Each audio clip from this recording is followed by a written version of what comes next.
and emergency funding for hospitals and state and local governments. Jared Halpern, Fox News. Another 5 million Americans filing first-time claims for unemployment benefits last week, nearly 22 million out of work over the past month. At a time of widespread shutdowns, truck drivers form the lifeblood of our economy. The president leading a thank you event for truckers on the White House lawn. On Wall Street, not a blowout over the latest numbers. The Dow down for much of the session, but getting a late rebound with the NASDAQ and the S&P higher. America is listening to Fox News.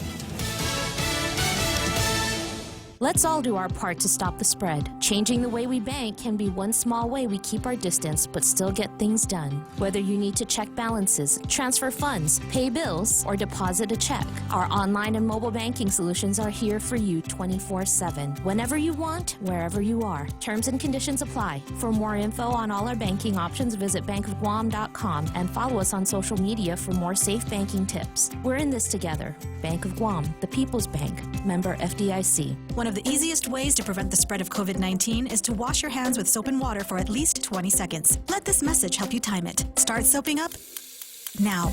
The virus can survive in the air for 3 hours, on copper for 4 hours, on cardboard for 24 hours, and on plastic and stainless steel for 72 hours. Disinfect phones and common household surfaces like tables, doorknobs, light switches, countertops, toilets, faucets, and sinks, desks, including computer keyboards and kids' toys. Choice Broadcasting reminds you to stay safe and stay clean. You can rinse now. Some college dorms are among the many sites across America being converted for coronavirus use. 11 National Guard members moving into the University of Nebraska at Kearney, prepping the dorms at the school to be used as care sites for COVID-19 patients. Nebraska Governor Pete Ricketts. When that gets up and running, they'll be taking the temperature of anybody who enters those buildings.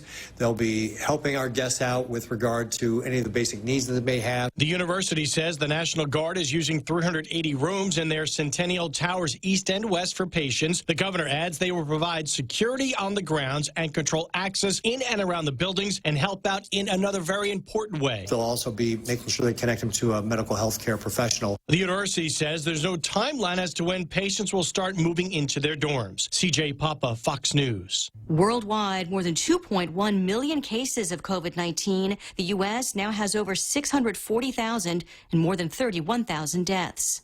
Another stay-at-home order just extended in Wisconsin. Governor Tony Evers keeping most non-essential businesses closed until after Memorial Day weekend. And Wisconsin's K-12 schools will stay closed for the rest of the school year. Opponents plan to rally at the state capitol April 24th when the original order would have ended. One Georgia brewery is now putting out its own virus-themed beer. Wild Heaven Beer, based in Atlanta, has a new brew out called Fauci Spring, named for Dr. Anthony Fauci from the National Institutes of Health. It's a pale ale with acai berries. They're supposed to be good for you. There's also a lager called Don't Stand So Close to Me, after the Police song and demands for social distancing. The next release is a rye IPA called We Will Meet Again. Chris Foster, Fox News. Recapping Wall Street, a mixed day overall, with the Dow getting a late bounce into positive territory. I'm Lisa Brady, and this is Fox News. As a GovGuam designated urgent care center, FHP Urgent Care is here for your urgent medical needs. Go to FHP Urgent Care instead of going to the hospital during this COVID-19 pandemic. FHP Health Center operates Saturdays through Thursdays, 8 a.m. to 6 p.m. and is closed on Fridays. FHP's Cancer Center, Adult Medicine, and Pediatrics Department are also open for limited services and availability. FHP Home Health Department is open to care for patients at their homes. Call 646-5825, extension 8174. FHP, our island, your clinic. Cocoa Coffee Company mugs are now here. Show pride for your island as you enjoy your delicious Circle K coffee. Each generously sized 16-ounce mug is etched with Guam-inspired images like Chief Godao, Serena, Two Lovers, and many more. The Cocoa Coffee Company mug collection is available for a limited time only, so don't miss out. Get yours today and collect them all. Exclusively available at Circle K locations.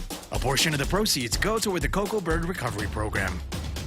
Wow, nice smile. So perfect and all. Thanks. I owe it all to Dr. Robert Yang and his smile team. They do wonders for a healthy, happy mouth. Got teeth? Don't wait until they hurt. Schedule your routine checkup and cleaning with Dr. Yang and his smile team. Suite 119 in the East West Business Center, Upper Tumon. Call 647-8702 or 3. The best thing that happened to teeth since toothpaste. Dr. Yang and his smile team. They make smiles happen.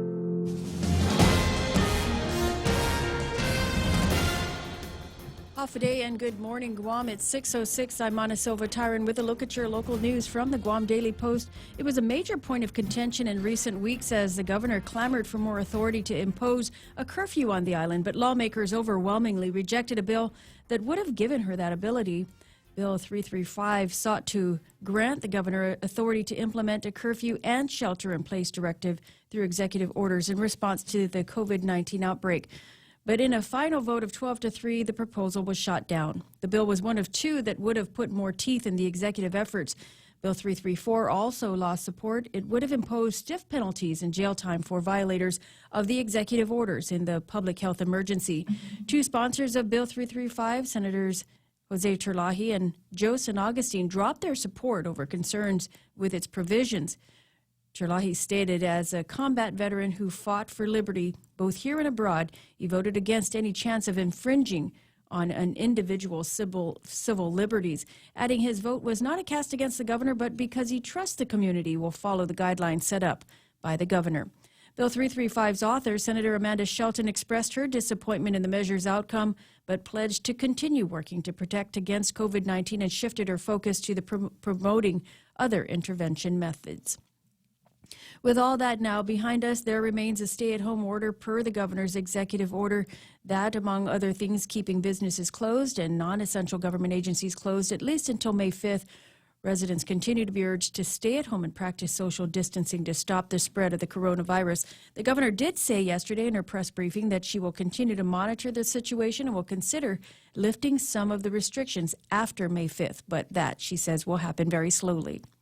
While lawmakers may have rejected one measure before closing session yesterday, they've also passed a bill that would give hazardous pay to government employees and 5 other bills also related to COVID-19 responses. None of the bills had a public hearing as the requirement was waived in light of what senators said was an emergency. Bill 324 related to suspending the 2% rainy day fund requirement for the fiscal 2020 budget law. Bill 326 that gives the frontliners of COVID-19 hazardous pay differential. Bill 332 related to creating an exemption to the service learning requirements. Bill 333 also passed related to implementing federal and local assistance programs regarding COVID-19, and Bill 336, which expedites procurement of critical medical supplies. And finally, Bill 339 was passed waiving the 180-day school requirement. And all bills received unanimous support. And Guam's lowest earning households received their pandemic relief checks today.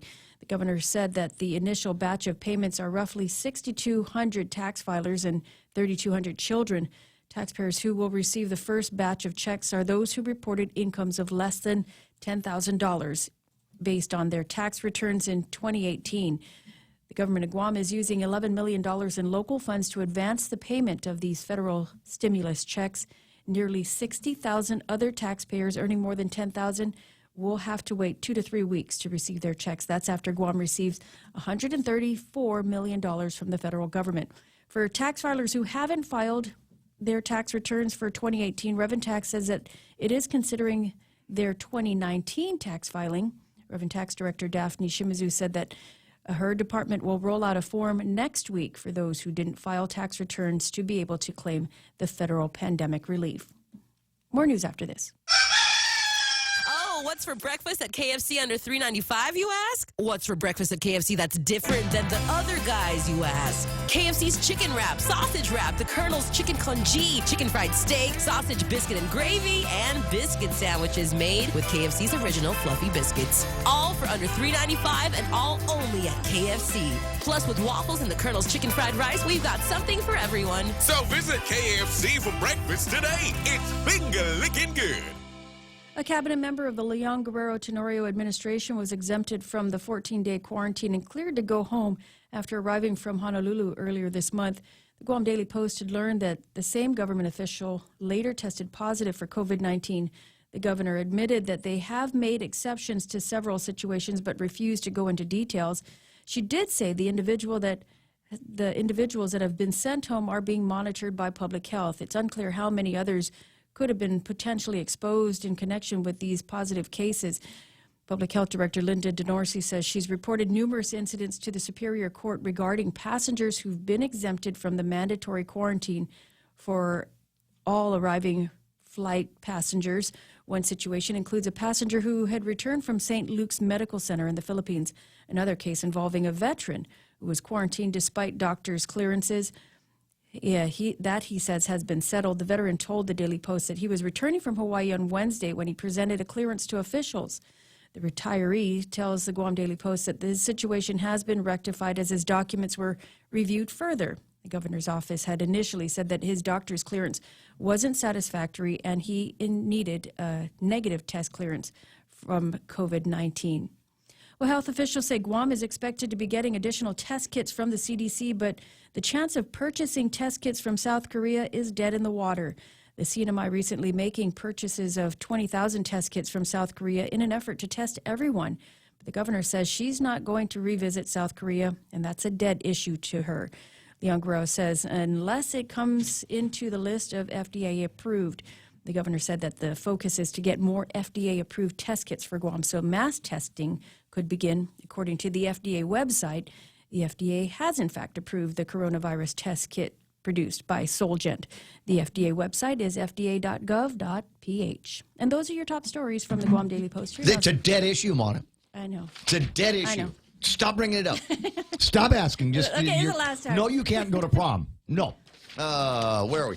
Did you want weather? I'm going to have my own prom at home. High surf advisory in effect along north and west facing reefs. Dude, we got to do that. We got to do. Yeah, I feel I'm just Everybody thinking, dress up in your prom dress. No, write this down. Give this to the promotions person. Is when this is all said and done, we're going to have a second chance prom for all the high school seniors. I mean, we got to find someplace out in the summer, get them all dressed prom, up. So this will be my actual.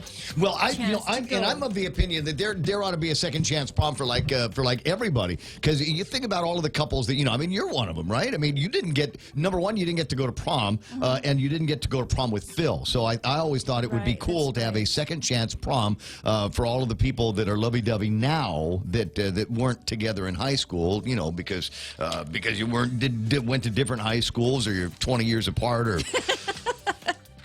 20's not too much, right? That's not not okay. at all. No. I'm 26 years apart. Are you? Really? Yeah. Stud. You go. And that Tiger stud King. boy. She got a sister, right?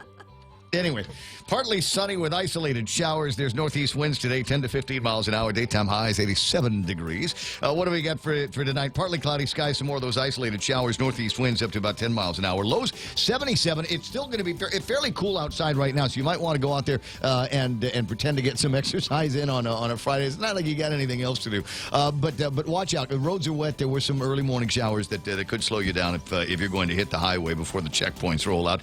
For tomorrow, partly cloudy skies, some isolated showers, easterly winds to about 20 miles an hour, and highs around 88 degrees. Is partly cloudy in the forecast for tomorrow night as well. Heat index going to feel like 95 today. We've scrounged up that number here for you.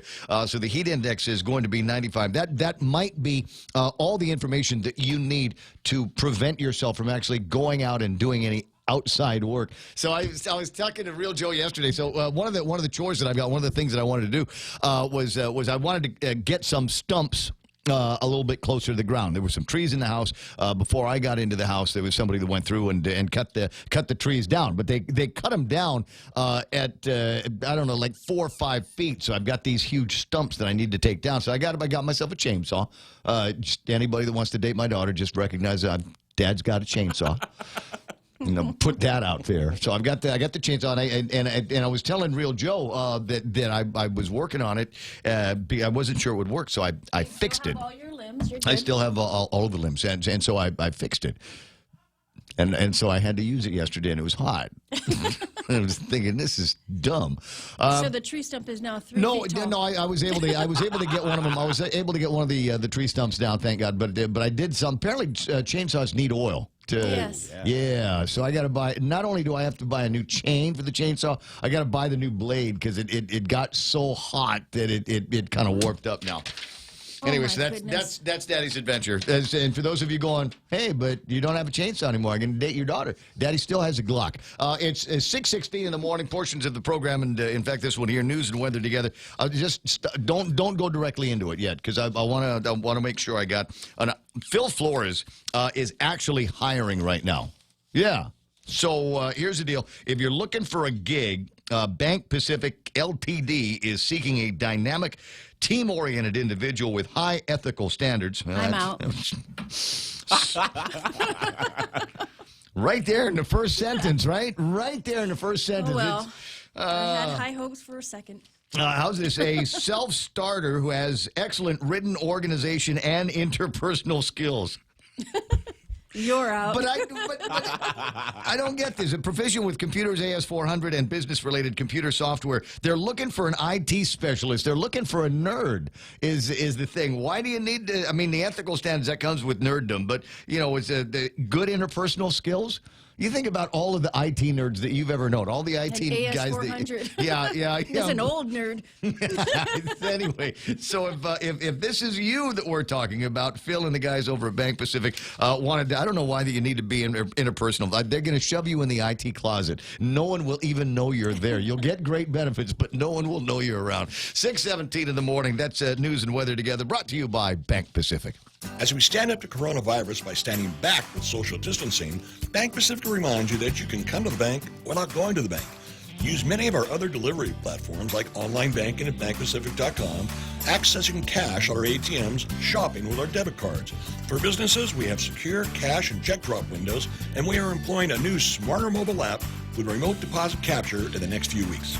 We're all in this together, and together we will win. Bank Pacific. Brothers but branches, we place roots. Member FDIC. Hafaday, this is Congressman Nicholas. The federal government is making $7 million in small business disaster loans available for small businesses impacted by the coronavirus. If you would like more information, please contact our office at 671-475-6453 or our local small business administration office at 671-472-7419. You can also email our office at michael.snicholas@mail.house.gov. God bless you and God bless Guam. This ad was paid for with official funds from the office of Congressman Michael F.Q. San Nicolas. New Wendy's copy. This is almost as good as 335 getting the trouncing that it did over at the legislature yesterday. And we're going to talk about that for sure. I'm going to try not to gloat. I'm going to let the shirt do the gloating for me. But new Wendy's copy. Stop by for Wendy's breakfast menu. Moist croissant sandwiches with super soft croissant bread, light cheese sauce, freshly cracked egg with your choice of either bacon or sausage.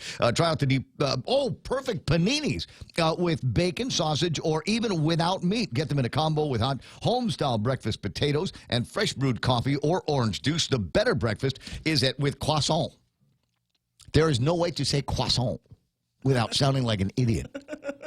Right? I mean, because you either sound like you're trying too hard or you sound like you've never heard the French language in your life. So I'm not sure which one it is for me. You're trying too hard. Thank you. Would you like a bite of my croissant? 6:19 in the morning. Portions of the program also being brought to you by the guys over at Orkin, 646-7546. If you saw something in the bathroom that A, you can't identify, B, you never want to see again. Local pest control expertise with global coverage. The Ray Gibson Show. Morning talk that matters. Call now, 888-TALK. That's 888-8255.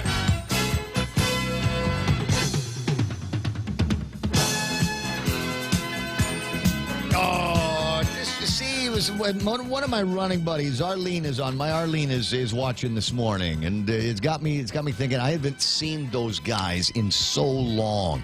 Let's do a 5K tomorrow. Okay. I'm just saying, let's, just here's what get those old T-shirts that you got from the old 5Ks that you're not wearing because they're thick or they got too much material or too much plastic stuff over the material side and some of the old cheap metals that you don't care about anymore, right? And that would just all meet someplace, Epal Beach. right? Somebody with No, we just no. need a guy with a stopwatch, all of that stuff. We'll go out and run back. And There's then a big sign outside of Epaw Beach. I saw it this morning. It says, no congregating. this is not religious. This is 5K. Wow. Congregations for religion. This is completely different, get right? 20 after. Anyway, all right, I miss you guys. I hope I get to. We all get a chance to follow our passions again. Lizelle is online contemplating chasing a sunset for us a little bit later on. That sounds like fun. 6:21 in the morning. Welcome to the program. Excuse the mess. It is the Ray Gibson Show on 93.3 The Point. My name is Ray Gibson. Thrilled as usual to be here with you. Even more so because it's Friday, and as I said yesterday, golly, so much going on. Got a big 5K tomorrow. The big galas in all of the big hotel ballrooms tomorrow night. That's going to be crazy fun, isn't it? We got what else? What else going to be taking place? We got all the big sporting events for the kids. We're just going to throw down over at the park up in Dedido, right? Smoking Wheels. Smoking Wheels. Got the Smoking Wheels over the weekend, and I think both of the swimming pools are blue again. Yeah, that's how you know I'm seriously joshing when I start talking about the swimming pools being blue. I don't think there's any water in them. Have you passed by? Have you even noticed? I haven't. You remember when that was a priority in our talk radio lives? Yeah. Oh, is there water in the pool? We don't even care anymore. I don't care if there's water in the swimming pool. 988-5874 is the WhatsApp number if you've got any cool memes, things like that you want to send me. I'll be happy to take a look at those and put them on the air. 6:22. I've already yacked enough for the morning show so far. So let me get to start talking about the heroes, the real frontline heroes of the broadcast. Sometimes you want to go where everybody knows your name, and they're always glad you came. You want to be where you can see our troubles are all the same. You want to be where everybody knows your name. Let me see. I got my friend Marley. Here's another one of my running buddies, Marlou Berseman, number one this morning. Good job, sweetheart. Ismail Velez is there. Jess Mendiola. Good morning, Lai. Yoichi Rangel is online. What am I reading about in Palau, where everybody's going to go into mandatory quarantine when you fly? I think it's like everybody is going to have to go through that, unless you've got something that you know, or you're somebody you're like somebody from here on Guam. I think if you're a chamber member from not a chamber, but what do they call it? Cabinet member from here on Guam. You can go into Palau. You go right past all of that stuff. Nate Horn is online. JB St. Nicholas. I see my buddy Dave Torrey. And remember yesterday we were talking about that weird dream I had about why I didn't feel the earthquake because I dreamt. No, I didn't. No, it didn't happen again. Well, that'd probably make Diane pretty freaked out, huh? What's going on? But Dave says he'd be happy to go house hunting with me anytime. And you know, that'd be cool. Here's the thing is I don't have any money to buy an actual house. So that's another part of the dream that we've got to work on. My pal Pam is online, Alex and Rico Blancaflor, who is giving me and Ken probably way too much credit for what happened over at the legislature. And this is my way of deflecting any of that stuff. And with a line that I learned from the speaker, it takes teamwork to make the dream work. No one person was able to stand up and defend freedom and democracy. It was all of us. It was everybody with online comments and all of that stuff and hanging out and listening to Candid and doing all of those things. It was everybody that made it very, very clear that the citizens in this community, number one, were just sick up and fed of all of this overreach into our liberties and our activities. And I think the other part of it was we're just tired of this stuff. And you need to knock this off because otherwise the Constitution and the organic tent and all of that. So we get for everybody that participated one way or the other, that's great. And even for the ones. I was up later than usual last night in all kinds of debates with people smarter than me about well, gee, what do we do next, and why do you have such a hard time making this simple sacrifice of staying at home and following the rules and blah blah blah blah blah. And frankly, I had a good time doing that one as well. And I appreciate there are other people with other opinions, and that's fine. Just never bring them up in front of me ever again. I'm just playing around here. 6:25 in the morning. Who else is there? Jose Martinez there. The documents were always good. The political fallout for the governor was not what changed for the veteran. Thanks very much, Jose. You know that had to be a part of what happened. The veteran that we're talking about is the guy that come in the other day. He left Hawaii, got lousy information from 311, and then thought he was going to be okay when he flew into Guam. Come to find out, no, those are not the correct papers. Those are not the correct papers. Yeah. We're going to put you in Gov Guam Gulag jail, and they did.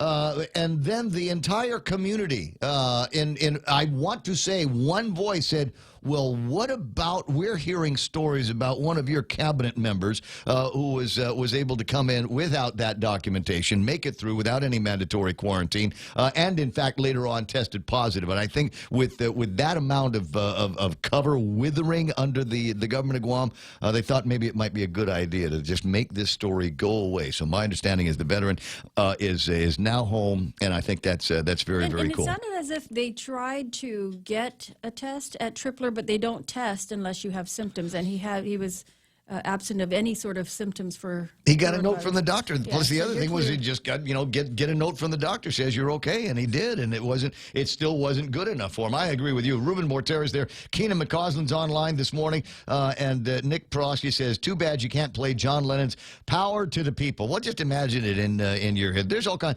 Is there a playlist that we should put together or something like that? The I had freedom. a good one yesterday. Did you the Freedom playlist? No, never mind. Oh, okay. All right.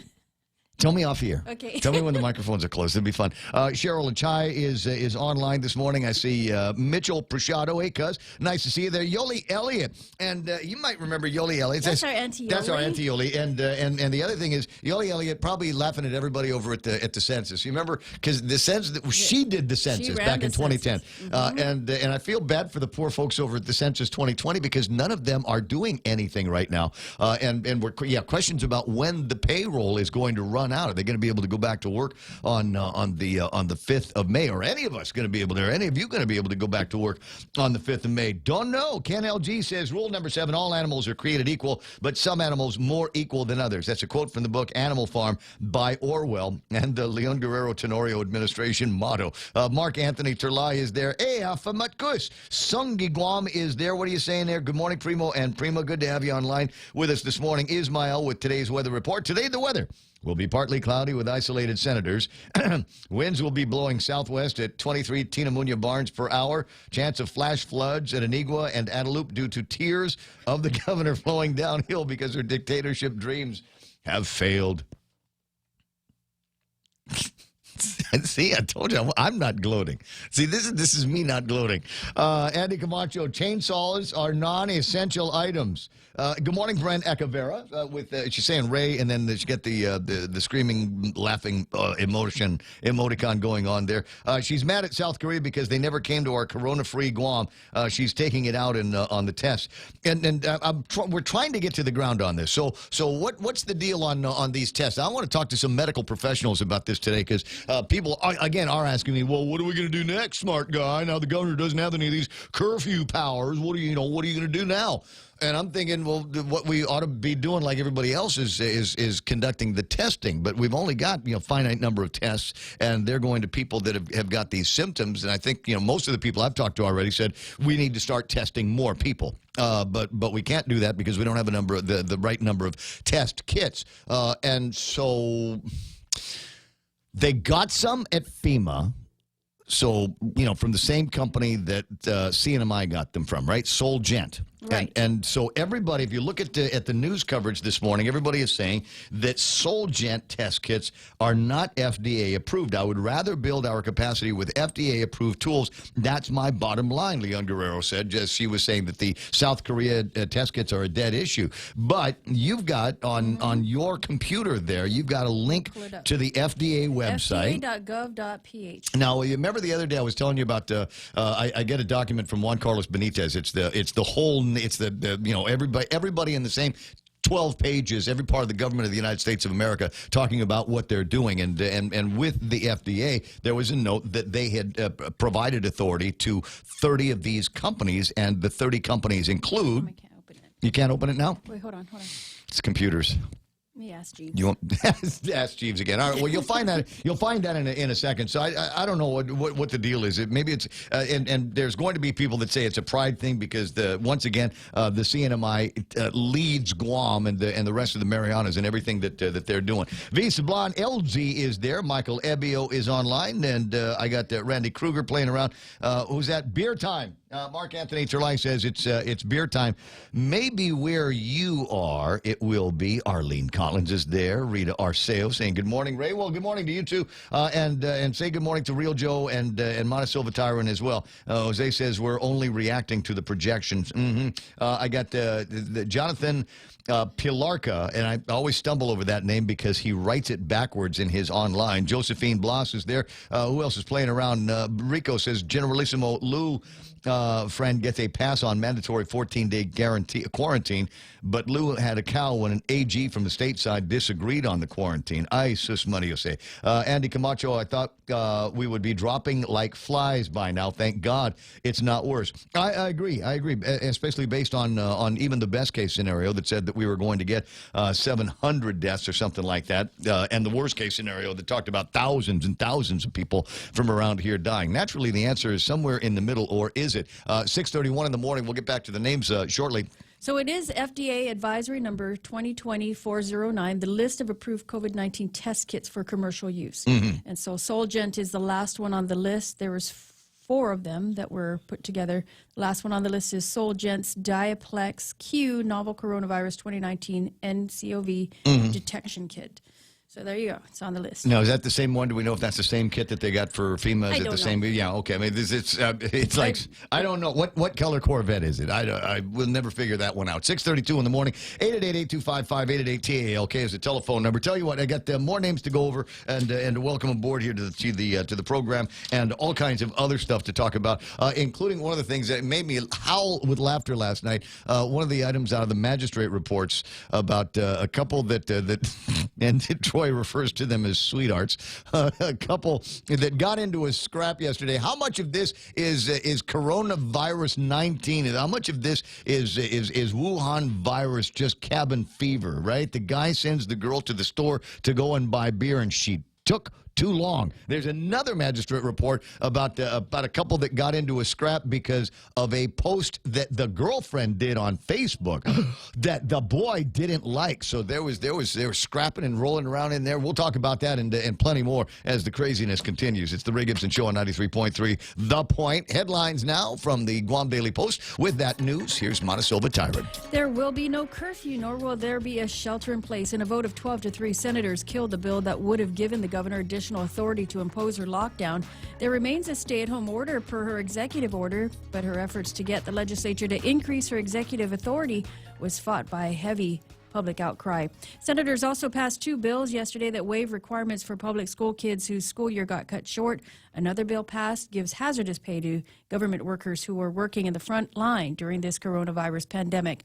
The first of the COVID-19 economic impact checks to taxpayers will come out today. Not everyone yet, but for those who reported incomes of less than $10,000 in a year, GovGuam committed to fronting the first $11 million to get relief checks to residents quickly. 0 positive tests reported from public health, and Guam remains at 135 confirmed cases of COVID-19 with 5 deaths and now 86 recoveries. There are currently 615 sailors from the USS Theodore Roosevelt who have tested positive, and while most are experiencing milder symptoms, 5 have been hospitalized with 1 in ICU.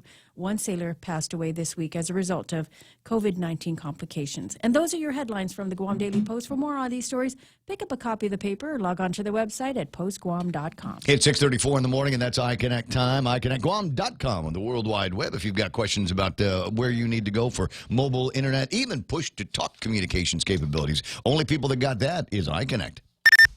Family Finance has been serving the people of Guam since 1959, and they'll continue to be there for you in the years to come. Whether you're looking to get a personal loan for that summer vacation or paying off those long overdue bills, Family Finance has got you covered. Apply for a personal loan from $1,000 up to $3,600 by calling Family Finance in Agutya at 475-4545, Upper Tumon at 647-5626, or in Dededo 633-4473. Family Finance, serving the people of Guam since 1959. Is it me? I get to talk now. Portions of the program brought to you by APL, American President Lines. Global presence with a local home. Did you make it to Subway yesterday? Well, tell you what, don't worry about it. They're baking up some brand new bread for you right now as we speak. They've got flatbread for, you can put your breakfast stuff on. You can make your, I've tried that. The BMT, normally I get it on 9-grain honey and oat, but I've had that on the flatbread too, and in the wraps. Got to try it in the wraps as well. And the cool thing about Subway is you can do this every day. You can eat basically the same meal, but differently, like together, separately, every day of the week over at Subway. That's the way you want to do it. Locations all over the island, including a drive-through in Gigo. If you've ever struggled for breath, you know what a scary experience it is. Whether you have asthma, emphysema, COPD, lung cancer, or another respiratory illness, the right medical treatment makes all the difference. GRMC's Pulmonology Clinic has the latest technology and respiratory equipment, staffed by world-class pulmonologists. Make an appointment today with GRMC's Pulmonology Clinic and start breathing easier. GRMC, where patients are partners. I'm sorry, I'm reading something. Apple has announced a new iPhone.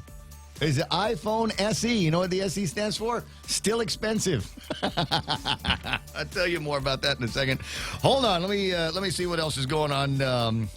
Traffic-wise, I got the traffic gizmo all lined up this morning, and is there anything going on here? Nah, a little bit of intersection traffic. Don't forget, they're rerouting everybody through the, what is it, the back gate of Anderson? Is that what they refer to that as? You don't know, because there are several different gates to get in there, but I don't know which one is which. Apparently, it's not the main one. Back one is... I don't know, wherever it is, it's... Back Road Anderson? Yeah, because it's ugly on northbound just before you get up on... I want to say over by the front gate, but further north from there is another spot where you got to go in. And I forgot to join the airport, so I don't know where exactly that is. But that's where I've got the majority of redness on the traffic gizmo on the north end of the island. Nothing major down in Suma. I don't see anything over at Navy Hospital. A little bit of traffic here. I'm looking at on Route 27, somewhere between Compadres and the park over in that direction. You can expect some delays there. In and out of Route 1 and 3 might slow you down just a little bit. And I got some traffic that is making its way slowly onto Route 16 from Marine Corps Drive, but that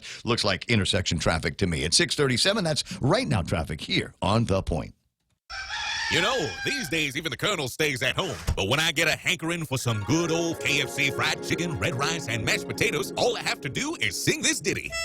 Call 300-FAST to get your KFC delivery. Woohoo! One more time. Call 300-FAST to get your KFC delivery. Stay safe. Call 300-3278. KFC. It's finger licking good. No, it's not Northgate. The Coconut Wireless is back. The Ray Gibson Show. It's not Northgate. Call now. 888-TALK. That's 888-8255. So when somebody calls Joe and says, tell Ray Gibson that it's called Northgate. Northgate, that's the way into Anderson Air Force Base now. The regular gate's not open. Somebody lost the key. They gave it to an airman, and he went out the night before the curfew and forgot it at Mama San's house or something like that, so we can't open the front gate. So you have to go through Northgate. All right, so see, it can't be Northgate. Cannot be Northgate. There was already a Northgate. Northgate Payless. Northgate Payless. The North over, you know where Honda is in Tamuning? Yeah. That's Northgate. That area there Payless. is. That was my favorite Payless, but my tea's now my favorite. Yeah. And everybody's got memories one way or the other of the Northgate Payless. So just being able to refer to it as Northgate because it was the Northgate of NAS once upon a time, back a gazillion years ago. And there used to be, about where the opening for the construction is, there actually used to be a little bus shelter that the servicemen and women at the time would wait for the military bus to take them on and off the base. That was the old Northgate. If you need better directions, you know where the 76 is on Marine Drive right after the airport? That is another place. That was the old Northgate of the air station through there, and that's why that's called Northgate. What's that? I didn't know that. It's true. It's fact. It's fact. I'm You know not what? doubting it. I didn't know. There was another thing that somebody on Twitter, and every once in a while I go on Twitter to remind myself that I am a good human being, because most of the people on Twitter are just plain evil, and they've got real mommy issues or something like that.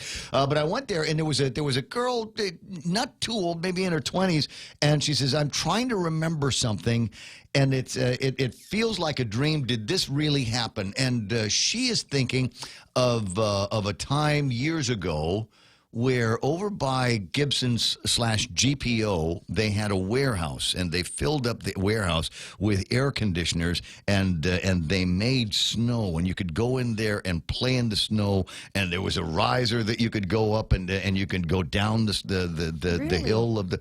You don't remember that? Joe, you've got to remember. You've got to remember when GPO did the thing with the snow. Oh, yeah. See? Yeah, I do remember. They put a Butler Tin building up, and they decided to snow it out. I never went. Right? I mean, I didn't go either because I didn't like snow. but it was a thing. So it's just one of those. If And maybe it was cold snow, like real snow? like real cold snow, yes, wow. real cold. The chillers and next to the thing. Monty Mesa would know, because I think that was one of his marketing genius ideas. But it was a long time ago when it happened. But it did. Maybe I was actually too old. happen. 6:41 in the morning. 888-825-5888-TALK. Mark's on the line. Good morning, Mark. How you doing? Good morning. Pretty good. School me on Northgate. I don't know. During all this construction, it's called the Ace Gate, and I heard it was called alternate construction entrance, but I think there's a different military acronym. When I find it out, I'll what's happy. alternate construction entrance, and so they're calling it the Ace Gate. But now, who was it? But it wasn't Mark that called in and said Northgate, right? No, I don't think so. Okay, because there's somebody running. There's somebody running around trying to repurpose our memories, Mark. Well, I don't know. They could call it. It's weird because it's closer to Northwest Field than it is to Anderson. Right. Well, the Anderson runways. We got it. Anderson was called Northfield, and then Northwest Field was Northwest Field. Right. So, but I guess they call it the North Gate because it's actually further north than the main. Than the main gate, right. Okay, but they got to be careful, because that's not Northgate. When you say Northgate to a Chamorro of a certain age, then we think of someplace else completely different. Exactly. Northgate is where my cousin Eddie lives, right there in the back. Yeah. Joey Crisostomo's family house, right there. All right, 6:42. And how's business?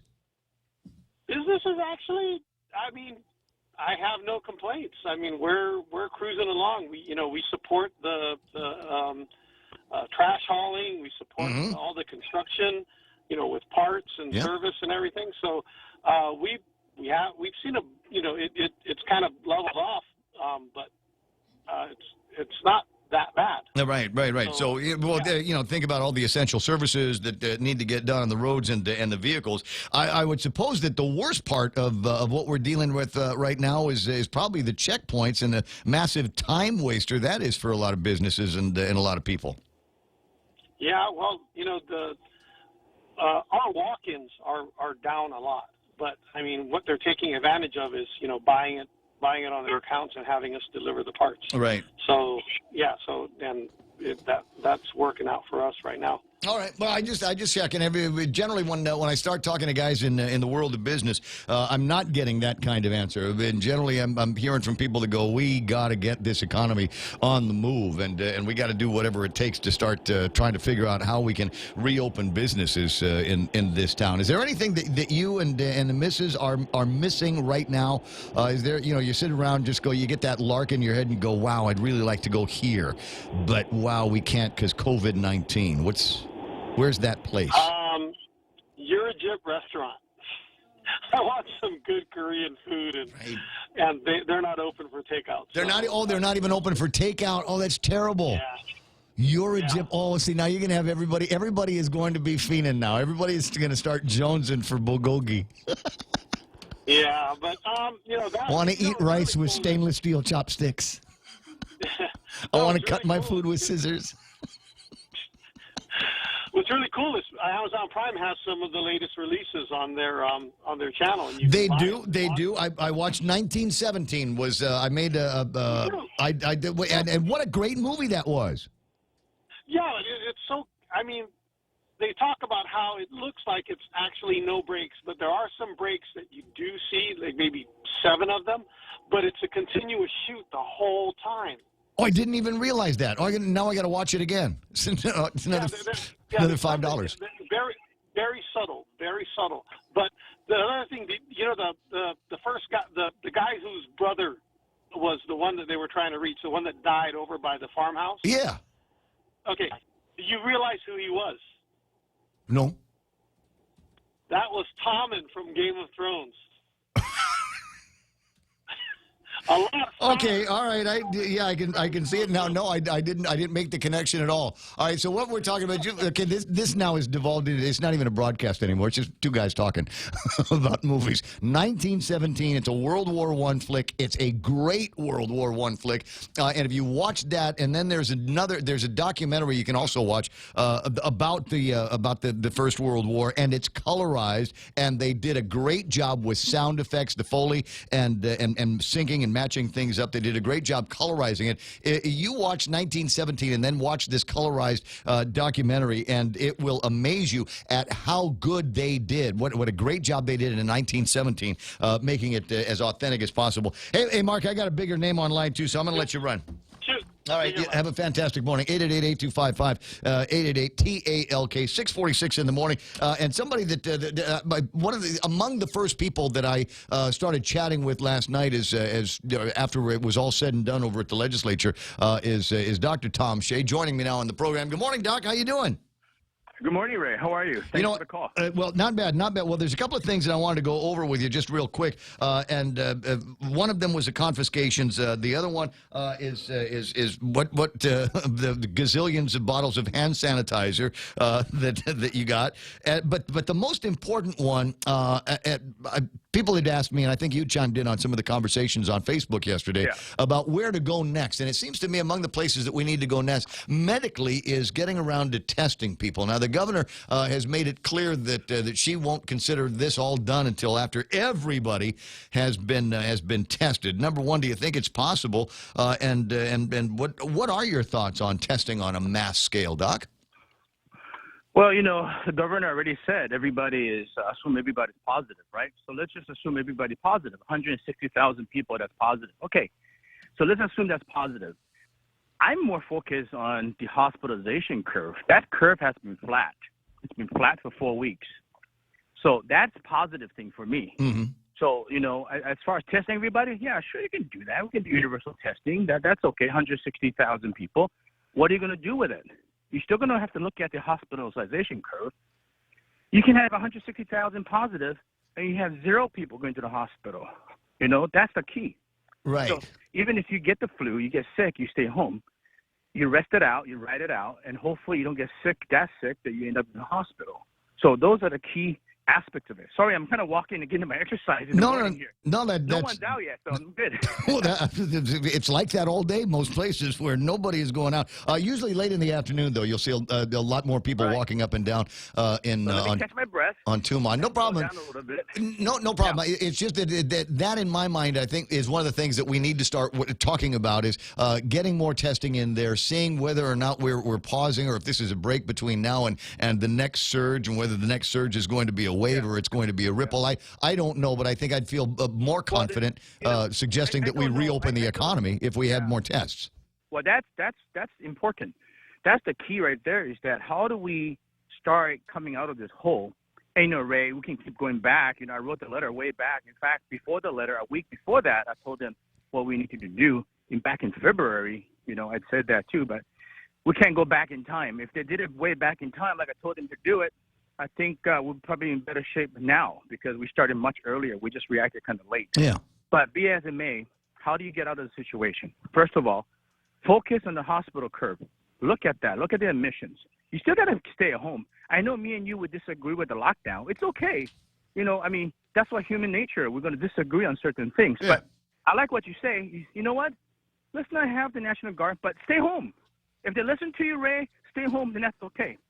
But if they don't stay home, you're going to have like the 5 people that was breaking into cars, and that's the scary part. Well, those are, and they're the ones that we can't control. We're not going to be able to control anyway. And frankly, they had 2 of them, and they let those guys go. Yeah, that's bad, because the excuse was, well, we don't want to keep them COVID-19 in the jail. Well, I'm sorry, but there could be COVID-19 out in the community running around infecting other people. And what's worse is that they attempted to break into cars and try to harm a family. That is serious. Oh, and the worst thing is the carefully worded letter that came out of the Attorney General's office is basically a dog whistle to the thugs that you can do whatever you want to because we're not going to put you in jail because we're worried about the coronavirus. What have we got here? That's a bad message. And I think the Attorney General is caught in a hard place because now what he's going to do? You got healthcare to think about, and then you got criminals. Now, what happens if those 2 criminals get out into the community and they actually kill somebody or actually harm somebody? That's going to come back and bite them in the butt.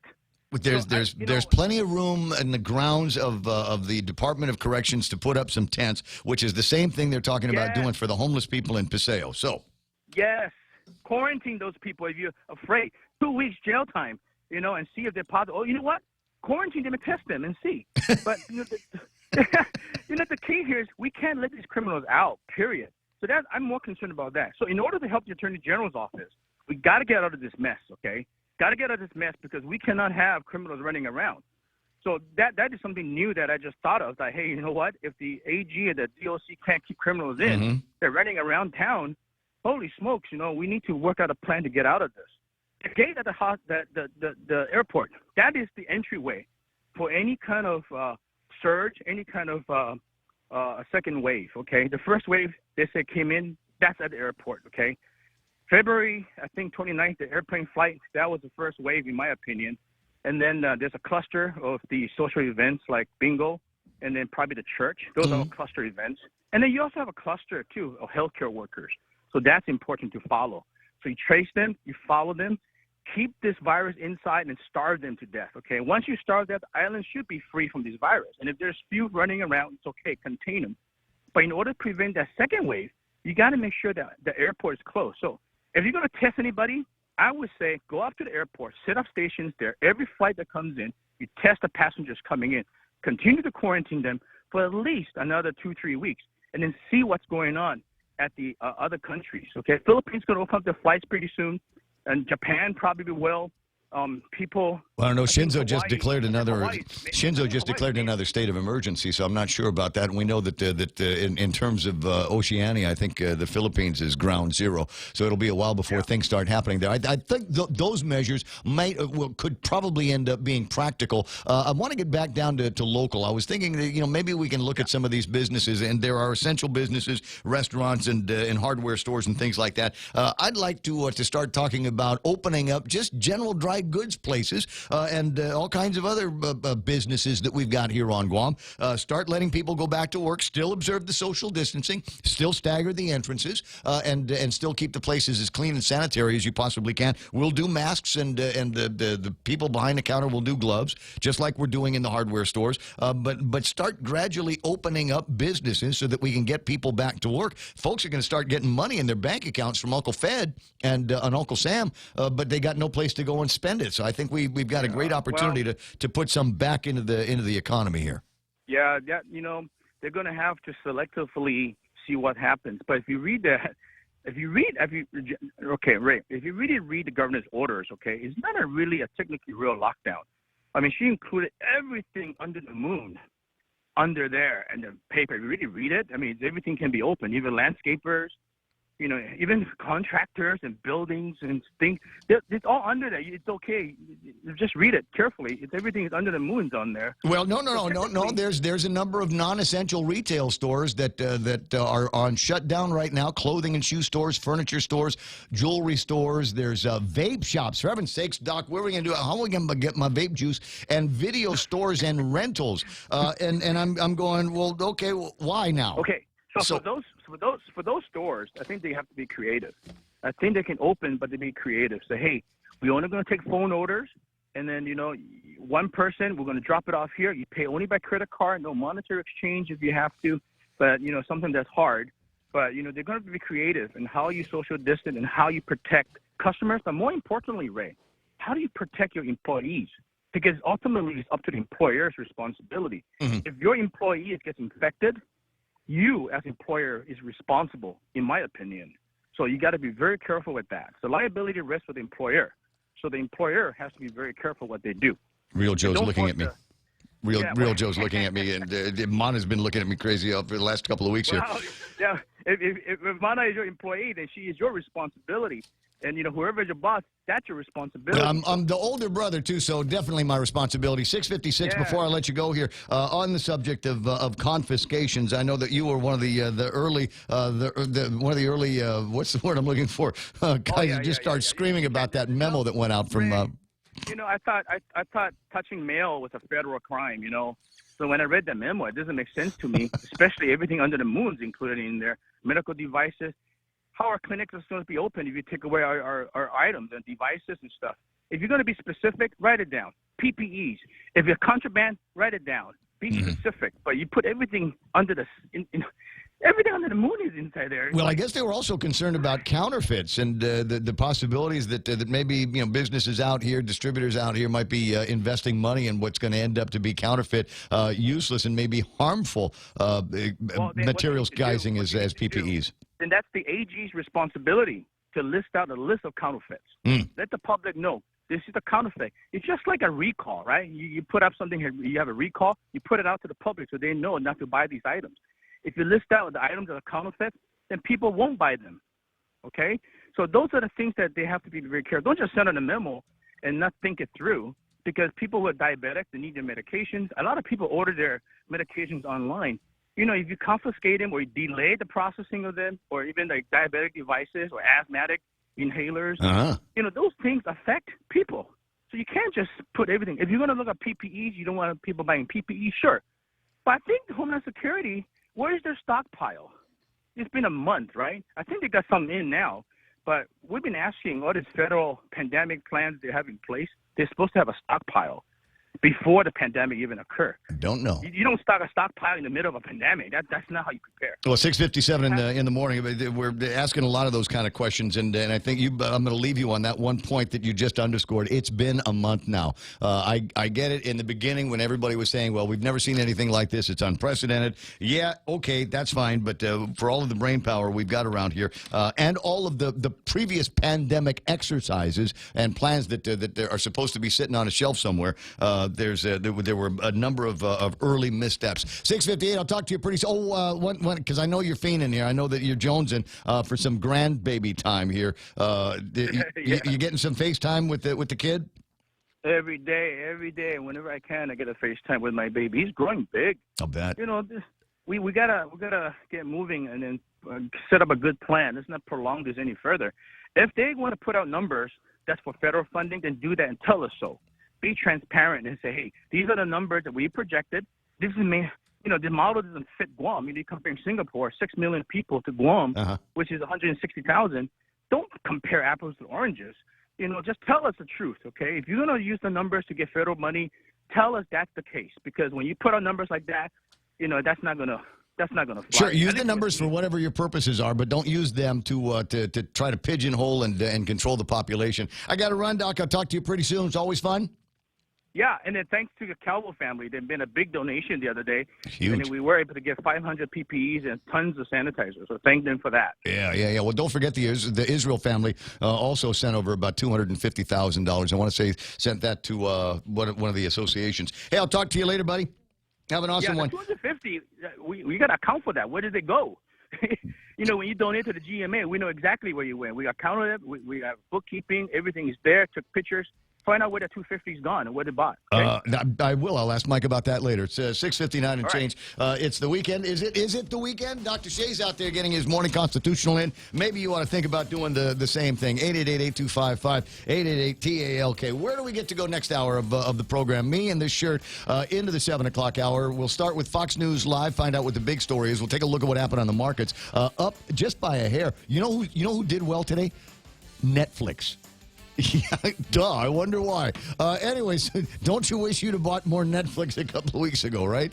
You got me thinking. Maybe I better call my broker and see if he did. At any rate, I got that coming up. Montesilva's got news from the Guam Daily Post. Had Jerry Roberts in the Friday Extra Point. All right here, Ray Gibson Show on 93.3. This is The Point.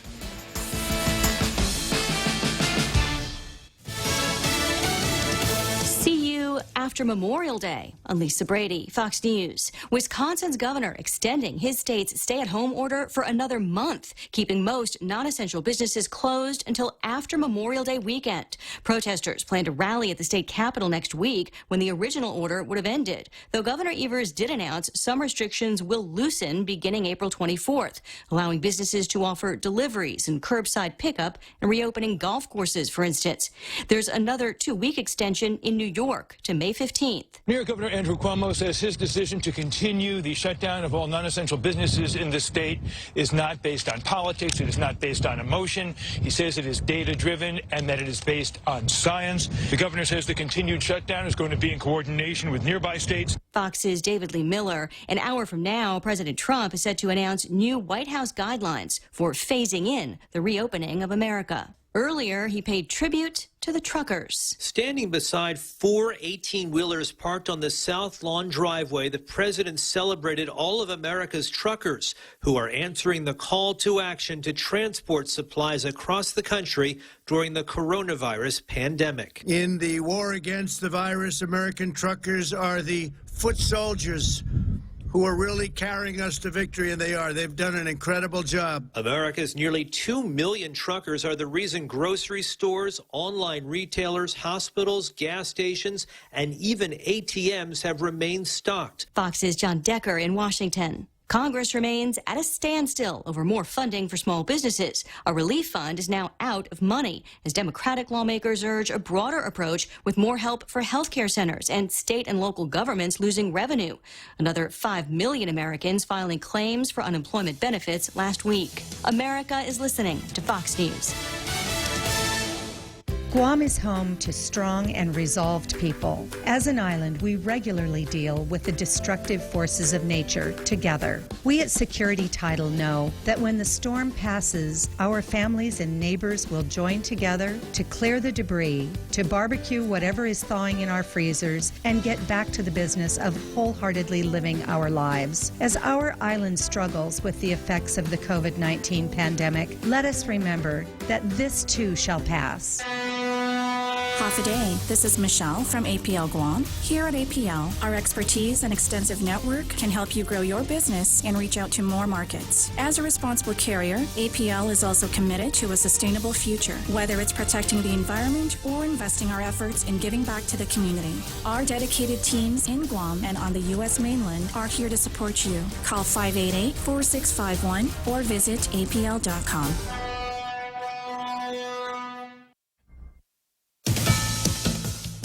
Church pastors are among those growing frustrated with pandemic restrictions around the country. 3 California churches are suing Governor Gavin Newsom for his March 19th stay-at-home order.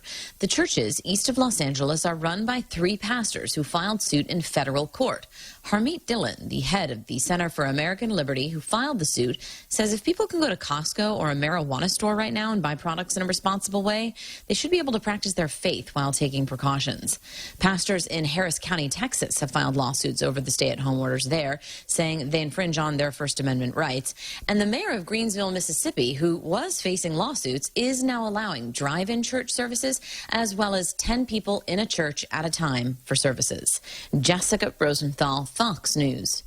Actor Brian Dennehy has died. He was 81. Dennehy's career started in TV in the 70s in shows like MASH and Dallas. He went on to star in First Blood, Cocoon, and played Chris Farley's dad in Tommy Boy. Promise me you'll look after Tommy Boy here till he gets his feet wet. Sure, and thanks for choosing me. Dennehy was also an accomplished theater actor, winning 2 Tony Awards. Fox's Michelle Polino. His family says Dennehy died from natural causes last night, not COVID-19 related. A longtime customer shows a struggling bakery some love. Reps for Tremont Goody Shop in Upper Arlington, Ohio, taking to Facebook to reveal a customer came in, picked out a donut, and offered to pay $1,000 for it. Reps sharing a photo of a man's hands holding a bag with a little heart on it, captioning, "We are in tears." Emily Smith, the manager of the family-owned bakery, says the Good Samaritan is a regular who's been coming in for 40 to 50 years. Fox's Kristen Goodwin. The shop's been bringing in 1/3 of its usual income during the pandemic. I'm Lisa Brady, and this is Fox News. As we continue to protect our families and community from the effects of COVID-19, GTA would like to encourage you to use our online services or to call us. If you'd like to pay your bill or need assistance with services, you can chat with us online, connect with us on Facebook, call us at 644-4482, or send us an email at ask@gta.net. Here at GTA, we are committed to keep you and your family safe, healthy, and connected. GTA, we start with you. Cocoa Coffee Company mugs are now here. Show pride for your island as you enjoy your delicious Circle K coffee. Each generously sized 16-ounce mug is etched with Guam-inspired images like Chief Gadao, Serena, Two Lovers, and many more. The Cocoa Coffee Company mug collection is available for a limited time only, so don't miss out. Get yours today and collect them all. Exclusively available at Circle K locations. A portion of the proceeds go toward the Cocoa Bird Recovery Program. Social distancing math. Tossie is infected with COVID-19. She still goes out because she and her friends think it doesn't affect them. Tossie infects 3 friends. Each one infects 3 more. In 30 days, 244 people are infected, including someone's Nana. Most recover, but Nana dies. Reduce your social contact. If you only infect 1 person, in 30 days, the virus spreads to only 4 people. Stay home, stop the spread, save lives. Today it's 7:06. I'm Mana Silva Tyron with a look at your local news from the Guam Daily Post. There was no new confirmed cases of the coronavirus, leaving the total number of confirmed cases on Guam at 135. There are now 86 patients who have recovered.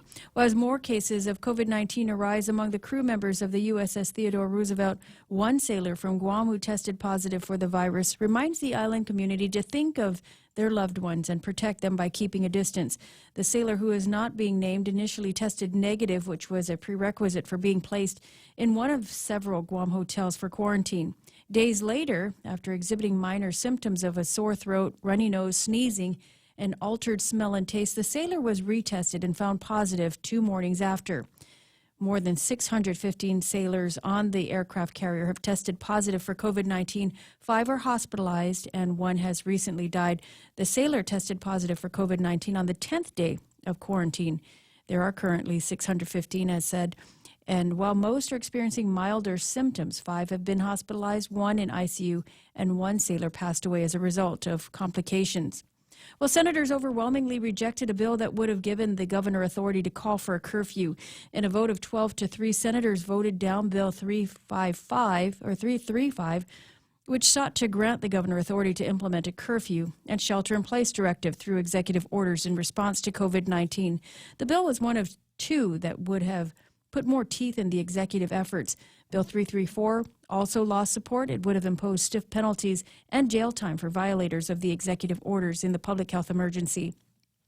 Well, there does remain an executive order that calls for people to stay at home, and that order keeps businesses closed and non-essential government agencies closed at least until May 5th. The governor yesterday said that she'll continue to monitor the situation and will consider lifting some of the restrictions after May 5th and not before that. But she says if that happens, it will be very slowly. Well, while lawmakers have rejected one measure before closing session yesterday, they also passed a number of other bills that would give hazardous pay to government employees and 5 other bills also related to COVID-19 responses. 2 of those bills also passed would waive requirements for public school kids whose school year was cut short. More news after this. Let Chili's To Go do the cooking for you. Open to satisfy your cravings for delicious burgers, tacos, and ribs, or feed the whole family with all-in-one platter offerings. We're all in this together. Receive a 20% discount on all regular to-go orders. Call 648-7377 to place an order. Chili's will bring your food up to you curbside. Visit Chili's Guam on Facebook and Instagram for more info. Chili's, you can still savor the moment at home.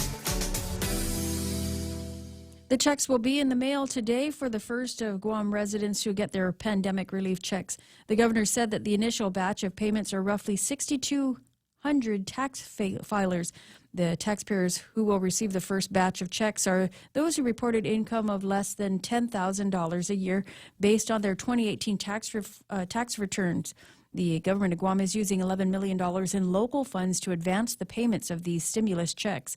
Nearly 60,000 other taxpayers earning more than $10,000 will have to wait a couple of weeks to receive their checks. That's when Guam is set to receive $134 million from the federal government. For tax filers who haven't yet filed their 2018 tax return, Revenue Tax says it will consider the 2019 filing. Revenue Tax Director Daphne Shimizu also said that her department will roll out a form next week for those who didn't file tax returns to be able to claim the federal pandemic relief. And while 64 mandatory customs declarations regarding items related to COVID-19 have been received by Public Health, Customs says it's not confiscated any items. That's according to Public Health Director Linda DeNorsi. The information was disclosed in response to a Freedom of Information Act request from Ken Leon Guerrero. A customs and quarantine form was sent to various businesses informing them that items may be confiscated under Public Health's regulatory authority. The memos have drawn ire from business owners and medical professionals such as Unitech Environmental and Dr. Thomas Shea. The CQA form states that under Chapter 17 of Title V Guam Code Annotated, Public Health is authorized to seize a list of items in the effort to address a public health emergency. DeNorsi again says nothing has been confiscated as of yet. And a man in Yap who had no off-island travel history died on April 16th from pneumonia, which is associated with most COVID-19 deaths, according to Yap state officials. Following the man's death, Yap Governor Henry Fallon implemented a curfew for the island. He also shared information about 2 other men who arrived in Yap from Guam and failed to follow quarantine rules, only to end up in the hospital. According to the governor's office, all 3 individuals were identified as persons under investigation for COVID-19 after experiencing symptoms. They are now in isolation in a government facility. And those are your top stories from the Guam Daily Post. Here now is Ray with your weather. Your brother's just dumb.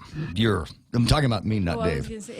I was going to say. No, I'm looking for something on the Chamber's website, and this morning at 10 o'clock they're going to be doing a webinar, Understanding Your Business's Options for COVID-19 Relief.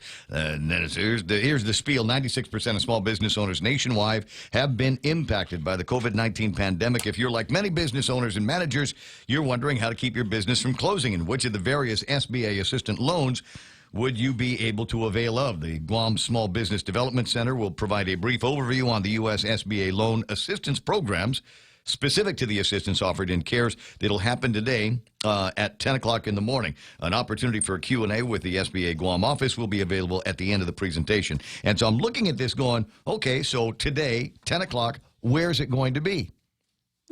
It's a webinar.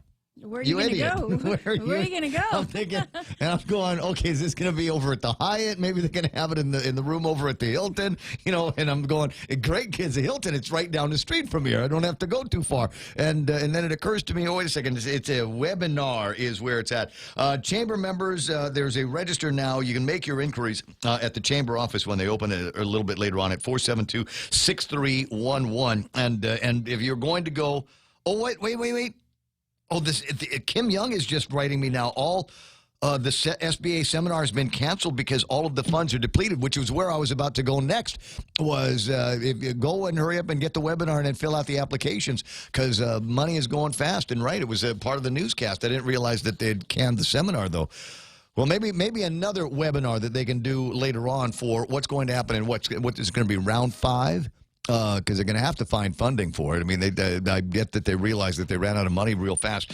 They spent it pretty much like I did. All right, so more on that in a couple of minutes. Jerry Roberts is getting ready for the extra point. That's ahead. Weather-wise, partly sunny with isolated showers today. Northeast winds up to about 15 miles an hour. Daytime highs should be about 87 degrees. We'll be looking for overnight lows of about 77 degrees a little bit later on. Into the weekend, looks like partly cloudy skies and isolated showers are going to continue to be part of the forecast.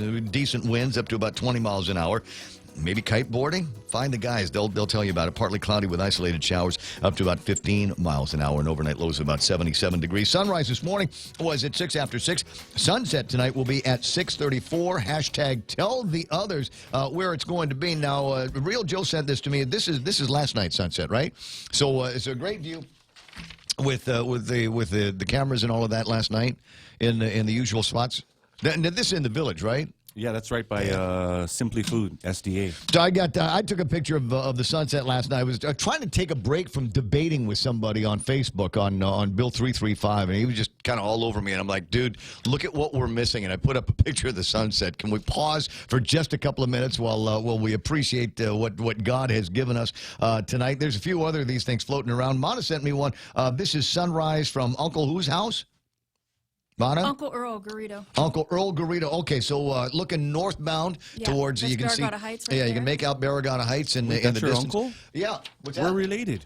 Oh, wow. You didn't know? And it's a family show. Yes. So, and if you look over on the very left-hand side of the picture, you see all that dark. You know what all that dark is? Tucson. Oh. where there's no lights, there's no need for any lights except in the Dusit and some of the other places where we got some of the airmen. Here's another great shot, and I want to say that isn't this nice? Sunrise, sunset. Not quite sure, but it pretty. Thanks very much for sending that in. That's one of the reasons why we like to have the WhatsApp around, so that you can send us cool pictures, cool memes, and things like that we can share with the audience. 888-8255 is the phone number, but if you want to get involved in meme sharing and image sharing and audio and things like that, then by all means use 988-5874, because that's where we get things like this that we get to share. This one here, picture that Romeo put together from over at Guam Blog. It is the Nazi picture of former, I almost said former governor, Governor Lou Leon Guerrero, wrapped in the Guam flag, but standing in front of the Banana Republic flag. Ken Leon Guerrero, who his comments on what happened yesterday over at the legislature are, we are no longer a Banana Republic. Now, that was good for yesterday, though. That was a point that I made. Freedom won today. But you got to stay vigilant, because you never know what's going to be happening next with those guys. 7:16 in the morning. That's news and weather together on The Point. GRMC's Neuroscience and Neurology Department treats a wide spectrum of disorders associated with the nervous system, spine, and brain. Some of the more common disorders include seizures, epilepsy, dementia, sleep disorders, migraine, and stroke, which is one of the leading causes of death on Guam. GRMC's neuroscience team is equipped with the latest technology and the finest neurological doctors. To make an appointment, contact GRMC Specialty Clinics at 645-5500. As we stand up to coronavirus by standing back with social distancing, Bank Pacifica reminds you that you can come to the bank without going to the bank. Use many of our other delivery platforms like online banking at bankpacific.com, accessing cash at our ATMs, shopping with our debit cards. For businesses, we have secure cash and check drop windows, and we are employing a new smarter mobile app with remote deposit capture in the next few weeks. We're all in this together, and together we will win. Bank Pacific. Brothers but branches, we place roots. Member FDIC. 7:17, and we're trying to. It's all of a sudden like what's the name of that game that you play? What's that? Scrabble. All of a sudden, we're in a Scrabble mode.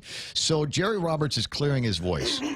Just like that, and Mana's like, "Woo!" She actually sprays him down. But the idea is that I was sucking everything in. Mm-hmm. He looks in my direction. I wasn't and goes, expelling. I was.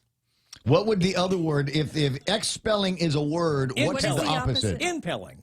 It would make sense. Did you find it? No. Did you ask James? I did. It should be there now.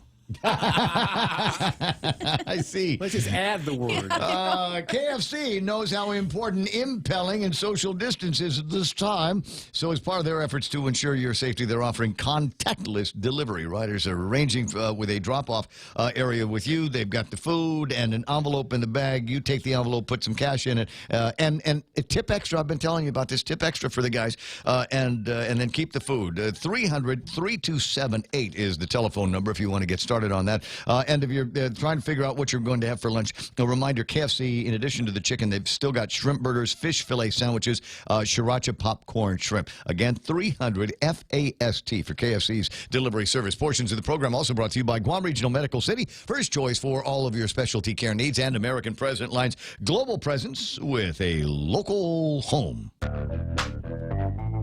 News to fill your mind. Talk to get it out. The Ray Gibson Show.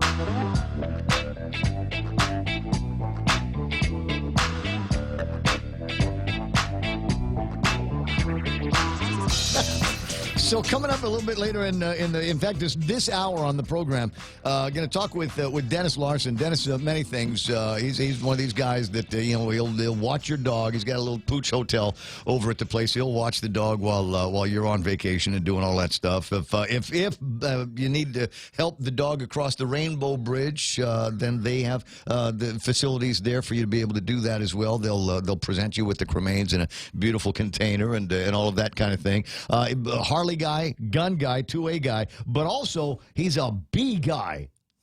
Right? Yes, he's a bee. He's actually got his own brand of honey. Yep. And normally sells it over at the farmer's market, but they're not doing that anymore these days. So he's going to be on the phone a little bit later on and tell me where it is. But he sent me some pictures, including this one here, and I'm looking at this. This is Fantasy Island for bee lovers. Isn't it? The plane, the bee, the plane. What? So it's very cool because you get gizmos, you get coveralls, and when I first saw the picture, I said, that's an interesting set of PPEs the guy is wearing. But it ain't PPEs. Well, it sort of is because it protects him from the bees. Yeah. I think that in and of itself is pretty cool. So he's got the guy and he's got the mini-me. Also looks like the movie with the guy. Which one? Tattoo? No, what's the movie with the mini-me guy? Oh, man. Austin Powers.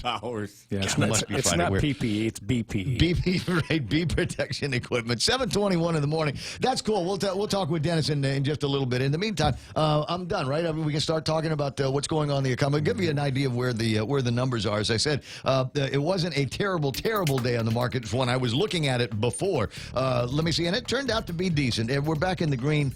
Not big green, but they're holding their own. S&P 500 up 16 points. They're at 27.99. NASDAQ at 85.32, up 139 points. Dow Jones Industrial Average pushing through with 33 more points this morning. 23,537. FTSE is in the green. I got Hang Seng low by 138. Nikkei off by 259. Probably has a lot to do with another announcement from Shinzo Abe about how much longer this is going to go out there. I think he's expanded his quarantine protocols. Shanghai at 28.19, they're up by 8 points, and the DAX at 21 points in the green to close at 10,301. I haven't had a chance to look at Bitcoin or gold. I'll do gold if you do Bitcoin. On the gold here, it's trading at $1,700.33, up by 6.4. Bitcoin's at 7,000 right now. Not bad. It's not bad. steadily going up. In between 8 and 5, and Yeah. I'd take the 7 as opposed to that. There must have been a big dump taken on the oil since overnight since yesterday. Big one? Yeah. I'd read something about where the futures were going yesterday, and it's slipping my mind right now. But it had to do with additional reserves or something. $20.15 was where West Texas was yesterday. Yeah. Today trading $19.71. Okay. So under $20 for West Texas crude. That's going to be good. They'll be good for us. Keep going any lower than that. Maybe we'll have another conversation about a LEAC adjustment. That should have hit the power bills this month, right? Actually, you should see it, because it was... any readings that they did in March would be reflected in April, so your April power bill will already show your lower prices, the new LEAC rate. And I think they said, what, $10 to $15 on the average for most people? I want to say it was 10%. Was it 10 for the whole bill? Yeah, I want to say that they blended that out to 10. But your mileage is going to be it'll for some people you might not notice it because everybody's been home. Yeah, and all the air cons are on all day long. Yeah, somebody was remarking about, is it me or is my water bill up higher? And my water bill is higher. It's up higher because you're going pooping home more often. $100 more. Washing your hands a whole lot more. Yeah. So there's that to be concerned about when it comes up. Now on the Tapas crude. Tapas is the oil, we get that out of Singapore. It's one of the more expensive blends that is made in the planet, and unfortunately, it's the closest one that we've got around here that all three of the gas companies use Tapas crude, and so the refined product is what we get. Tapas crude trading yesterday $34.13. Anybody want to guess on where it is today? It's under 30. Is under 30. Under $30, $29.68 for a barrel of Tapas crude. Now that's moving in the right direction. That's a big jump down, isn't it? 3413 to 2968. Well, it went back. I mean, we were in the 20s about a week ago or 10 days ago, and then went back up again about 20%, and now it's gone back. It's cratered again. Yeah, 29, 22 a couple of weeks back. I've got all the numbers, and the only thing I don't have is dates attached to them. But you can still approximate where it was. But yeah, so it's not quite volatile, but it's interesting to see Tapas and West Texas crude going down to the degree that they had. At the numbers here, where are we getting the good numbers? S&P 500 jumps 2% after hours on reports Gilead drug showing effectiveness treating the coronavirus. So it's nice to hear that something is effective in treating the coronavirus, and maybe something from these guys that isn't going to be mired in politics and controversy like the hydrochloroquine. Oh, it will be. Oh, yeah. It will be. If Trump says anything about it, it will be. 7:24 in the morning. Jerry Roberts in the studio. How you doing, Kimosabe? All right today. Yeah? Doing all right today. Doing all right? Do you realize it has been almost a month since the first executive order for the lockdown? That was March 20th. We're coming up on Monday is the 21st, am I correct? So we will pass the 1 month milestone of being quarantined, so to speak. Quarantine. 30 days. Quarantine. How have we done? And somebody asking, it was Carlos Barreto asking online this morning, he said, how do we interpret the 0 results from the 11 tests that they did yesterday? Was that something we ought to be happy about? Yes, be happy about it. Well, you take a look at the trend in the last week. We've seen what? We've seen a lot of ones and a lot of zeros, essentially. Hold on, I can tell you exactly what we've seen in the last couple of days, because I think that might be part of the spreadsheet that I've got. I've been tracing the numbers on a spreadsheet that I've been looking at since the middle of the month, and the numbers aren't looking all that bad. We are now at 86 out of 135 confirmed cases since we started keeping track. 86 recoveries so far. So I want to keep that in the good news perspective. But if you go back just where are we? 16. We go back to the 9th. It was 10 a week ago. There were 10 fewer confirmed cases here on Guam. Okay. So we have been going up, but by very small increments. And over the last couple of days, 1, 2, 3 days, it's been 0. Okay. Well, they had one. 3 days ago, they had one that was actually diagnosed by the diagnostic laboratory people. Okay. But in terms of the Guam Public Health and the hospital, they've been zeros the last 2-3 days. Yeah, between the 11th and today, 5 cases. And you're right. One of them was a clinical case, and the other 4 might have been one of those 111s. But at any rate, the point. But getting into the trend part of the conversation. The trend is because if you take a look at Peter Lombard's numbers and charts that he's been putting out, and if you're not on excellent charts, he's also updated the view on them, so they're easier to comprehend. To see. If you're not looking, if you're on Facebook and you're not looking at Peter Lombard's page, go to Peter Lombard's page and look and see what he's got. It's easy to understand. Not too much tech is in there, and he makes it pretty simple. And the reason this is important because of this 7-day rolling average is because we're trending in the right direction, and it means that the spread of the virus is slowed down. And I'm thinking now we might be below 1, very close to the number of 1, which is the magic rolling number, trend, right? Which means that people who are infected are infecting less than one other person. That's what it refers to, and that's a good number that's being used everywhere. When you get below 1, it means the virus is slowing down. Yeah, we'll obviously watching this and trying to pay attention because we all want to figure out which of these numbers, which of these metrics are going to lead us back to what you and I like to refer to as normalcy. A little bit disappointed that one of the headlines this morning is talking about our road to recovery, and they say it's going to be painstakingly slow. And I'm going, well, it doesn't necessarily, in my mind, need to be painstakingly slow. There might be ways, and we were talking with Dr. Shea about this. There might be ways that there are parts of the economy that we can reopen. What are now considered non-essential might, in the next few days, we can continue these trends. Might be able to start opening them up the same way that we've got grocery stores and hardware stores open. Yeah, we talked about this a little bit yesterday. What I'd like to see personally is that we relax some of the issues on what people can buy. Well, first thing, let's get rid of those idiotic checkpoints. Okay, checkpoints, I don't think they serve a purpose at this point. I mean, she got her attention with the charts and the projections, what was it, 2 weeks ago? 3 weeks ago? and saying that thousands of people could potentially die if we don't do anything about it. So I think that, I mean, whatever the intention was, it served its purpose. And this is part of the extra point today. At the same time, now with the checkpoints, I don't believe, my personal opinion is, I don't believe they're serving a great purpose at this point, except to aggravate people. Right. I'm not sure it's turning anybody back who would normally be out anyway. Relax the issues in the stores. The people are in the stores. They've stood in line to get in the store. Once they're there, let them buy what they want to buy, because people's needs change over time. I think that will be the next step. Yep. And then to open things up, we're going to have to look at everything carefully. California is the model right now for what's going on. Gavin Newsom has his act together. I wish we could tie together with California in some way. But not to get too political, the only problem I've got is that they want to extend some of the relief dollars to quote undocumented folks. Yeah, anyway, okay, tell me, because I've got a place to go on the other side of this. So if that's part of the extra point, let's go. We'll get into the extra point after we do headlines first. Mana's got her headlines to take care of at 7:30. So let's do that. Being brought to you by Auntie Lolita Cammett of Remax Diamond Realty for all of your real estate needs. Her number is 688-6743. That's 688-6743. 477-3058 for those of you that are really good at memorizing phone numbers on the radio. That's the number for GPSI Guam. 477-3058 to find out how GPSI Guam can assist you. Now, with news from the Guam Daily Post, here's Mana Silva Tyron. Well, there's no new confirmed cases of COVID-19 on Guam, and while it appears to be good news, health officials remarked that it remains important to heed the stay-at-home order and the social distancing order. This as they appear to be working to flatten the curve. There are now 86 patients who've recovered. Meanwhile, the executive order remains in place through the 5th of May, and while the governor says she will consider lifting some of those restrictions in her executive order, it will be slowly, she says, and surely not before the 5th of May. There are currently 615 sailors who have tested positive from the USS Theodore Roosevelt, and while most are experiencing milder symptoms, 5 have been hospitalized, with 1 in ICU. Another sailor had passed away earlier this week.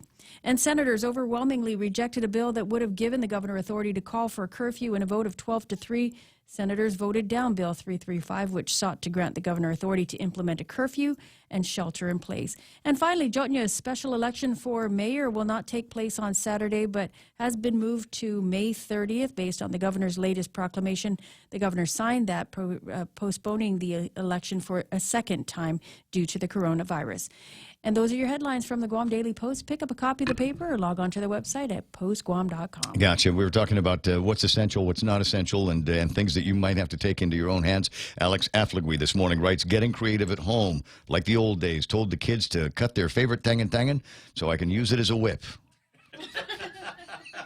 While I supervise them as they cut grass and water blast the house. Some good things never change. Way to go, Dad. That's nice. 7:32. And that's the news. We'll get around to the beep beep in a couple of minutes. But right now, Jerry Roberts has got today's extra point, being brought to you by the team over at the Johan Insurance Services. Oh yeah, the guys over at First Hawaiian Bank, where if you're there when they open the door, just a hair, you might be able to squeeze your application in and get in under the numbers now that they've spent it all. Before you launch into the rest of the intro, I've been talking to Mike San Nicolas, or messaging back and forth.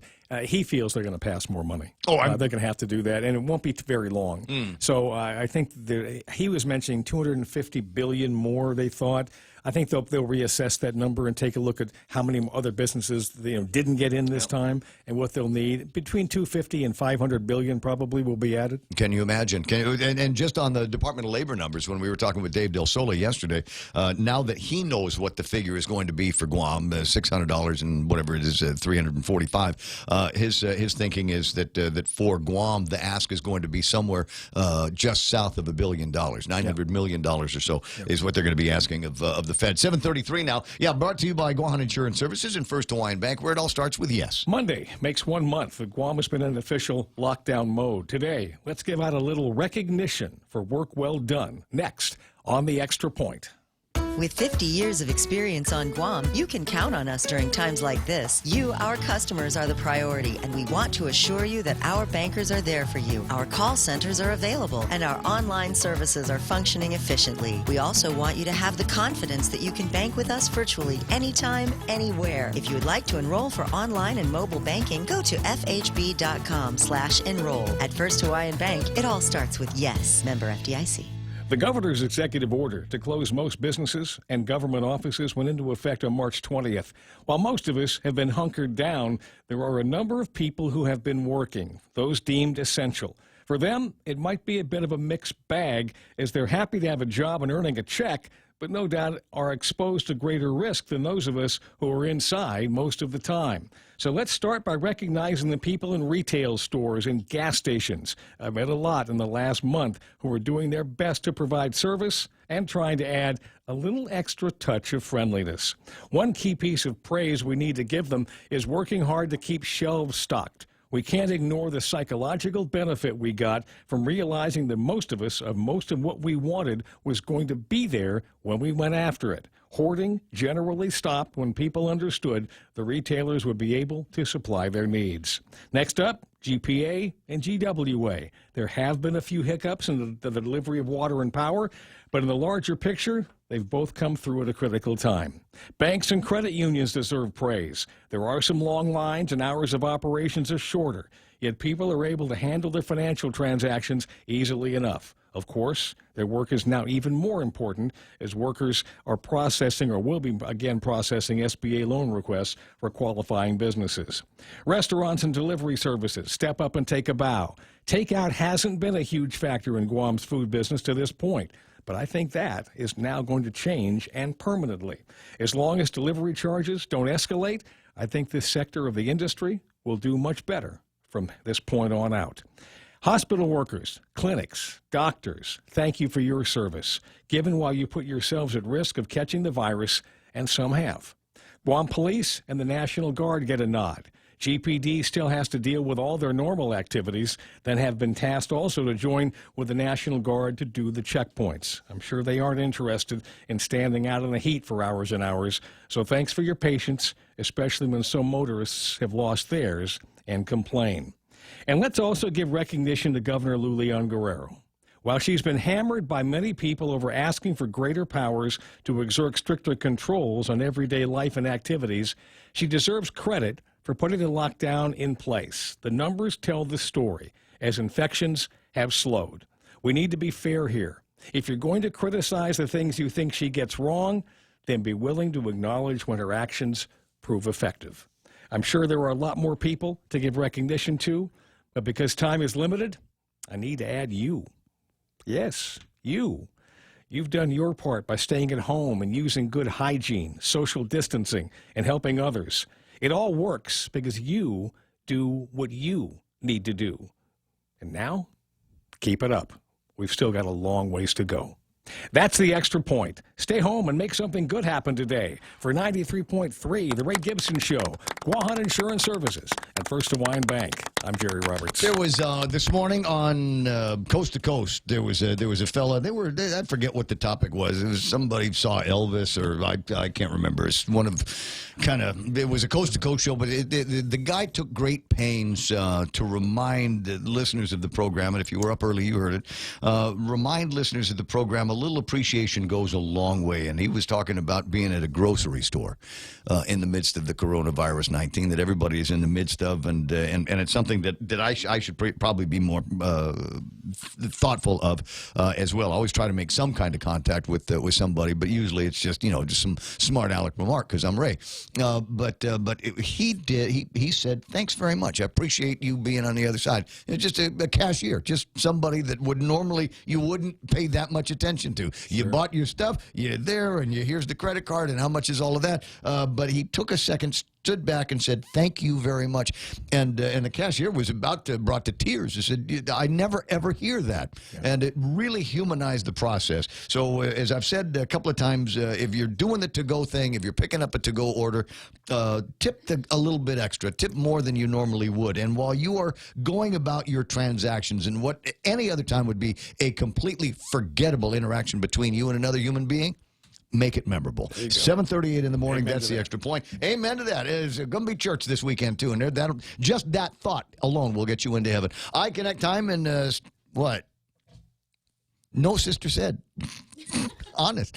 7:38 is iConnect time. iConnectGuam.com and the World Wide Web. That's where you go. Information you need. Mobile internet push-to-talk programs. You know, they're the only ones that do push-to-talk. And you might be going, oh, wow, I remember that from the 90s. Yeah, they still do it. And it's even better now because you get smartphones to play with that go, beep-de-deep.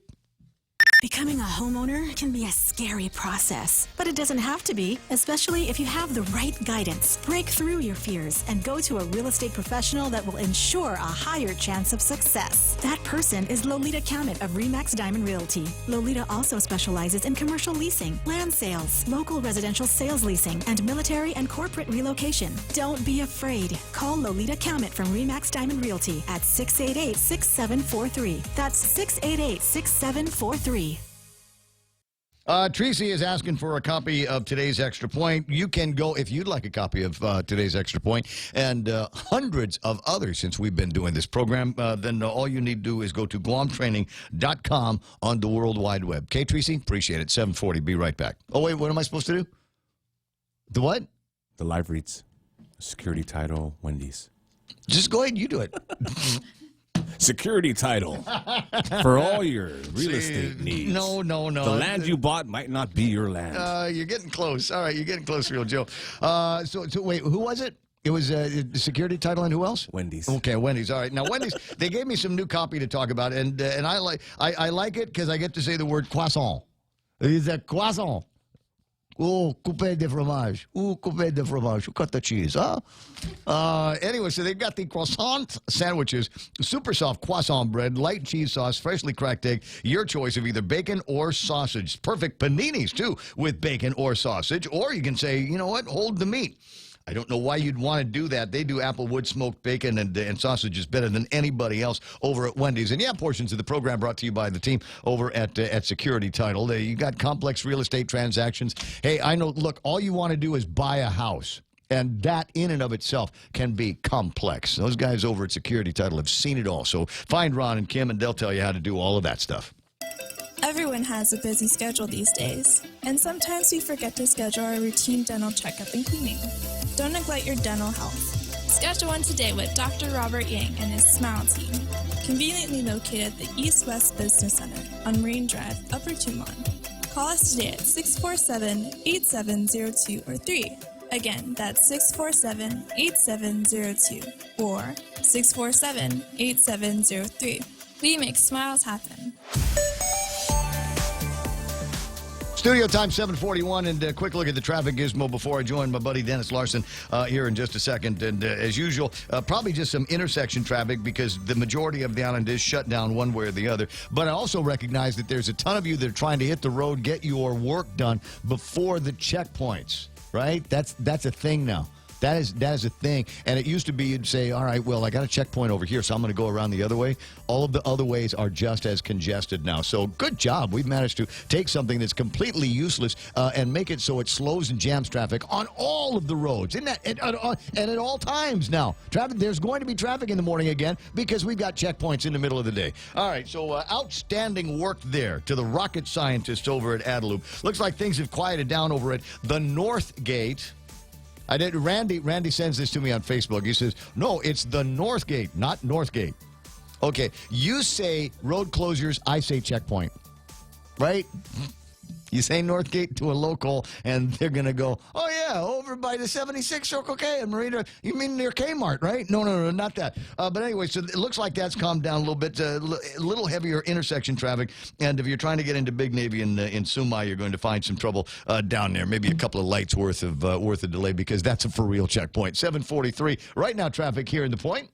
One of the easiest ways to prevent the spread of COVID-19 is to wash your hands with soap and water for at least 20 seconds. Let this message help you time it. Start soaping up Now, if you're sick or caring for someone who is, wear a surgical mask or N95 respirator when you're around others. If you're not sick, wear a washable cloth face covering in case you're an asymptomatic carrier. Don't touch the front of the mask and always remove it from the back. When you cough or sneeze, use a tissue or your upper sleeve, not your hands. Choice Broadcasting reminds you to stay safe and stay clean. You can rinse now. GPSI Guam is a professional technical services company that is a registered contractor for the federal government. They are SBA approved, 8A, and HubZone certified, providing program and project management, administration, technical support, logistics, and commodities. Find out more about GPSI and how they can help you today. Contact GPSI if you need assistance in meeting your small business subcontracting goals at 671-477-3058. They'll be happy to assist. You can rinse now. No. Oh, that's the other commercial she does. Okay. Well, you can rinse anytime. 7:44 in the morning, 888-8255. 888-TALK. Mark Mandiola's on. Gina Kono. I see Bennett Lujan Duenas from Family Finances online. Ishmael hasn't gone anywhere. Hopper Rick Tenorio. Omi, Baltimore. Omi. Dude, let's get together at the swimming pool again. His Omi and his beautiful family, we all hung out there at the swimming pool over at the Westin one fantastic afternoon. It was one of those days, you know, where the swimming pool water was exactly the right temperature. Right? You know that feeling? Yes. And you don't ever want to get out until you realize that you really need a beer. Come on, Omi, let's put the thing together. I got Rick Tenorio's online. Jerry Pistonis is there. Gerard Affligui. And Gerard Affligui, right-click on that name if you want to get your hands on what is going to go down as the best Chamorro cuisine cookbook ever in the history of Chamorro cuisine cookbooks. It should be out there and ready for it. We're going to help them do the launch of the sales and marketing effort here on Guam, and I'm looking forward to more and more conversations with the guy. Rhea Garrido is there. Paige Butler saying, Austin Powers, thanks very much, appreciate it. I got Momo Cepeda Siblang from over at the bar underneath by the old Hoffa 3 and 4. Old Beer Time, right? That's the one. Yeah. And she's not the only bartender that's on the program. Min's Bar was on a little bit earlier. Nice to see John Mendiola saying good morning from Telefofo, Annette Ada Vasquez in Southern California. My buddy Margaret Agolto is online. So is Joe and Goko. Valerie Sablon, S.A. Untalan, and Valerie Blas is online as well. Eric Mendel says, rainy today, possible start of the rainy season. Ooh, don't start using words like that because people go rainy season on Guam, also regular flu season around here. Ed Cruz says, Ray, you really are the Paul Revere of Guam. What? Right. Yeah. So, yeah, I appreciate what you're saying, Ed. But, you know, please don't feed the ego. Right. It's already visible I can see from the statue space. Now. It takes the teamwork to make the dream work. Tattoo Sean is there. Jason Dinkle. So I'm saying it takes the teamwork to make the dream work. And I'm sure that there's people over at the speaker's office going, oh, he remembered our phrase. Remember, I'm remembering it because I used it to ridicule you. That's why it's in my head. So when you see me say it takes the teamwork to make the dream work, I'm still ridiculing people over at the legislature. Richard Leon, Rochelle Merrill is there talking, saying right on to Jerry and all of that. More of those names, but I got bigger names on the phone, so let me get to this one over here. Dennis Larson is on the line. Dennis, old buddy of mine, one of my favorite motorcycle dudes, one of my favorite 2A guys, and I tell you what, those yahoos from Harmon swing by your place or my place. We're not going to have to. Corona-19 is going to be the least of their worries, right? Yep. We can turn and burn on the premises, right? I like the way that sounds. One of these days I'm going to come up there and we're going to get some pew-pew time together in your little range. There you go. Buenos and Hoffa Day, Guam. How's everybody? Yeah, last I checked, and we do testing here every morning, a universal testing of all of the citizens on Guam, and for the most part, we're fair to Midland, as we used to say back in the 1970s. Hey, you are in the business, among the other things. You want to talk about serial entrepreneurs, and I'm one of those guys that trying to encourage the young people on Guam to learn something new while we're in this quarantine time. How hard would it be to learn to become a beekeeper? Well, that's great. Great question. And actually, that photo that you put up there of the mini-me, that was actually a family that had come over. First of all, I have to put a big shout out to my my two mentors out there in the bee business, Mr. Paul Packabeer of Island Honeybee, of course, and then Chris Rosario from the University of Guam. Both those guys have been my mentors / tormentors for the last couple of years, teaching me this bee business. And you know, it just you go from one thing. You know me, I go from one thing to another and bounce around. And the bees, you know, they don't seem to give a crap about what's going on out there right now. Isn't that great? Out there, they're collecting nectar every day, coming back and making that beautiful golden Guam honey. So and so you've got enough bees at your place to be able to actually turn out some honey, and you've been doing that over at the farmers market, but they're closed. So what's your plan? What do people need to do if they want to try out your honey? I want to give you a little background on my company.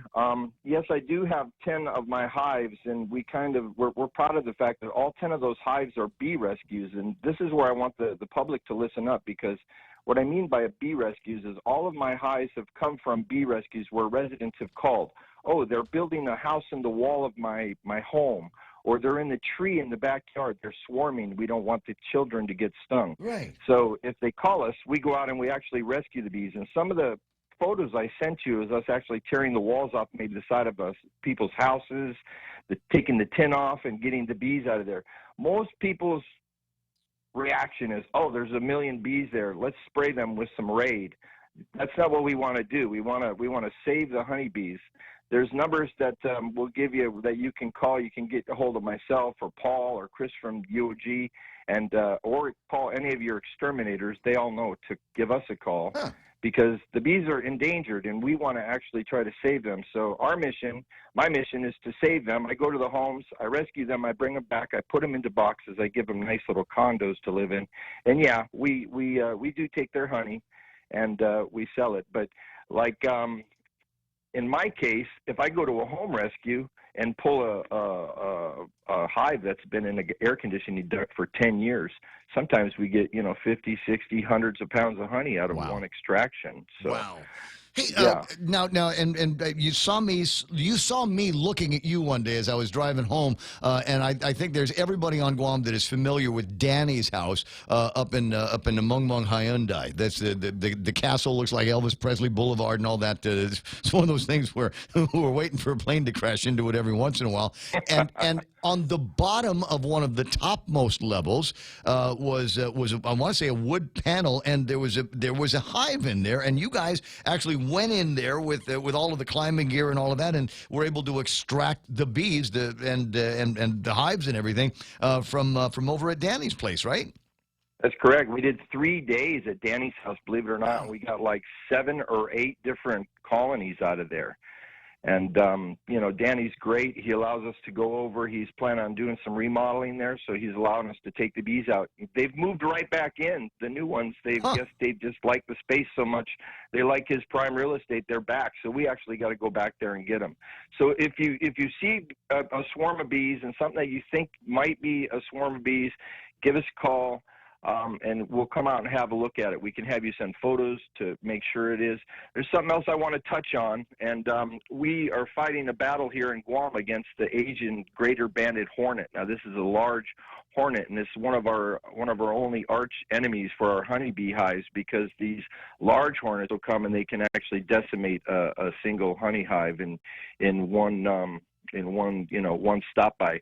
Sometimes you see Paul Packabeer out there in the field dancing around with his butterfly net. He's not like singing the sound of music. He's actually out there. He's actually out there chasing these bees, and we he can chase them and sing. So yeah, we catch him. Yeah, he can do. He's a multitask person. He can sing and jump around in the field at the same time. But our point is that we're trying to take it to these hornets. So Chris Rosario for the University of Guam and the entomologists out there doing a great job tracking and finding out. And with the public's help, we're able to locate these hives, and we're going in and we're killing these hornet hives at nighttime with a bunch of members from the Guam beekeepers. So we're going out there and trying to eradicate these hornets and taking it to them. So on the subject of honey, if you're interested in getting into it, you can give us a call, and we're happy to go on it. Guam is actually a great place to do honeybees. We don't have any of the mites or the bugs that they have in the States. So our bees are very, very protected out here. And as well, they produce honey 365 days a year, and they don't have to store it up for the winter because we have no winter here. So we're able to take a little bit more from them. Is there a wax that like a beeswax that you harvest as well? Yep, I save it all up during the year. I melt it into big discs, and then at the end of the year, we make little candles to give out. So one last thing I just want to throw out there for my honey company, the Red and White charity there, that we take 100% of the profits from our honey, and we give it to the homeless people of Guam. I know that sounds a little strange, but once a year, at the end of the year, our MC, our motorcycle club, that's the Ronin MC, we take our funds from what we've raised over the year, and then I also donate the money from the honey, and we go out and we buy stuff for blessing bags, and then we give out to the homeless people at Christmas time. Basically give it all back to those people out there that have nothing. So it's a feel-good story. We rescue the bees, we take their honey, we sell it, we give it to the homeless. So people are listening right now, and I got to jump into another conversation before the top of the hour. Where can they buy the honey so that you can help the homeless? Well, we are going to be parked on the side of the road over there by the National Guard this Saturday selling honey, kind of right there where Ernie has his corn. I dropped by there yesterday. I bought corn from Ernie, and the day before I stopped and I bought a couple bags of corn from Ernie. All I want to say is, people, Guam, thank you so much. Support your local farmers. If you see them out there, pull over and spend some of your hard-earned money on them. They really appreciate it, and we would as well. Might be able to get both of them in, so swing by the bank and hit the ATM and get some folding money and use that to buy the different varieties of honey that he's got there. And maybe if Ernie's out, maybe grab some local grown corn as well. Dennis, you are an incredible human being. Love you, and we'll talk again soon. Stay strong, Ray. You know what? At 7:55 in the morning, 888-825-5888-TALK is the telephone number, and it's very nice to have a good news story like that. The world of bees and beekeeping is not the first, not the only, and it sounds like something that, if you've got some extra space over at the house, you got some plants, and they say, I'm told from another bee guy, and there is a Guam Beekeepers deal on Facebook as well, that if you want to get a better yield out of whatever it is that you're trying to grow in your yard, your little farm area thing going on, get some bees, and they will make sure that everything is pollinated all the time. Very close, very dear personal friend, the other Governor Leon Guerrero. It's Ken LG on the line. Good morning, Kenny. Good morning. Hey, good job with the legislature. So it's down to just the speaker and Telena and Amanda were the only three that held on to a yes vote yesterday, correct? Absolutely. We posted the voting record up, and I think that's something that's new and different.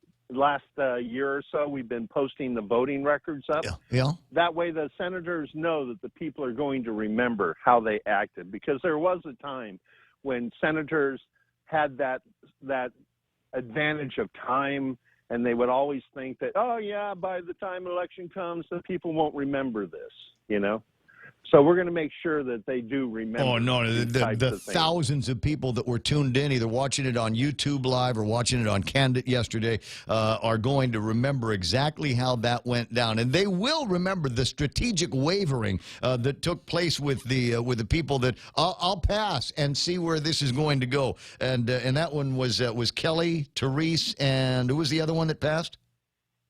Sabina. I don't remember. I think it was Sabina. Yeah, Sabina. Yeah. So and the theory behind that is I want to see which way the wind is blowing before I throw my vote in. And I thought that was a mistake, and I thought it was a big mistake for Therese because she didn't need it. I think by the time it got to her, there was already sufficient. It was already sufficient. Failed. And so it surprised me when that happened. She could have easily voted no and been able to ride all the way through. People of Guam are wary. We know what that trick is all about, and it's almost as bad or worse than supporting lousy legislation. The fact that we had to go through that exercise to begin with, when it should have gone for a public hearing. If it had gone through a public hearing process, we wouldn't have gone that far and put people in a state of stress and distress. for the last couple of weeks. No, it's a major point. Foolish. You're absolutely right. There are people. I mean, as I said, I think there were a lot of people that are PTSD over what was going on. Is it going to be martial law? Is this going to be something that the legislature kowtows to add a loop on? Are they going to give up all of our rights on a silver platter to the governor? And the answer is we don't know. We won't know until the votes come up. And we didn't have an opportunity for Ray Gibson to go down there and testify in a public hearing. Ken Leon Guerrero couldn't go down there and testify in a public hearing. Pam Duvall couldn't go down there and testify in a public hearing. There's and Andre Bainham. There's all these other Darrell Taggarty. All of the usual suspects were missed out on an opportunity, and I think that's why there were a lot more people. And what they said by doing that was that they vocal. didn't want to hear us. They didn't want to hear what the public had to say because they knew. Yep. There's going to be some changes, and as much as I've got personal relationships with these people, I promised you I was going to take it personally, and I am very upset with my old classmate Tina Rose Munya Barnes. I'm very upset with Amanda Shelton. I think that it was clear that she was trying to carry the water for Adelup on something that it would have been a smarter move for her and a political career if she'd had that public hearing. And yeah, I'm disappointed in Telena. I know what she was trying to do with the poison pill. Trying to throw something in there that she figured would make it that much more difficult. But the truth of the matter was she could have just simply voted no and accomplished the same result. Anyway, 8 o'clock in the morning. Ken, do me a favor. Give me a ring back on the other side of the news, would you? You got it. And we'll continue the conversation because the important question is now that this is done, stay vigilant. Hashtag tell the others. Is we've got to figure out, number one, what's going to be next. Next for all of the freedom lovers here in this town. And also, what's going to be next from the governor's office? Do you think that they're just going to go silently in the night, or will there be some kind of retribution? Revenge. We'll discuss that after the news. I think we might. Ken LG, you give me a ring back. 888-8255 if you want to get into the conversation. That's ahead. Stand by now. Fox News Live right here on The Point. A plan to reopen. I'm Lisa Lacera, Fox News. The White House about to unveil a phased approach for people to get back to work after weeks of shutdowns due to COVID-19. Under guidelines introduced by the Trump administration, social distancing restrictions would ease up in places with lower rates of coronavirus transitions in a three-phase approach. The recommendation suggests allowing commercial and social gatherings after a month of evaluations, longer restrictions if there's an uptick in the virus. President Trump is reported to have told governors they will call their own shots, however, and several governors have announced coordination in geographic blocks on reopening the economy. The White House has issued social distancing guidelines to slow the spread of the coronavirus through the end of this month. Jared Halpern, Fox News. New York Governor Andrew Cuomo has extended the state's stay-at-home order. 1 month, we'll continue the close-down policies. What happens after then, I don't know. We will see, depending on what the data shows. The governor also reiterated new guidelines for wearing masks in public, saying if you are in a situation where you can't social distance, you must wear one. 7 Midwestern governors announcing they will coordinate on reopening their economies after similar pacts were made in the Northeast and the West. Earlier this afternoon, the president held an event at the White House thanking America's truckers. In the war against the virus, American truckers are the foot soldiers who are really carrying us to victory, and they are. They've done an incredible job. The American Trucking Association reports in 2018, trucks moved over 70% of the nation's goods. Wall Street at the close. Stocks ended a wobbly day with modest gains. The biggest increases went to Amazon, Netflix, and other companies poised to do well as people remain in their homes. The Dow added 33, the NASDAQ plus 139. America is listening to Fox News.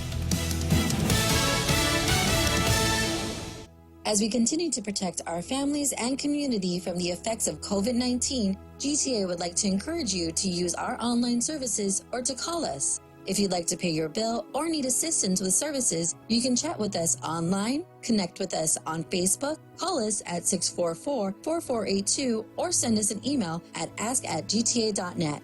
Here at GTA, we are committed to keep you and your family safe, healthy, and connected.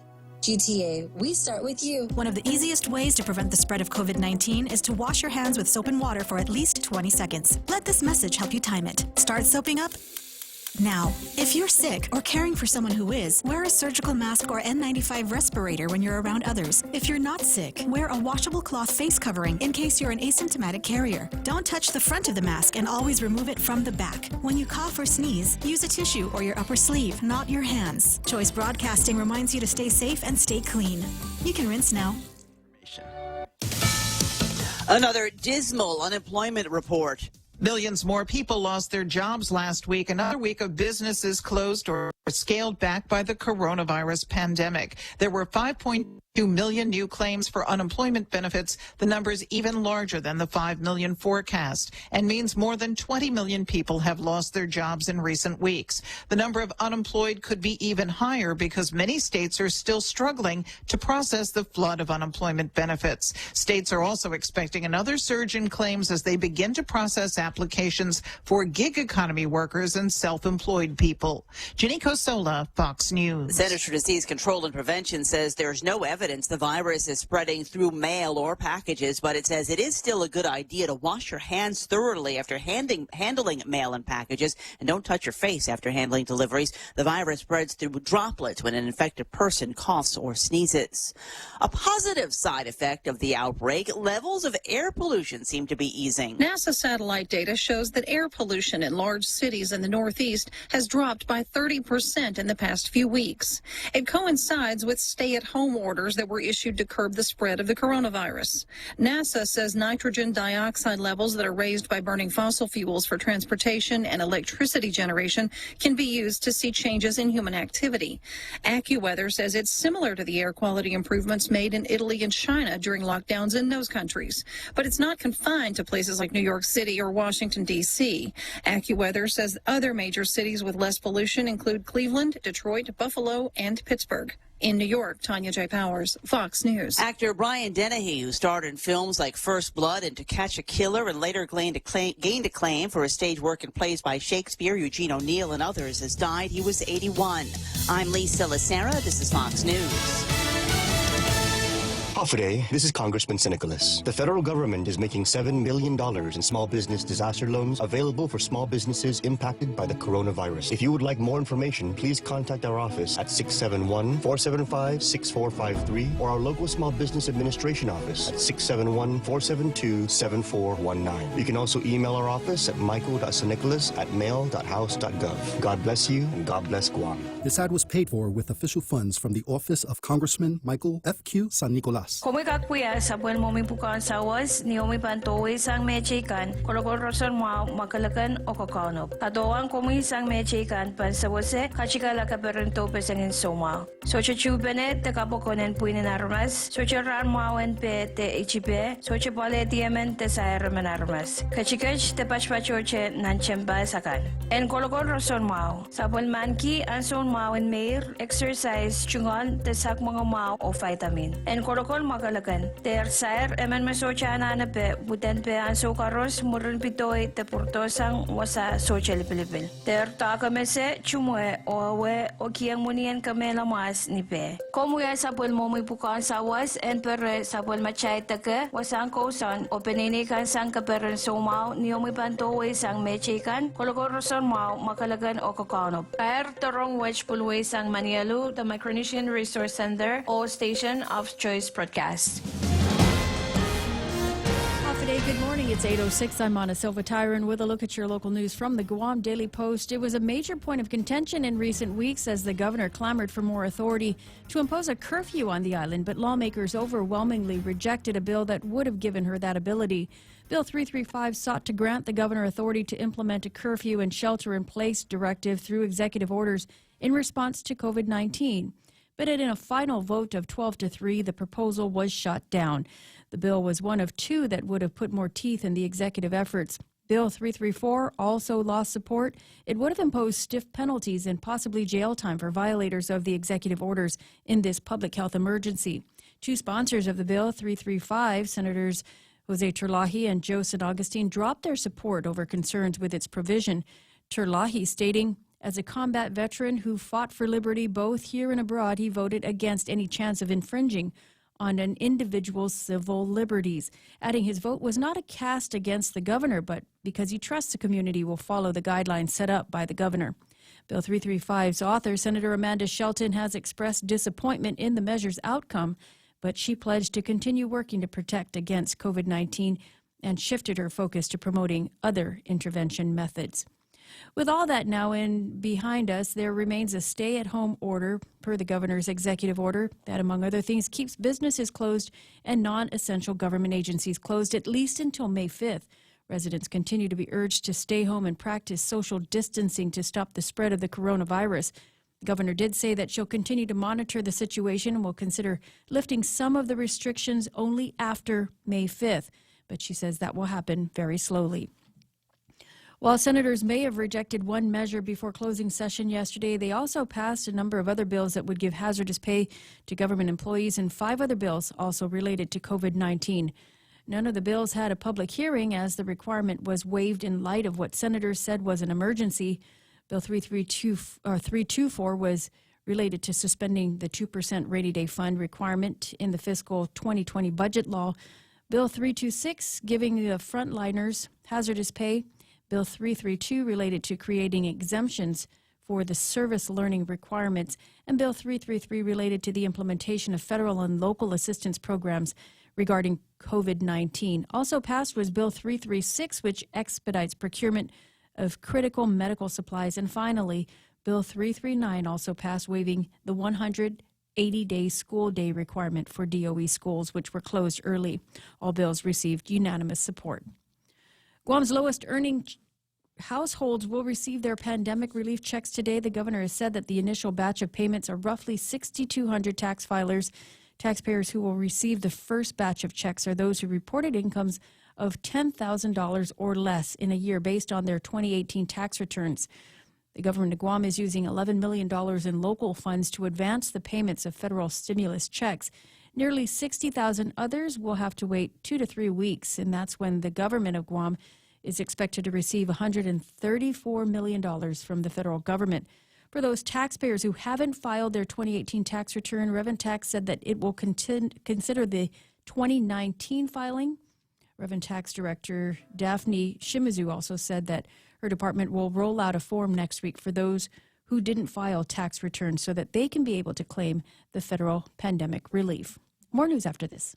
Let Chili's To Go do the cooking for you. Open to satisfy your cravings for delicious burgers, tacos, and ribs, or feed the whole family with all-in-one platter offerings. We're all in this together. Receive a 20% discount on all regular to-go orders. Call 648-7377 to place an order. Chili's will bring your food up to you curbside. Visit Chili's Guam on Facebook and Instagram for more info. Chili's, you can still savor the moment at home. Health officials say Guam is expected to be getting additional test kits from the CDC, but the chance of purchasing test kits from South Korea is dead in the water. The CNMI recently made a purchase of 20,000 test kits from South Korea in an effort to test everyone, but the governor says she's not going to revisit the South Korea issue. That's a dead issue for her unless it becomes part of the list of the FDA-approved tests. According to the FDA website, though, the FDA has approved the coronavirus test kits produced by Solgent in South Korea. Georgia's special election for mayor will not take place on Saturday, but it's been moved to May 30th based on the governor's latest proclamation. The governor signed a proclamation postponing the election for a second time because of the coronavirus pandemic. And an apology being offered today from Senator Kelly Marsh Taitano, who caught some flack for not standing for a moment of silence offered at the opening of session on Wednesday. The silent prayer offered for those who died as a result of COVID-19. A video that circulated the social media showed the senator seated and using her cell phone during the moment of silence. Marsh says that it was a misunderstanding, and she actually didn't realize that there was a call for a moment of silence, and she was messaging her staff. Taitano did say that she is truly remorseful and offers her condolences to the families of those lost to COVID-19. And those are your top stories from the Guam Daily Post. Here now is Ray with your weather. 8:12 in the morning, and it's finally happening. Some of the stimulus checks are showing up here on Guam. Maybe if you check your mailbox and see maybe there is one in there already. Real Joe was able to take a look at his stimulus check, and we've got a picture of it posted up for you here on Facebook Live here this morning. Your stimulus stimulus check has arrived, it says. It made out to Real Joe Cruz. And there's 2 check places there. If Trump is your president, then you check on that and you get $1,200. If Trump is not your president, you check on that and you get nothing. It's interesting that the way they... I don't think it took a little bit extra for them to actually do it like that. I'm just wondering, because I got all these Libby friends, and they're like, oh, Trump's not my president. Wait, Trump's bad. Pence is bad. But I'm wondering if they're bad and their dictator president, if they're going to cash those checks, or are they going to send them back to Washington, D.C. 8:13 in the morning. Sorry if I got you going. All right, here's the weather. It says... partly sunny with isolated showers, and that's going to be good. Let me give you an example of why that's going to be good. I got this in the there. There's a picture. Rowena sent me this picture. It is a photograph of a boat, but behind the boat is a gorgeous sun. No, it's a rainbow. It's not a sunset ray. It's a rainbow. Taste the rainbow. So you get, on days like today, we get that, where it's raining on one side and we get some sunshine on the other. If you're in the middle, you get a rainbow. Partly sunny and isolated showers. Northeast winds up to about 15 miles an hour. Highs today, 87 degrees for tonight. Pretty much the same thing, except overnight lows will be 77. Sunset will be at 6:34. Now, I don't know about grill marks for the weekend. I will tell you, though, if there is even a hint of grill marks, and I'll be on the lookout. I'll be looking at the satellite imagery. I'll be looking at the radar imagery. If there's a hint for it, I will be at a beach somewhere with a cooler of beer. And if you can find me, you can arrest me. It's 8:14. That's news and weather together here on The Point.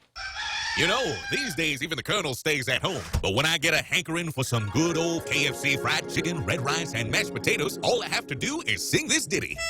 Call 300-FAST to get your KFC delivery. Woohoo! One more time. Call 300-FAST to get your KFC delivery. Stay safe. Call 300-3278. KFC. It's finger licking good.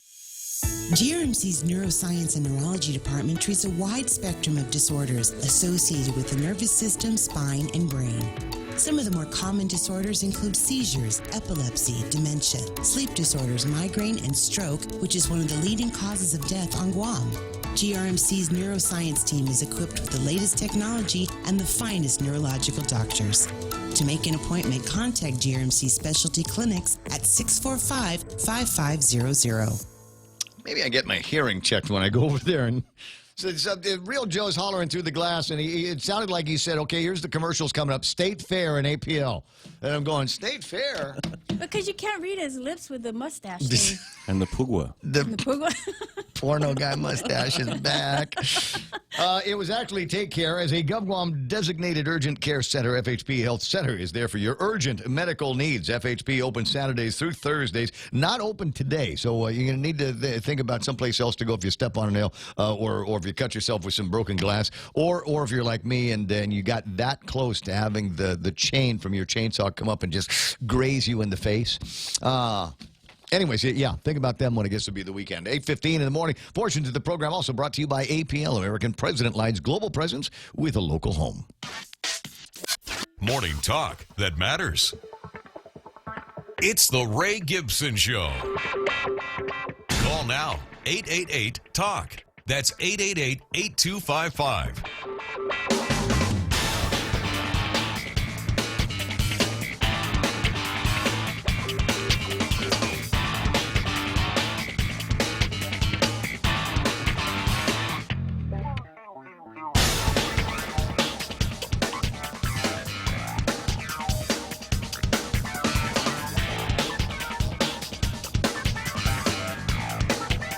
I see it, 816-888-8255, 888-TALK. Folks over at Teresa Terlai's office saying, wait a second, there's a picture of her on Camden News that said Senator Teresa Terlai will not be supporting substitute bill number 335. And the question is, then why did she pass?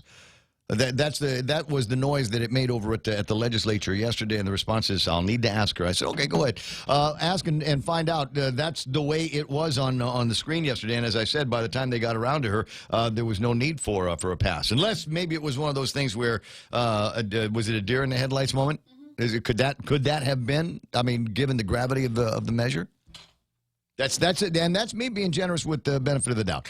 You got the telephone number. Don't be shy about using it. As I said earlier in the last hour of the program, who was I talking to? Is my bro, the other governor, Leon Guerrero, Ken Leon Guerrero, who rejoins us now in the program. So yeah, yesterday was an interesting day over at the legislature, and it felt. Felt good. Felt good. It felt like there's still ways that ordinary citizens can make a difference and have their sentiments heard and felt by a legislature that usually feels like they're in an echo chamber. You know,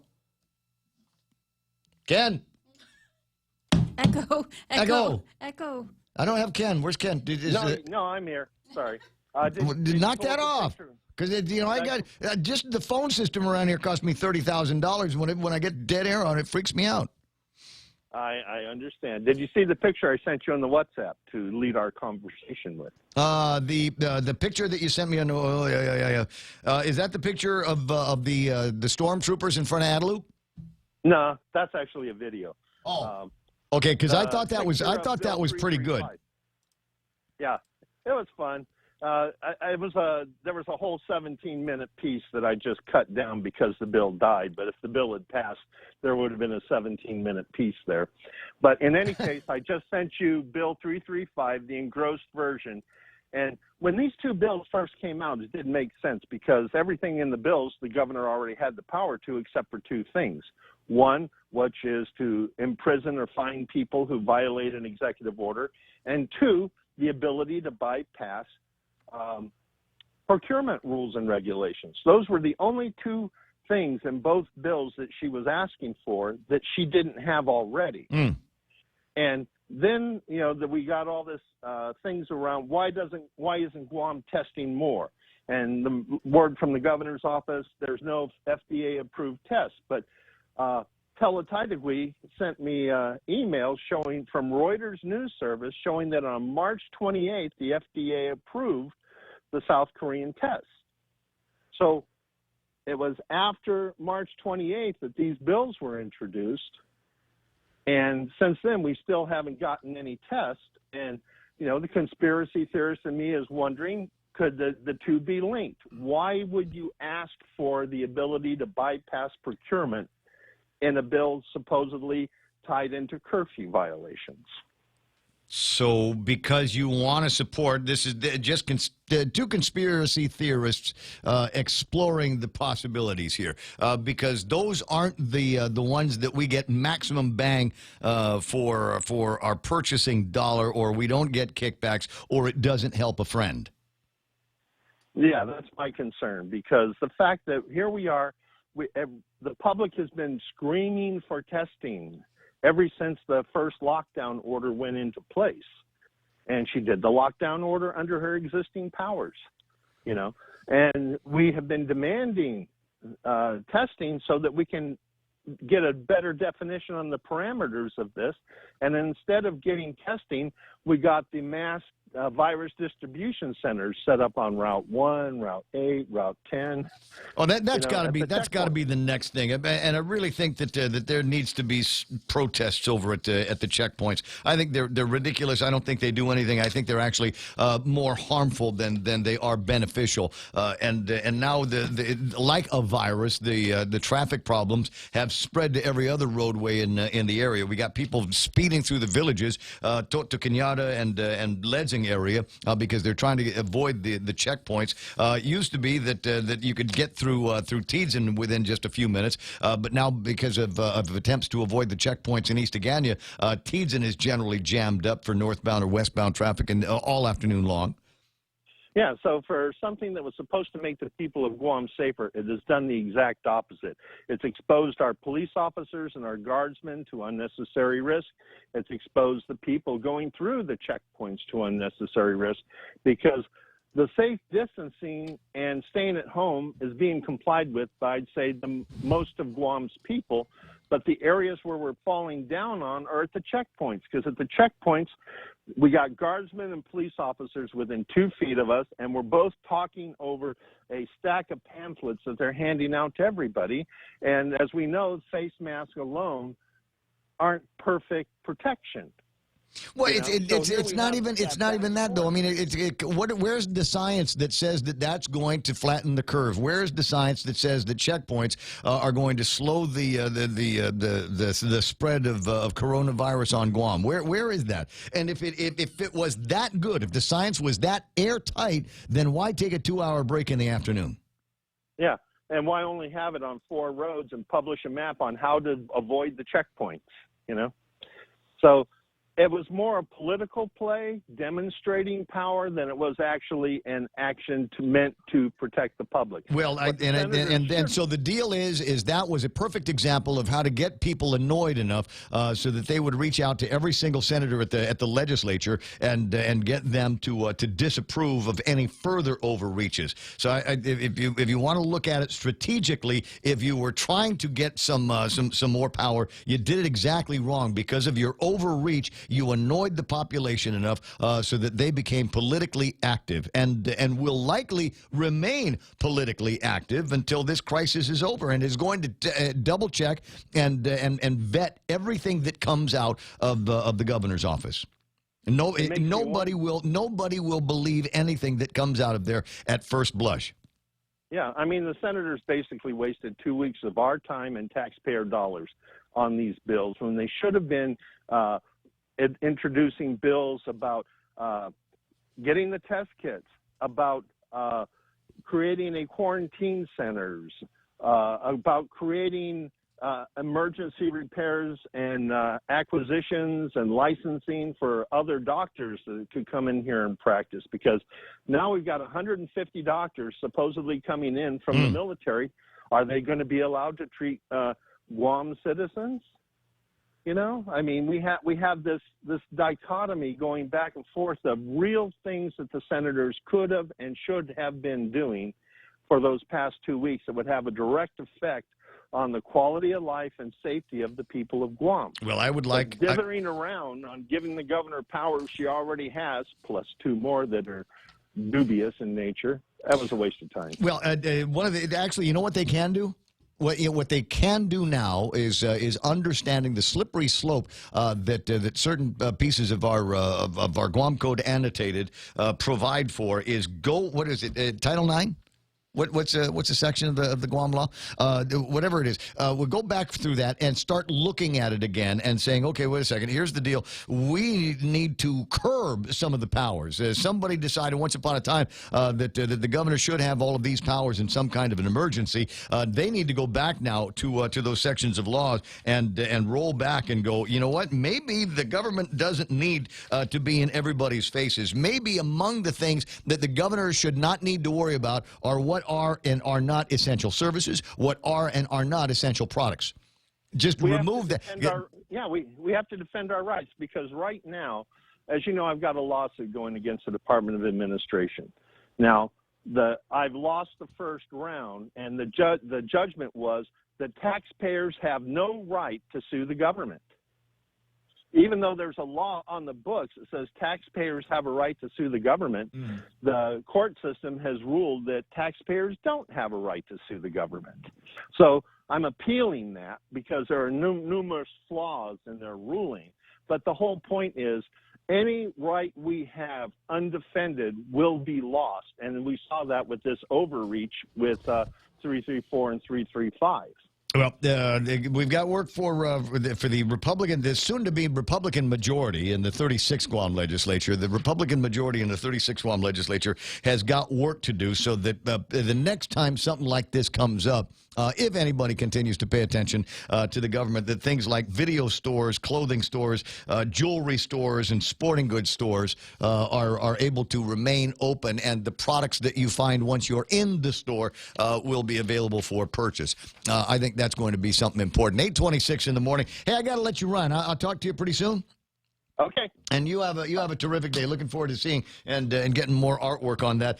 There's another good news story, and this is one of those things. I don't believe it has anything to do with the coronavirus. I think it's just one of those things where you got a couple of guys with more sense than God gave horses and said we've got to make it so that people around here that might have a hard time affording regular places that apply for Section 8 assistance will be able to be competitive with other renters renters in the market. I think that's an interesting concept. Ray Tapazin is over at Gora. Good morning, Ramon. Good morning, Ray. How are you doing? You know what? I'm doing pretty good. I still don't have coronavirus. How about you? I don't have it yet. All right, good news. It's still going to work every day, huh? Yeah, we have a portion of our operations that's essential. So yeah, many of us are still reporting to work. I thought it was very, very interesting. I saw some of the numbers associated with this, but it looks like people that are renting homes to Section 8 clients are going to get a little bit of a raise here in the coming months. That is correct. That's actually the second request we've put into HUD in the last 8-9 months that they've approved. This second one was connected to a fair market rent study that we commissioned at the tail end of last year. And HUD approved the results of that study, so we see a significant increase for all bedroom sizes, particularly with the 3 and 4 bedroom units. Yeah, I saw that. I was looking at that 4-bedroom unit. What is now about $2,031 for the standard rent for the Section 8 clients has now gone up to about $2,400 a month, and that makes Section 8 clients competitive with some of the other higher-end renters that we've got here on Guam, and it might be an incentive for many property owners to be able to take a look at some of their properties and say, you know what, now I can justify getting a loan, doing some work in the house, and then calling Ray and asking for some Section 8 clients to keep it rented. You know, we hope that's the case. And, you know, I just want to let the public know that our Section 8 budget, because of this, went from $30 million to about $37 million annually. So that's pretty significant. I mean, that's just $7 million more we're going to be able to spread throughout the economy. So I think that timing is perfect, you know, in light of the COVID-19 crises and the fact that the economy is really hurting right now. We hope to get all of this. We need to call a board meeting, first of all, get the board to adopt it. Yeah. And then we can start calling our landlords and moving forward with this. No, I'm looking at a 2-bedroom place, and I briefly stayed in a 2-bedroom townhome, and the rent on that was $1,300 a month. But a 2-bedroom now could be as high as $1,374 a month under these new dollars. There seems to be a little bit of a variance here. Will Gora people be going in and looking at places and saying, okay, well, it's got a couple of bedrooms, but it's only got 1 bathroom or doesn't have a covered carport, things like that? Will elements like that be cause for variances in what dollars will be available to the landlords? Absolutely. But, you know, the thing is, the challenge we've had for many, many years is we really could not compete with the military market. Yeah. And that's primarily why a lot of landlords or some landlords choose not to contract with Gora. We hope with the passage of this, it's a little bit more competitive and we'll get more interest. And then we're also going to embark on a very aggressive marketing campaign now that we have these new rates to try and promote Section 8. You know, the thing about renting to Section 8 as opposed to to just rent to just anybody out there is you're guaranteed going to get paid. Even in light of this coronavirus crisis, we still are paying our landlords, and we've not missed any deadlines. Interesting. That is a good point. Is the numbers would continue to flow, even though there's coronavirus that is floating around in the economy, and obviously that provides a degree of security for the clients of Gora as they're pondering all of this. Now we've lived in the military market and watching some of the rents go up as a result of having these military laydown dollars that are out there in the community, but that hasn't necessarily, in my mind, brought on a little bit of a housing construction boom here on Guam because the costs to build these days are just so high. We don't have all the labor that we need to get it done. The materials are a little bit pricey, so it's possible that even at a guaranteed rate of as much as $2,400 a month, that still doesn't expand the margin for construction of new properties. You're absolutely correct. And, things are not going to get better with respect to the construction industry. It's my understanding that, that HUD's going to dump about $244 million into our neighbors up north in Saipan as a result of a recent storm. So even that alone, in my opinion, is going to create some challenges for Guam, simply because there's a lot of money going to be spent up north, federal dollars, that is. Interesting as we make our way forward. People that are contemplating renting, maybe there's somebody that's got a piece of property and going, yeah, you know what, that's not a bad idea. I got a couple of bedrooms in a house on the property next door to mine. Maybe call up Rate Deposit and find out what it would take to get these things rented out at the new rate of $1,300 a month. What does it take? How does somebody that's sitting on some property become a Section 8 landlord? Well, first of all, they can call our Section 8 program or division and get on the list. Of course, our building inspectors will go out there and inspect your unit to make sure it complies, and it really starts with that. Are you able to meet those requirements? And if so, then certainly once we issue a voucher, then the tenant is welcome to lease with you. Do you want to hear from any real estate people? I've got more than one. My Auntie Loli Kamet is online this morning listening intently to the conversation. Yeah, absolutely. Entertain folks like that, because there's always somebody. You know what? There was, and I don't know how to say this without stigmatizing certain people, but in a lot of cases there are landlords with decent properties that would like to lease them, and never mind even going for top dollar, but don't want to lease necessarily to Section 8 clients because they'll trash the place. Yeah, we've heard that, and quite frankly, that there's a negative stigma sometimes. But the bottom line is, when you weigh the pros and cons, particularly in an economy the way it is right now, you're going to get paid. You're going to be paid every month. If you just rent it to Joe Public out there, you might not get paid if their hours are reduced or if they've lost their job. So. Yeah.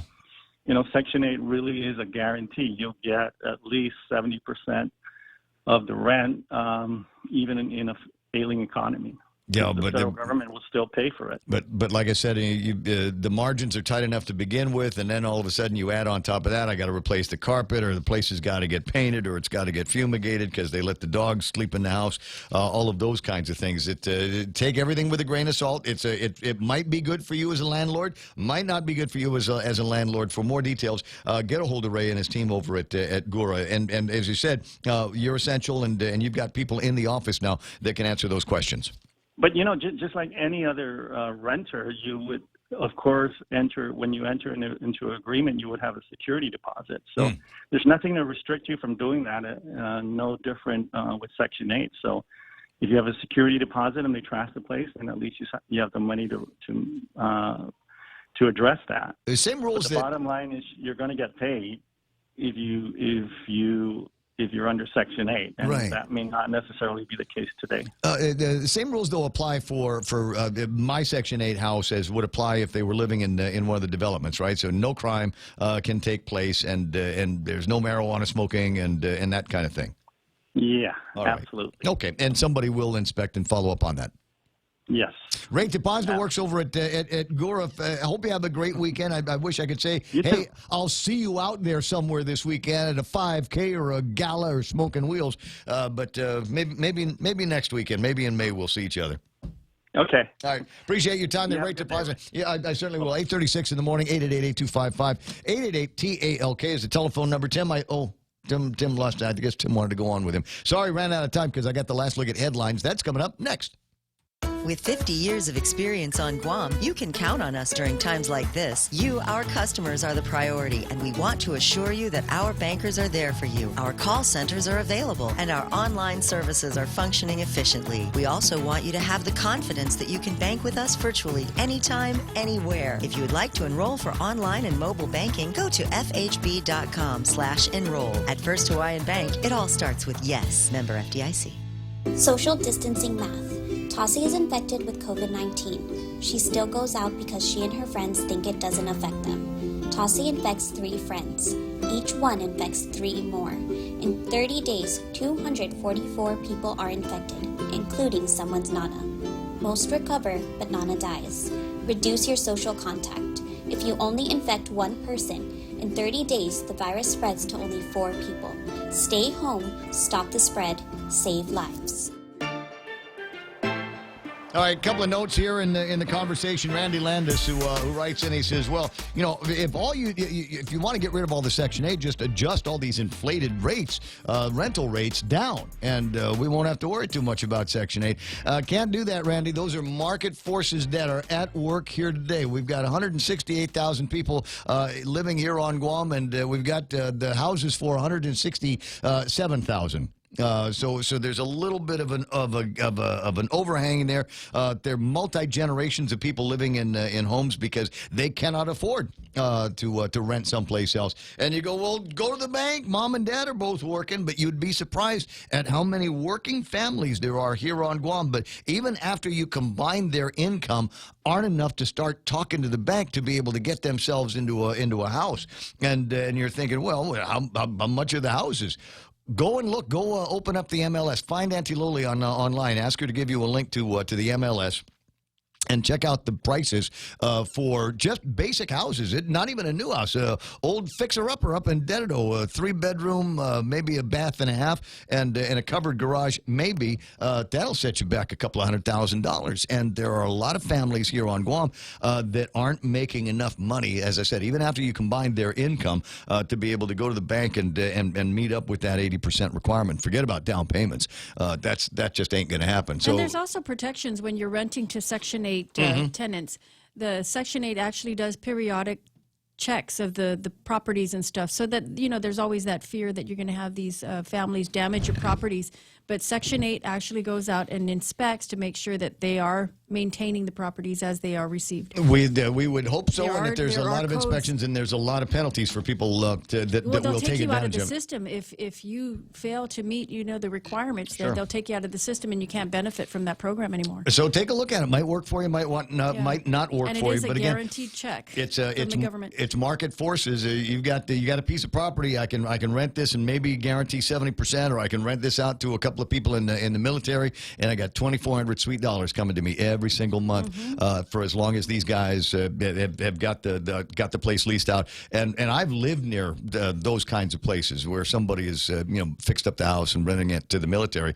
There's always somebody in it. So even after the family rotates out, there's another family getting ready to rotate right into that exact same property. So you go in after a couple of days and clean the place out, and maybe put some fresh paint on the walls and bush cut in the backyard, and then bang, all of a sudden the guy from housing comes over with the new family. Here's the keys. But even in this in the economy that we've got now, I'm told that many contractors are looking at people would say, well, just build up these houses and get them ready for this endless supply of military dollars.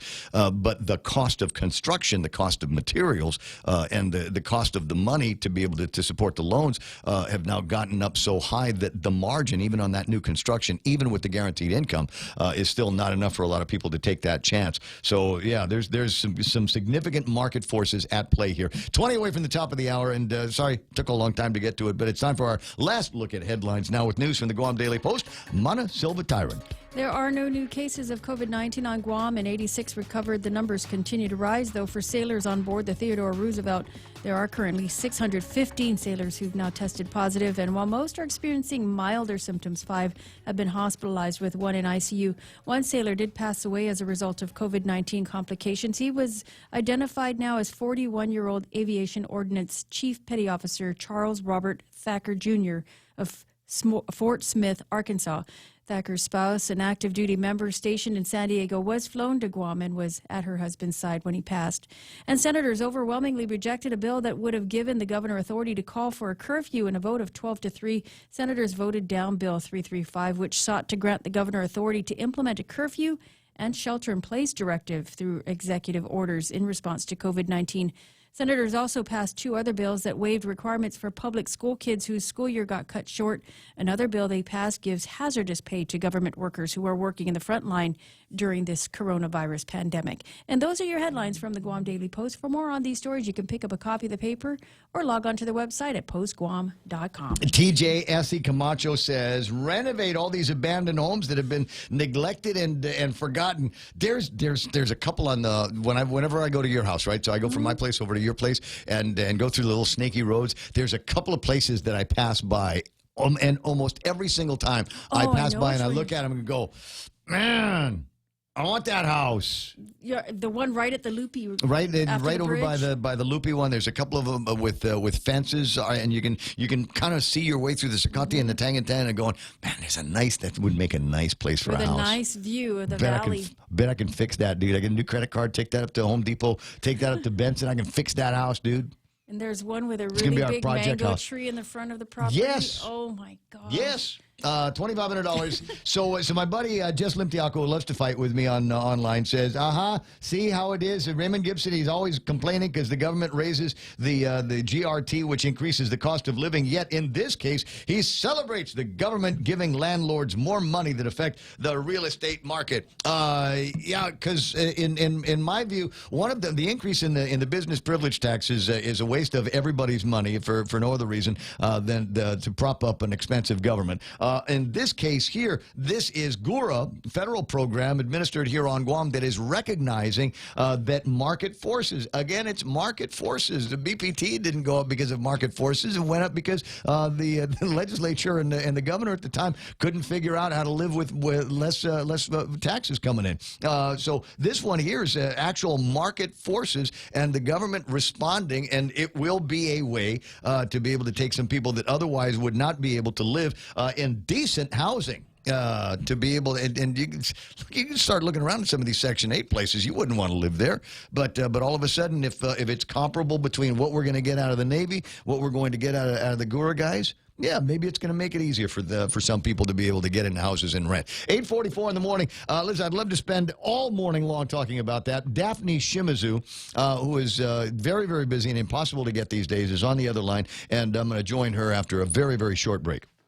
Cocoa Coffee Company is now available at Circle K. Single origin coffee beans carefully sourced and locally roasted to give you the freshest cup of coffee Guam has to offer. Grab a cup that's brewed every 30 minutes or purchase a bag of the locally roasted whole beans. Flavors now serving: light medium roasted Ethiopia and medium dark roasted Jamaican Blue Mountain. Exclusively available at Circle K. With every Cocoa Coffee Company purchase, a portion of the proceeds will go towards the Cocoa Recovery Program. Everyone has a busy schedule these days, and sometimes we forget to schedule our routine dental checkup and cleaning. Don't neglect your dental health. Schedule one today with Dr. Robert Yang and his Smile Team, conveniently located at the East West Business Center on Marine Drive, Upper Tumon. Call us today at 647-8702 or 3. Again, that's 647-8702 or 647-8703. We make smiles happen. As we continue to protect our families and community from the effects of COVID-19, GTA would like to encourage you to use our online services or to call us. If you'd like to pay your bill or need assistance with services, you can chat with us online, connect with us on Facebook, call us at 644-4482, or send us an email at ask@gta.net. Here at GTA, we are committed to keep you and your family safe, healthy, and connected. GTA, we start with you.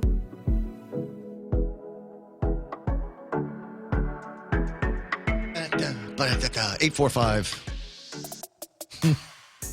So I'm trying to put together in my head the comparisons because it's fun to do this for here. It's fun to do for everywhere else.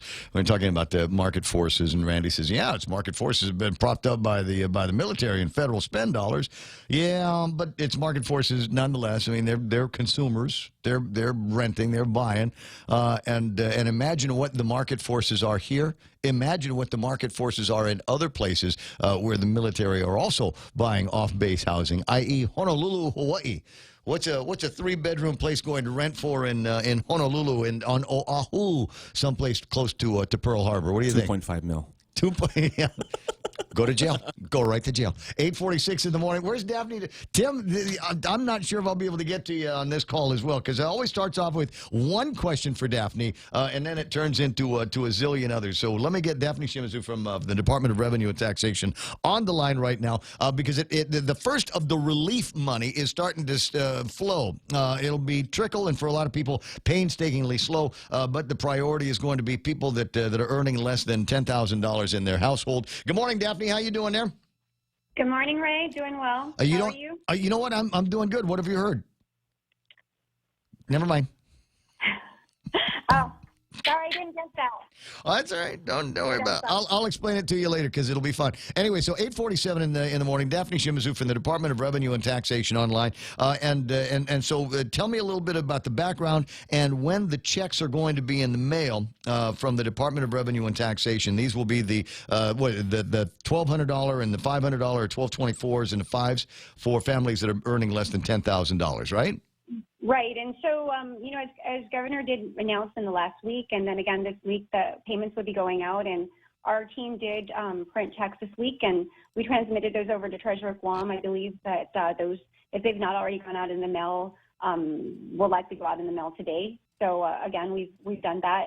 And yes, you're right. We worked on trying to focus on, of course, those at the lowest income levels, and recognizing that our people are really in need. And so, again, we've actually spent a lot of time. I know that there's a lot of questions about, for example, our implementation plan and things like that. Our team actually spent a lot of time not only working on our plan, discussing and meeting with IRS, but we've simultaneously been working to stand up our system to make sure that it's ready to print checks. And I'm very proud. I mean, we worked even through this past Easter weekend, and we have a really great dedicated team, IT side, and with our relationship with our vendor has been so helpful. So we were able to get those out. And, okay. Now, as you said, the checks have already been printed. It's just a question of sending them over by the Department of Administration. They're going to bless it and give it to Tammy over at the post office? Right, our friend Tammy. So as I understand it, my team had transmitted those checks already since, I believe, yesterday, and they should be mailed out before the end of the week, which is today.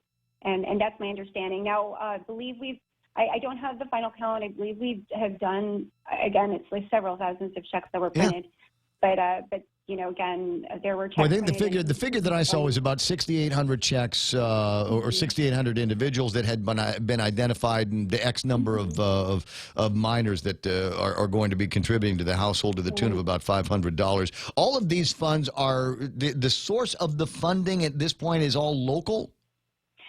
Yes, the source of these funds are local.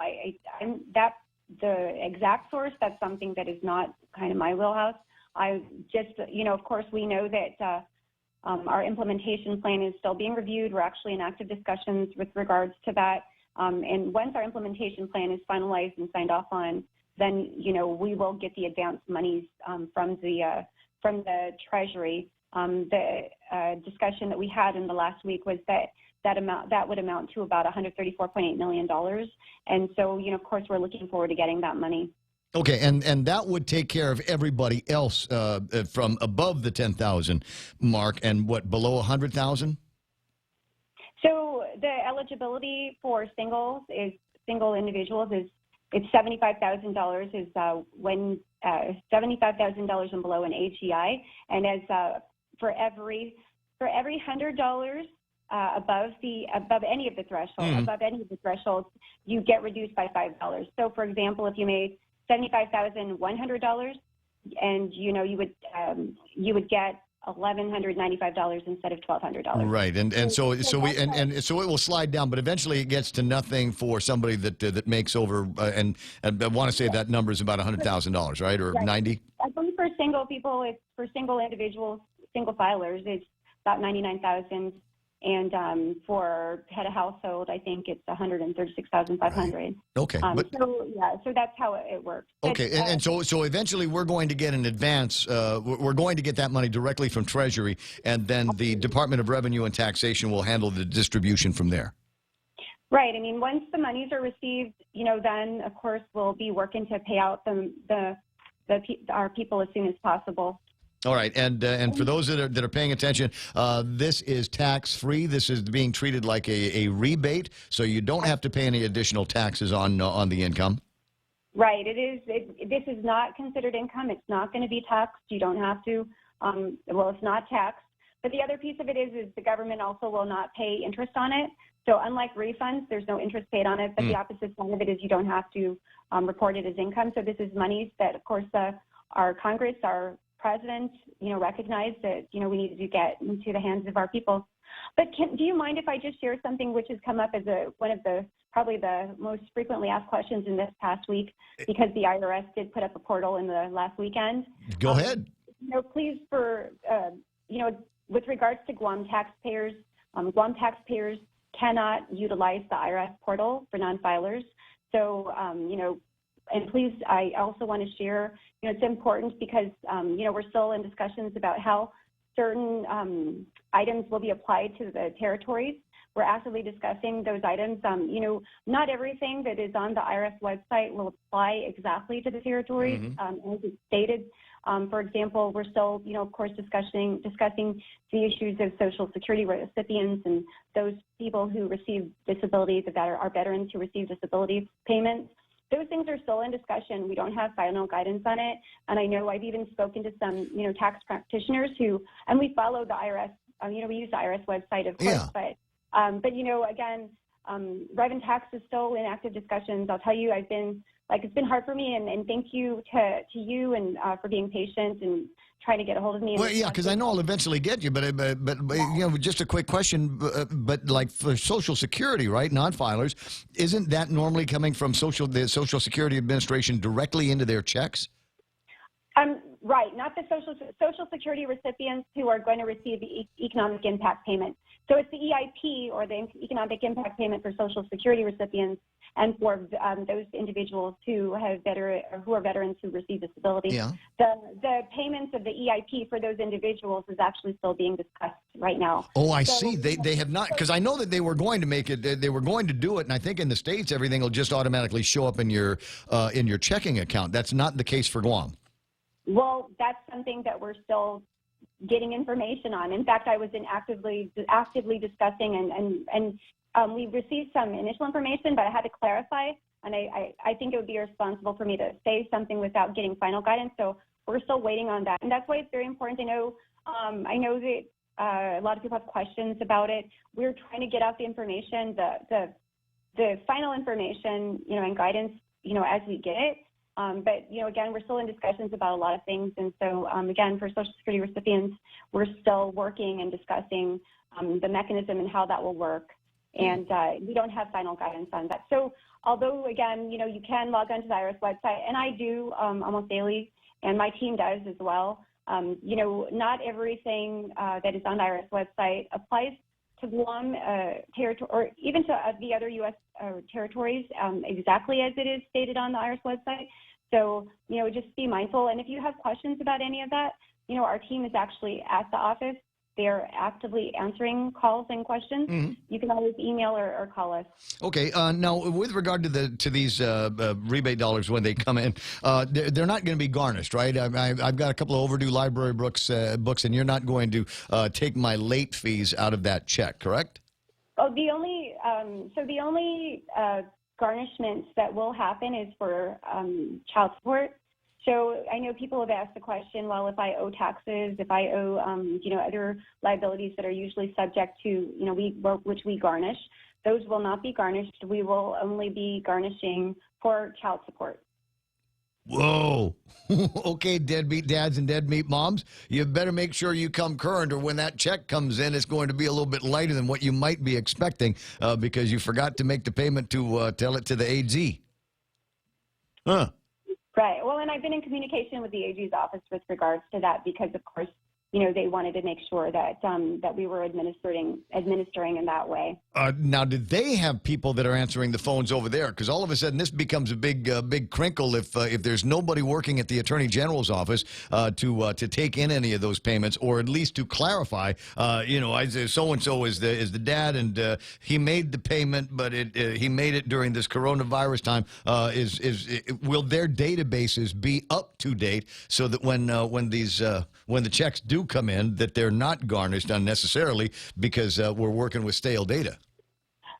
That's something that I'm not familiar with the operations of the AG's office. I do know that, I've received emails from the AG's office attorneys in the last week. So, they're working. Obviously, they're working, but I don't know how or how many people are working. That's, again, I'm not sure. When do you think you guys might be able to get back into the business of full-time serving everybody over the Department of Revenue and Taxation?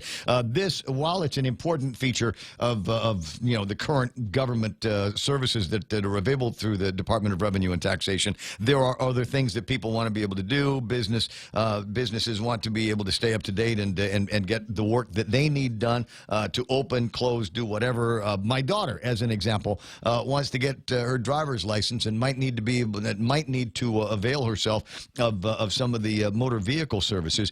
Any conversation about when you guys might be able to open things up and get people through your doors, actual humans through the doors? Well, with regards to discussions on that, I've absolutely been discussing that most specifically with our GITA people as well, and also with regards to even our business license permit center group. We've been discussing, how we might be able to begin to open up. Now, what I really believe, it's kind of my own personal opinion, if you don't mind me kind of sharing, is that, of course, that, I think that, well, one, we couldn't have contemplated, that this coronavirus situation would have lasted this long. Initially, we had thought, of course, it was like from March 16th to March 30 or March 31. That was the first public health emergency period, and then it got extended through April 13, and now it's May 5. And so, I think not just here, but even, I think throughout the nation, there is, movement and talk about how we might be able to, as government, and as just even also just, businesses be able to begin to move toward, I suppose it's what we call the new normal, right? And, I'm proud of, what I've seen with regards to our local businesses, the ones that are essential, and, in their efforts to try to make sure that people are practicing social distancing and that they're protecting not just, the public, but also their employees. I mean, I've seen in stores where they have plexiglass and things like that. And I think, that is just kind of the beginning of a pathway toward what we're probably going to end up creating is kind of like what is the new normal.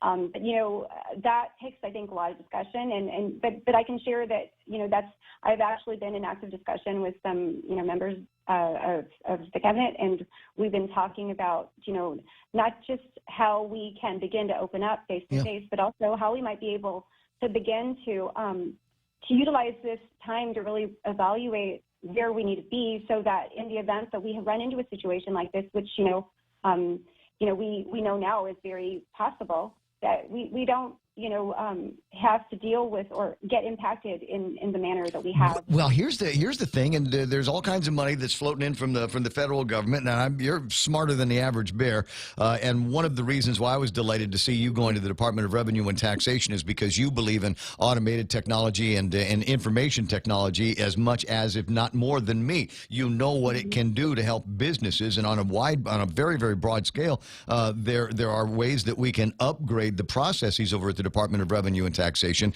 that require less by way of manpower, less by way of face-to-face interaction. There's all kinds of things that you guys can be doing at Rev and Tax if you had the technology and the software and the people that know how to drive that.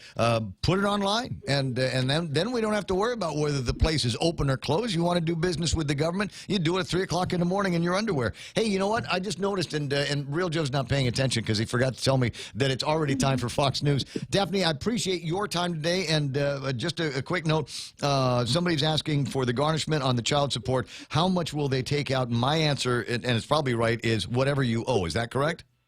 Right. Whatever you owe, of course, to the extent that we're of the EIP payment. I got you. Daph, I'll talk to you pretty soon. Have a great weekend, okay? Thank you. All right. I'll talk to you later. 888-8255 is the phone number. 901 We joined Fox News Live already in progress. He says his state will be cautious when it comes to reopening businesses. Yesterday, I noted 63 deaths. That it was among the highest number of deaths total that we had recorded over a 24-hour period. Today's numbers are 69 individuals that passed away over the last 24 hours. 890 souls have been lost since the beginning of this pandemic. Earlier, he said he agreed with the White House plan to reopen the economy. 18 bodies of victims of the virus found at a nursing home in northern New Jersey. Governor Phil Murphy says he's outraged the bodies of the dead were allowed to pile up in a makeshift morgue. The state health commissioner says 19 of the home's 35 residents who died since March 30th had the virus. America's listening to Fox News. GPSI Guam is a professional technical services company that is a registered contractor for the federal government. They are SBA approved, 8A, and Hub Zone certified, providing program and project management, administration, technical support, logistics, and commodities. Find out more about GPSI and how they can help you today. Contact GPSI if you need assistance in meeting your small business subcontracting goals at 671-477-3058. They'll be happy to assist. Guam is home to strong and resolved people. As an island, we regularly deal with the destructive forces of nature together. We at Security Title know that when the storm passes, our families and neighbors will join together to clear the debris, to barbecue whatever is thawing in our freezers, and get back to the business of wholeheartedly living our lives. As our island struggles with the effects of the COVID-19 pandemic, let us remember that this too shall pass. Nation.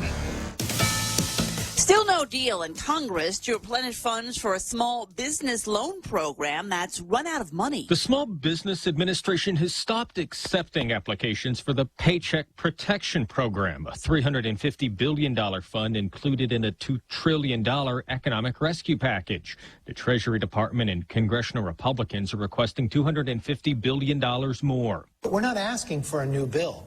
All we're asking is for more resources for the successful parts of the bill to move forward. House Republican leader Kevin McCarthy is pushing for approval this week. House Speaker Nancy Pelosi says Democrats will not go along with additional funding for the PPP without also increasing other needed funding for hospitals and state and local governments facing shortfalls.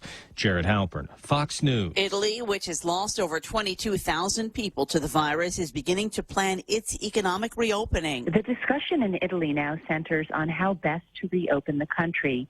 The Lombardy region is eager to get back to work, albeit with lots of working from home, testing, and social distancing. But some question if May 4th will be too early for that. Lombardy is the most productive and wealthy part of the country that has been the hardest hit, with 62,000 infections and 11,000 deaths. Meanwhile, the European Commission President, Ursula von der Leyen, apologized for the EU's slow response to Italy's crisis.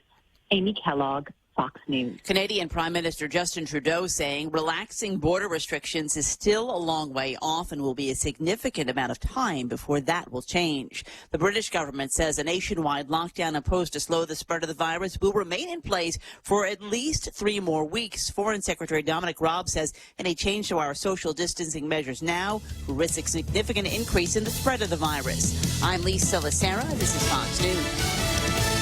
Wow, nice smile. So perfect and all. Thanks. I owe it all to Dr. Robert Yang and his smile team. They do wonders for a healthy, happy mouth. Got teeth? Don't wait until they hurt. Schedule your routine checkup and cleaning with Dr. Yang and his smile team. Suite 119 in the East West Business Center, Upper Tumon. Call 647-8702 or 3. The best thing that happened to teeth since toothpaste. Dr. Yang and his smile team. They make smiles happen.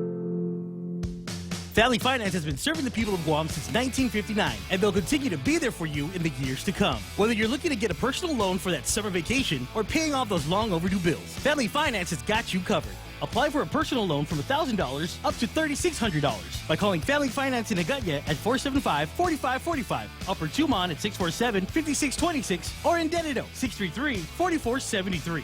Family Finance, serving the people of Guam since 1959. It's funny. I'm glad you're having a good time. Andrew Camacho says, Ray's best line of the year. You can do business with the government at 3 a.m. in your underwear. You can do it naked if you want. Oh, and wait a second. Oh, some of you are having way too much fun with that in your head all of a sudden, right? You just, who's? I wonder if there's somebody at 311. Just call somebody 311. Hi there. Sound cute. What's weird? 6 after 9 o'clock in the morning. It's the Ray Gibson Show until it's not going to be anymore. Portions of the program brought to you by Orkin. You can find them on the web because everybody's on the web at Orkin.com. Local pest control expertise with global coverage. And also the team over at Wendy's. I was absolutely delighted because today I get, what? Well, it's too late now. I've already started. It's already, the words have already come out of my mouth. Here, you want another set of words that come out of my mouth? Croissant. They have croissant bread, moist croissant sandwiches with super soft croissant bread, light cheese sauce, freshly cracked eggs. You can have that with bacon or sausage. Then they've got the paninis. You can get that with bacon or sausage, or you can get it just by itself, just with the cheesy sauce in there. So find that today. Enjoy that with some home-style breakfast potatoes and fresh brewed coffee or an orange juice. The better breakfast is waiting for you at Wendy's. Bringing you closer to the action. Any speaker, anytime. Watch and listen live on thepoint.gu.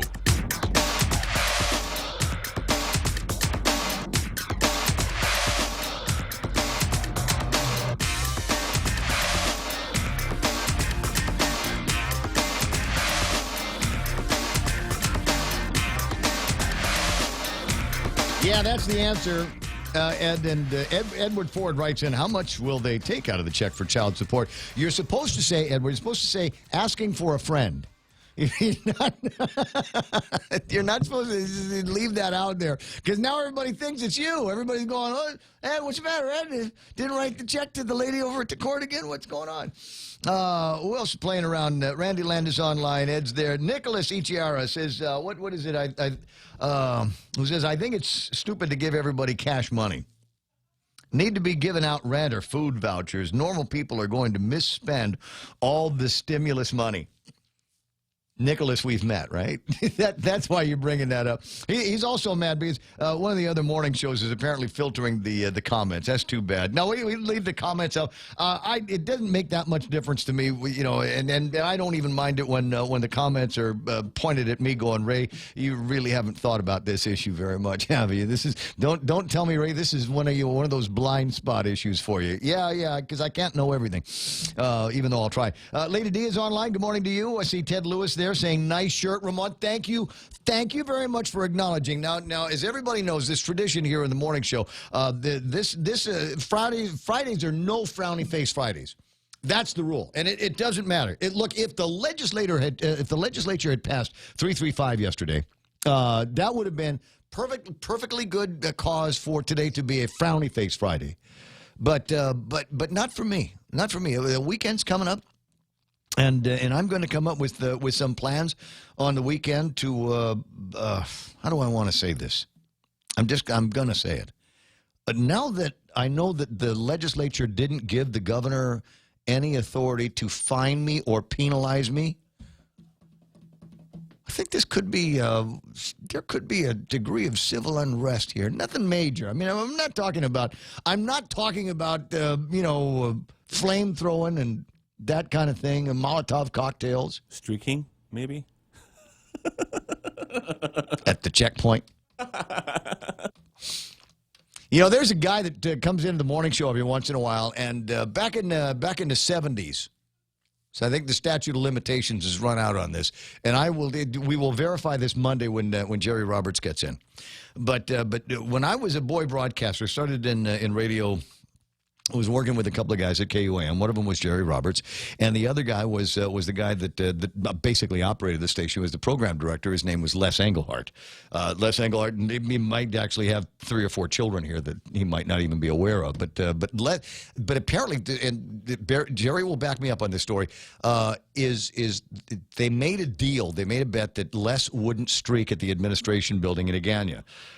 And Les was the kind of guy that's like, he'll eat a bug, he'll take whatever bet, right? So the deal was that they would drop him off on O'Brien Drive, and he would run all the way down and get picked up over by the stairs at the post office. And the story, the way I remember Les Engelhardt saying, was the first part of the plan worked out. And he gets out of the car, out of Jerry Roberts' car, and runs like hell down the sidewalk, down in the breezeway over at the old administration building, got to the end of it, and was supposed to leap into Jerry's car, and it wasn't there. Monday morning, remind me about this story. Write it down. Remind me about this story so that we can find out whatever eventually happened, how it was that Jerry was not there. Was that an accident? Was it traffic? Was it on purpose? There might be people, there might be some people my age, a little bit older, that are listening going, oh, my God, Les Engelhardt. Speaking of child support. Where's that? 9:11 in the morning, 888-8255-888-TALK. Who else was I playing around with? I was going to say something else, wasn't I? Was I about to riff into somewhere else? You were about to say what you're going to do this weekend because there's no teeth. Oh, yeah. So it's possible there could be a grill marks. There could be grill marks. So here's the thing. According to one of the executive orders, I'm not supposed to be able to enjoy a beer on the beach. Or in parks, right? Public places. Well, you don't have to. You can just frown while you drink it. You don't have to really enjoy it. Yeah. So anyway, no, the other thing I was going to say, so I'm not saying I'm going to have a barbecue. I'm not going to have a party. It's just going to be me on my mat next to my cooler, drinking beer on the beach, not harming anybody, not spreading the coronavirus. Tiny pit. One piece of chicken. Could be. Hey, dude, there's KFC. I'll stop by KFC on the way over. 9:12 in the morning. And now the other thing is I've decided that Fridays, in addition to being not frowny face Fridays, should be Happy Shirt Day. There should be, we got Island Print Day, and I wore Island Print yesterday, you might recall, something that was kind of islandy. But today, this is the happiest shirt that I could find that I own. I want to thank Stitch Fix. It's I don't even know what color that is. It's pinkish. And it's got watermelon. It's got watermelons on. If you're wondering what the designs are, and so this is now the happiest. Some would say gay, gayest shirts. No. Happy, gay, and I mean them in the same way, not gay, not like it's queer eye straight guy. Though. It is refreshing because it's got the watermelons on it. So anyway, so it's like the happiest shirt I own, and I'm wearing this shirt in honor of the fact that the people won yesterday. The people won. They had demonstrated an inability in the different echo chambers and the soundproof rooms from which they make up their minds without a thought about what it is that the people want over at the governor's office. They asked the legislature for more power, more authority, and the legislature got it. They got it. They heard. They saw. They in this rare moment yesterday, they were sitting on the same side of the table as all of the rest of us. The same side of the table where everybody has, some very, very happily sacrificed, some, like myself, begrudgingly complaining about it every step of the way, but still, for all intents and purposes, conforming. I don't believe that I have really stepped out of any of the enforcement lines, the guidelines for the quarantine. I do my best. I wear my mask when I go to the grocery store. I wash my hands, and I've been staying home. You ask Mama San. She hasn't seen me in weeks. So I've been doing it. And now they stuck up checkpoints. What the hell? Everybody's mad. It's like, you remember when they first started working on Route 8? Incidentally, they're going to be working on Route 8 this weekend. But you remember when they first started working on Route 8 and didn't tell anybody, and hundreds of thousands of people were stuck in lines for literally hours. Yep. And they thought, well, wow, that was a dumb thing to do. And so now we're in this quarantine time. What's the dumbest thing that we can possibly do that will irk the most people? I know, let's get them stuck in traffic. And I think that might have been in the analysis, and some of the guys may agree, disagree with me on this at some point, but I think in the analysis that might have been it. Is the checkpoints, without any rational explanation of how the checkpoints were supposed to slow the spread of the coronavirus. You get to the front of the line, and what is it? What happens when you get to the front? You get a guy, and he hands you a brochure, asks you where you're going, right? Yep. That's it. That's it. Where are you going? Home. Okay, here's the brochure. You want this? What? So you've wasted somebody's time for upwards of an hour sitting in traffic because they've got no choice but because the house is on the other side of the checkpoint. So what have you done there? What have we accomplished? There's Rick and Morty is one of my favorite television programs, and I'm going to buy the T-shirt when I see it again. And it's basically a meme. We're going to do things the dumbest way possible because it's the easiest for you. And so I think it was the checkpoints, and people have finally realized that it was just an exercise in control.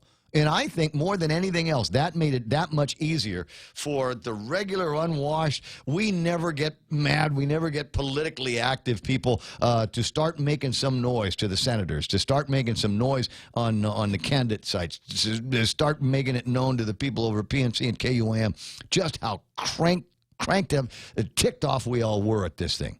And the legislature heard it with 3 exceptions. 1, 2, 3.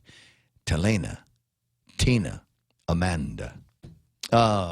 Is there a funny meme that goes along with that? Of course there is. Of course there's a funny meme that goes along with that. Do I have it? Can I put it up on Facebook? Yes, of course I can. Here you go. You're watching on Facebook Live, YouTube Live, thepoint.gu. There it is. Somebody has taken a picture from the old newsreel days, the Three Stooges.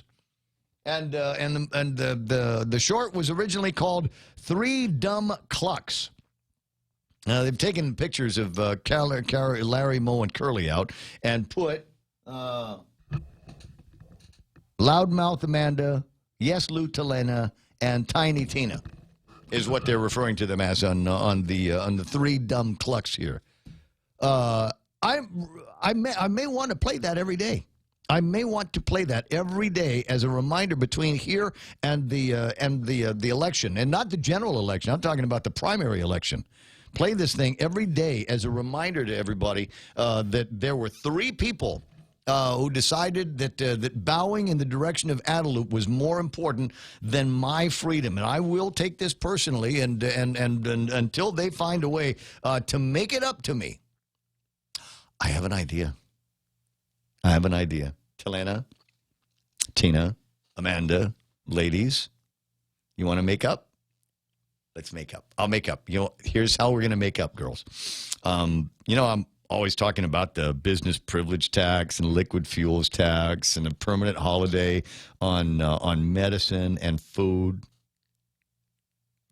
There's a couple of moms in there, right? They know how important medicine and food is. They know that the government shouldn't be making any money on that, especially when we got buckets of money, container loads of cash coming in from the federal government. Now would be the perfect time for a holiday on food and medicine. Right? And that one, we can make that an emergency bill. We just make it, here's the bill. And you talk to the other members of the still majority over at the legislature, and you could get this thing passed with a supermajority vote of 10, get it up to the governor's office. She can ignore it if she wants to, but at the end, it will lapse into law. Right? You could do that. And then I won't throw shade at you between here and the primary election.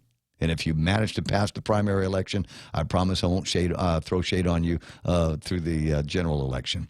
Business privilege tax on food and medicine, and liquid fuels tax. That will put all kinds of money in all kinds of pockets. 20 after 9 o'clock in the morning. All right, my rant's over. It's time for Tim's rants. Tim, thank you so much. I appreciate you calling and holding, and then calling and then holding, and then finally calling and holding again.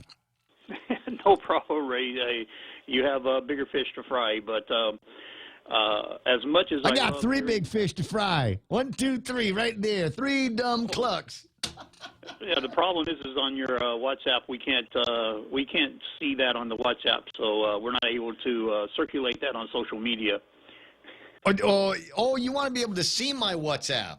Oh no, I'm talking about the meme that you just put up. Oh, it should be on Facebook. See, I don't do Facebook because Big Brother is watching. Oh, I got you. Yeah, so if you're just listening on the radio, you're missing it. Do me a favor. Send me a thing on the WhatsApp, and I'll bounce it back to you. 988-5874, right? Got it. Okay, Ray, the reason why I called, like I said, as much as I love listening to you talk about the senators and the legislature and how out of touch they really are with reality, I also hate it talk to the guy from the Gura. Okay. What was his name? Ray Tapaznia. Ray Tapaznia. See, I was thinking Ray, and then I was getting it mixed up with, Ray Gibson, and I was like, wait a minute, is Ray working with Gura now? No. Okay. Anyway, I have to put you in check, Ray. All right. Because as much as you allowed him to go on unchecked for 30 minutes, patting himself on the back. Oh, it wasn't that long. You like to exaggerate, Tim. But go ahead. Congratulating himself, making himself shine like a diamond. You never asked the important questions. The important questions about the survey. Where is the data on this survey that they're talking about? Because I've got the survey, and the survey is the biggest piece of crap that I've ever seen. Send it to me. Send it to me. I like looking at big pieces of crap. That'd make my day. Well, that's the thing. If they would actually put the survey up and say, this is the survey that we're saying, so everybody can see it, because I'm looking at it, and the first thing it says is, we think that the rent on Guam is too low. And I'm sitting there going, what? Gura, the people that is supposed to be providing affordable housing, thinks that rent is too low? So that's one. The other thing is Ray, you didn't ask him, what is the average household income on Guam? Because if we're looking at increasing the rate for one bedroom to $1,000, that means that one person needs to be making $12,000 a year just to pay the rent. Yeah. Okay. So what is the average income of the typical family on Guam? So I looked it up on the Bureau of Labor and Statistics, and they have not updated that data since 2010. And at that time, it was $34,000. Oh, I'm sure it's nowhere near that. Well, I'm pretty sure that it is. I think it's around maybe $36,000 to $38,000 now for the average household income. And the reason why is because on another page, on their data page, it shows the weekly income compared from March 2018 to March 2019. March 2018, it goes $496 a week for the average income of the household to $525 in 2019. Oh my God, that's a grand increase. Almost $30. $29. Yeah, that's almost $30. So it cannot be that big of a jump in the average income of the family here on Guam. Okay. So I'm sitting there going, okay, all right. Let's not, we're happy, joy.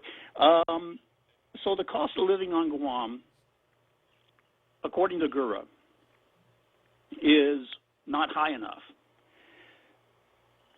But when we look at the population of Guam, Gura is telling us that they're willing to use the federal money to put everybody in a house. They're going to pay for everybody's But house. that's their mission. Yes, I know, but here's the problem. When's the last time you checked the waiting list for Section 8? It's huge. Yes, it is. It's bigger than general delivery. I get that.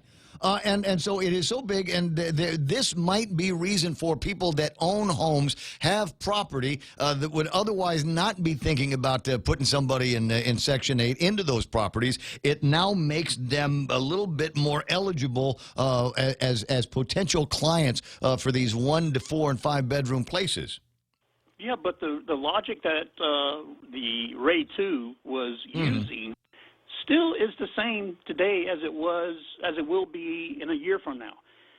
Guaranteed monthly payments, guaranteed that the Gura is going to monitor and check on the tenants. All that stuff still is present today. That's not changed, okay? And then on top of that, we're only talking $7 million more. $7 million. Yeah, I think that was the number. Yeah. How much is that going to help us? I mean, we're talking about increasing. Now, this is where I'm getting artificial market. Now, the artificial market was created by the military using Hawaii housing standards. And there's what, like 8 million people in Hawaii? So it's really, it's really expensive to live in Hawaii. Very, very expensive. Yeah. It's not that expensive to live here on Guam. We don't have 8 million people living on Guam. But if we're going to use the Hawaii housing market to establish our GURA and military housing allowance, then we're artificially inflating the real estate market on Guam. So now I'm sitting here and I'm starting to think, wait a minute, who is sitting on the board over at GURA? Oh, well, we'll see how they vote on it. But so from my perspective, as a guy that looking through the news, I recognize that there are people that need some place to live, and their only options might be Section 8, and they might not be able to get into places that are good for them and good for their families, because these landowners don't want to rent to Section 8 because they ain't going to be able to bring in as much money as they'd get with somebody in the Navy. That is the current reality here on Guam. Whether the data that supports those decisions is good, bad, indifferent when it comes to what the cost of living is on Guam, I don't know. I'm just saying that this is a great option now for landowners, and I think a better option for these Section 8 clients that are looking for some place to go. And it might actually make the list shorter, the massive list of potential clients shorter, because now there might be some landlords that say, all right, I'll start looking at Section 8 because it means that I might be able to make the same money as I make from somebody else. Conversation on whether or not this is good for our economy, hey, I can't answer all the questions. Ray, I'm going to put you in check on that statement. Go ahead. Also, because the current Section 8 projections are based on the military allowance for housing on Guam. So, GURA, if you had asked this question, what is the current projections, or what is the current stamina or stimula for Section 8 here on Guam? What is the maximum amount of income that a person can make before they're excluded? What is the basis of Section 8? What is it based on? Mm-hmm. How much? What is the? They would have told you that it's based on the military housing allowance, and that. Yeah, ask anybody in the real estate business; they'll say exactly that. Yes. Now here's the thing. So, how can we say that the military housing is better than what is on Guam when our current welfare state, which, as you know, I'm very much against a welfare state, but when it's mirroring what the military is doing, how can we say that the people of Guam are not getting the same as the military? And that's the reason why there's such a huge waiting list for Section 8. So this ideal that, it's going to create more opportunity for people to open up their houses and here's the real kicker. You're going to take a 1970 concrete house and you're going to paint it and you're going to throw a dishwasher in it and you're going to open it up to Section 8. Well, you didn't take a $300,000-$400,000 house and open it up to Section 8. You took a $70,000 house and turned it from what do they say? Lipstick on a pig. But it's being done. It's being done. I lived 2 or 3 houses down from somebody that did exactly that. The house is built in 1973 and has gone through 1 or 2 different owners. And the current owners of the property have put the lipstick on the pig, put up a fence, and there's a covered driveway over there, and there's a nice lanai over here. And I never see any locals living in that house. It's all military. They designed it for exactly those people. My point here, and again, the reason why I'm all excited about this is because there are people that own properties now that are looking at Section 8 before and saying, well, I'm not going to rent anything to them. I'm not going to be able to get what I could get from the military. All of a sudden, that gap has narrowed, and that will be good for the Section 8 clients, and it'll be good for the landowners. I don't think the gap has narrowed. And I also want to they just started it, for heaven's sakes. We're just talking about something that went on today. Now, again, you don't like the data, and send me a copy of the survey. I'd love to see what the survey is. I'd love to see what the reports are. But again, and between you and Jess, everybody talking, well, my God, what's this going to do to the cost of living? The cost of living is already there. The unit price for a 4-bedroom, 3-bedroom place has already been set. This is just an opportunity for the Section 8, the potential Section 8 lessors and the lessees to be able to join in that conversation. Okay, so Ray, I'm gonna task you with the income that you have to go out into the housing market and look at rental units at $2,000. I believe they were asking $2,300 for a 4-bedroom unit, which I know that you have. And I want you to logically compare your market standing, your income standing, and tell us whether or not you would rent that. Because now we're not necessarily talking about those who need the help. I'm not despairing people who need that additional boost because they're making less than $34,000 a year. I'm not talking about that. I'm talking about the middle class of Guam that doesn't qualify for Section 8, and they're going out into the marketplace, and they're going to have to pay this. And consider the fact that if we have so many real estate-minded people on GURA board, that maybe that's not about helping the people of Guam. Maybe it's about helping the real estate brokers on Guam. The mega bajillionaires that were smart enough to buy land in the 60s and 70s when you and I don't.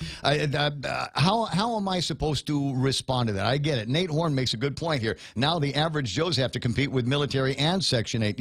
Yeah, that's it. That is the new reality here. But the reality had already been put up there based on what the military was paying for those properties. So I don't see where this is going to have this deleterious effect on the cost of living. That number was already out there, and there was already that barrier. And there is already a problem with housing here on Guam. And even at $2,400 a month or $2,500 a month, even at that, the cost of the property, the cost of the construction, the cost of the money, if you're going to be borrowing, makes it so that even the well-heeled, and if you want to throw me into that group, you're welcome to.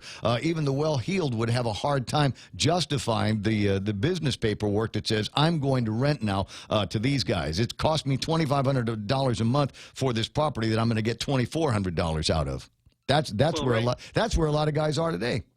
Well, Ray, that's why you're on the air. That's the reason why you have this show, is because it allows us to call in and point out the pitfalls and the negative sides. And I know that we're happy, joy today, but it allows us to point out where things are being overlooked, because if we don't consider every aspect of these major decisions that are going on, something's going to be missed. And I appreciate you putting forth your money, investing into your radio station to make a difference on Guam. Thank you, Ray. Well, thank you, Tim. I appreciate that. So Tim and I have got a long history of loving to argue with each other. Today is no different. Jess Limtiaco online this morning saying it might have been the most important phone call in the history of the Point Radio. Yeah, okay. All right. So here's the deal. We'll just throw everybody out on the street then. I'm sorry, you're Section 8. What's the matter? Forget to finish high school, forget to go to college, all of that stuff. I'm sorry. Now you've got to compete. Ask the real estate guys years ago. This is the advice that they were handing out. If you've got a construction dollar, you put that construction dollar in something that is going to get you on the list of renters to the military. But I've got a construction. I want to make this. I want to put this into. Nobody has ever said I want to be able to take my construction dollar and build a slum with it. Nobody has ever said, oh, that's what we ought to do with this money is make it for low-income rental. We leave that to the government, and that's what the government is doing now with Section 8. It's a fun conversation. We'll see where it eventually heads up. And yeah, you know what? If the government now is participating in a program that increases the cost of living here on Guam, let me go back to a point that I made at 20 after. Here's an opportunity for us to make nice with the three dumb clucks over at the legislature. Business privilege taxes rolling back. Liquid fuels tax rolling back. Permanent holiday on taxes for food and medicine. What do you say? And that will have an impact on everybody in the market, whether you're renting in the military, renting for Section 8, or just somebody that is 40 years old and lives with mom, with his wife and the kids in a 3-generation household. Because none of us can compete. Market forces, babe. 9:36 in the morning. Maria Pangolina from over at the Guam Election Commission joins us. Good morning, Auntie Maria. How you doing there? Are you auntie or cousin? We've been spending a lot of time in this program delineating where I got scolded by my Uncle Dos, Paps, for not calling him uncle. I always refer to him as cousin. And he says, well, how come you call Uncle Robert uncle, but you call me cousin? Well, I think you're my good friend and possibly my cousin, Hafaday Ray Gibson. Hey, buenos Jen Hafaday to you. So the governor sent out an executive order yesterday, and I tell you what, in this day and age, and the way everybody is feeling about the front office, when I saw the executive order, I said, now what can't I do? But as it turns out, I wasn't going to be able to do it anyway. The special election that was supposed to take place in Zotnia has now been postponed. That's correct, to May 30th. When the Guam Election Commission Board met last week, they had put together a resolution that was submitted to the governor, saying that they're recommending that it be postponed until May 30th. Mm-hmm. And now, is there a requirement now for the Election Commission to do anything? Because it seems to me that that was never really cleared up in my head. This is a decision for the Election Commission to make, isn't it? The Election Commission recommends to the governor, and then the governor puts out a proclamation. Oh, I see. Yeah. So that's what happened in this case. Mm-hmm. Okay. Yes. But now, what was the recommendation based on? Let's go backwards on that. Okay, so we collected some information. So we did a little survey with the major stakeholders of the Jotnia mayor special election. We contacted the 7 candidates. We contacted the Municipal Planning Council, and we also contacted the Democratic and Republican parties. The Municipal Planning Council came back and said 6 of them voted to postpone the election to May 30th. Okay. There were variations of what the other one said. The 7 candidates in the end voted to cancel the election. And then the one party said to cancel the election, the other party said to postpone.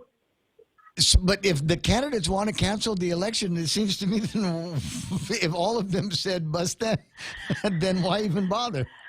So now somebody's going to get drafted. Is that what's going to happen? No, because the Municipal Planning Council, I think, better represents right now the people of Zotnia, and I think that's the feeling of the board. So when 6 of them voted to say postpone the election, yeah. And that's where we went. But if I was one of the 7, if I was one of the 7 candidates and I won because I'm Ray Gibson, right? Zotnia rules. Even though I said cancel the election, that means that when the election is all counted, you call me up and say, congratulations, Ray, you're now the mayor of Zotnia. I said, but I already said, never mind, cancel it. Do I still have to become the mayor of Zotnia? Because now it's going to sound like a punishment. Yes, but only for a short time, only until January. Okay, well, there's the other question.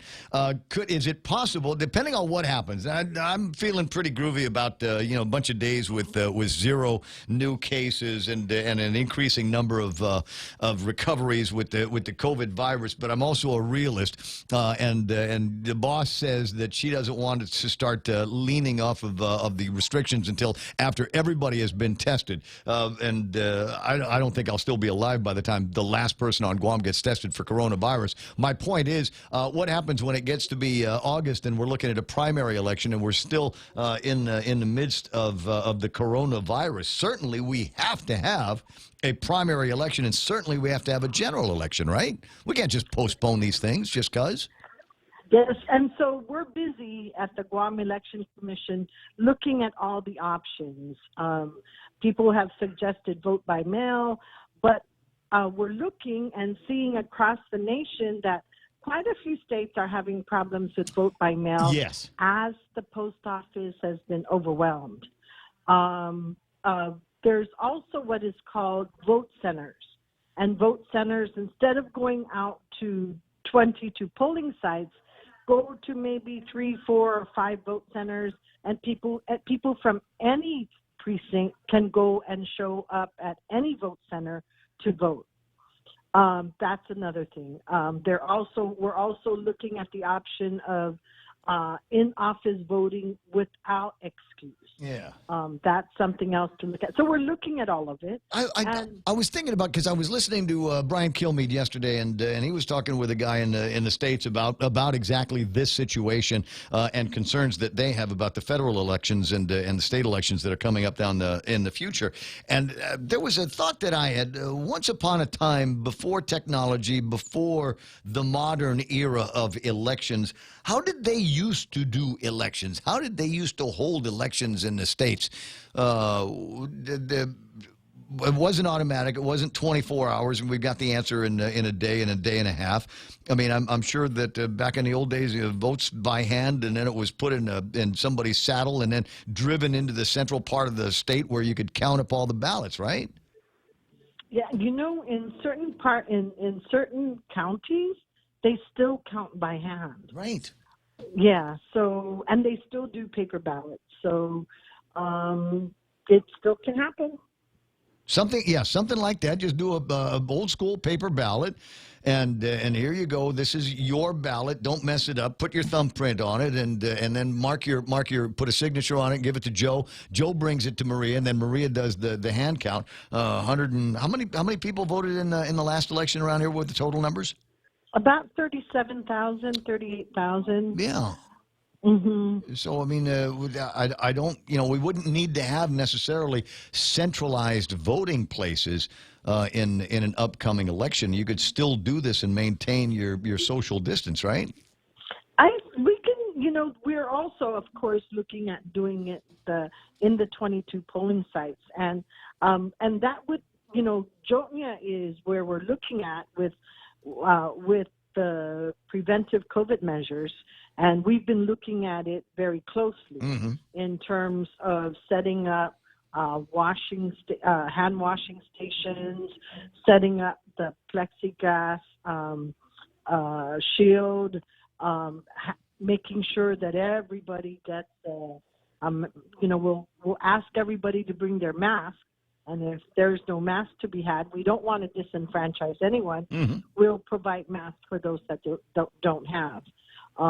Those are the things we're thinking about, and to throw away pencils, making sure that precinct officials know how to disinfect the voting booth. One of the other things that we also are conversing with public health when they're at rest or not working too hard. Yeah. And one of the things they brought to my attention is, you better check out those infrared thermometers. So, yeah. So if you walk into MU Lujan, instead of walking straight into one of the rooms, one of us will zap you to see if you have a temperature. And so if you do have a temperature, we'll deal with you. We'll make you vote in a separate area or something, a more safer environment for you and for the precinct official. Denise Legaspi is bringing up an interesting point here. Number one, the question, is GEC still eligible for voting online? And number two, can we do drive-through? I know that's has been done in the past for senior citizens, older folks that having a hard time getting around. So we just send somebody out there to the car with a ballot. Could we do a drive-through? Well, that's one of the things that's one of the options we had looked at with MU Lujan. There is a place to drive in, and there is another place to drive out. They have two gates. So we're looking at that closely, too. And that was brought up by a couple of our commissioners. Right on. Now, what about online registration? Can I still do that? No, unfortunately, we need to right now. We may open it again on May 14th. We have to open it again one more time for the Jotnia special election.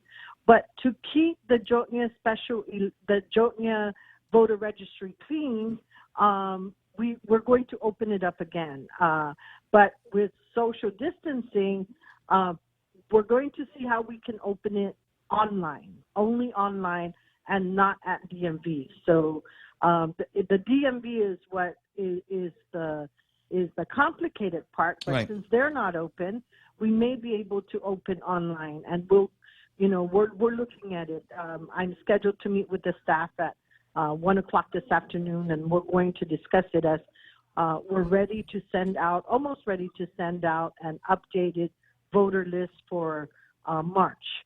And that was that was a hassle because of what we had to do. Right. Look good on paper. Yeah, we'll get this ready. I see. Now, I don't have any questions for you, but my Uncle Paps, on the line, and so he's going to explain how you and I are related. Good morning, Paps. Morning, Uncle. Good morning, double nephew, double uncle, since me and your mother are double second cousins from the Torres and Martinez side. Right. I explained that the other day. That's great. I love that. Somebody will ask, and I have to explain that before my grandmother and grandfather were together, there was already a relationship, but by marriage. Oh, yeah. But anyway, the reason why I called, I had to pick up when you talked about liquid fuel tax. But real quick, that guy that was talking about 8 million Hawaii doesn't have 8 million people. Ray, without looking at anything, I can tell you a pretty good estimate of the population of every state because I know how many electoral votes there are in every state. Yeah. And you just minus 2, and that's in Congress. Remember, Congress represents about 800,000 people. Hawaii's got 2 in Congress. So they're about 1.6 million. Now, you can give or take maybe 200,000. It's around that age. It's not 8 million. But on the liquid fuel tax, I just had to go up. You know, the liquid fuel tax at 4 cents, Senator Jasmine, don't touch that. I'll tell you why. You know, our roads are so good. Gas prices going up and down, going down, 10 cents here, there, 10 cents there. We got no control over that. You know, compare 10 cents to 4 cents. You know, 4 cents is very little, and it moves up and down. Now it's been going down 10 cents. Because I'll tell you where that 4 cents is going. If you is going to fix the roads, it's earmarked. If you look at Payless in Sinahanya, and you're going to the Friary. You know what I'm talking about? Wait, hold on, because I still have Maria Pangolina on the line, so I'm gonna disconnect her and let her go about her business. Because I thought you were gonna explain how I might have a relation with the courtless. No, I wasn't. Oh, okay. Well, Auntie Maria Pangolina, I'm gonna let you go. Thanks so much for your time. Hagumar. Have a good weekend. Pray for me. I will. Okay. At 12:10. All right. Yeah. All right. So you disagree on the liquid fuels tax? Well, you know that. So wait. Hold on. Let me see if I get this right. Wait. Hold on, Uncle. Let me see if I do this right. So you're saying that the 4% increase that they recently had, eliminating that that's too little. Okay. So let's eliminate. Let's make it. Let's take it all out because they're not doing. Let me explain. Let's take it all. If that's too low, let's take out more. No, I'm saying don't touch that because here, when the price drops 10 cents or before it goes up, we have no control over that, and it's dropping 10 cents. So 4 cents is little, but where that 4 cents is going, that legislation is earmarked to fix the roads. You know, Payless and Sinahanya, right? Yeah. Pretend you're going to the Friary, where your classmate Father Eric's at. Yep. See how smooth that road is? The last year, see how smooth that road is? I thought that Robert Hoffman must have just done some incredible butt kissing to get that road fixed. No, don't touch that money. That's only 4 cents a gallon. Don't touch that. 4 cents is little when the price fluctuates 10 cents here and there. That's where it's going to fix those roads. It makes no sense. Wait, hold on. I don't remember that road. I don't remember that road being all that bad before. Well, look how smooth it is now. Well, I know it's nice now. This is because this is the re-elect Robert Hoffman Road. No. It's been like that here. The point is, when it moves 10 cents, like up and down, it's been going down. We have no control. But that 4 cents, that's to fix the roads. Don't touch that. All right. So what? Now, hold on, because you got to give me an alternative. If you don't want me touching that, what can I touch? Just don't. Ray, you know, in the States, if you're talking about state, local, you know why they don't have the financial problems like us? Because whenever you do something, you got to find money for it. Okay? So you want to fix the roads, what's 4 cents a gallon? No. This is me saying, all right, I'm willing to listen to that point, but I do want to do something for the taxpayers. It doesn't look like there's going to be any hurry with the legislature having a conversation about refunds. Well, yeah, I've said this for years. We need a new revenue base instead of cutting taxes. I've always favored casino gambling as long as you try and limit it to tourists. That would be a revenue base, especially with sports betting being legal now. So you're coming in from the other side though. So increase the revenues, increase actual revenues around here as opposed to increasing taxes. I don't necessarily have a problem with that either. But it seems to me that we've never been able to get to the ground on a conversation I want to say a legitimate conversation about casino gaming and casino gambling around here because everybody gets all hysterical.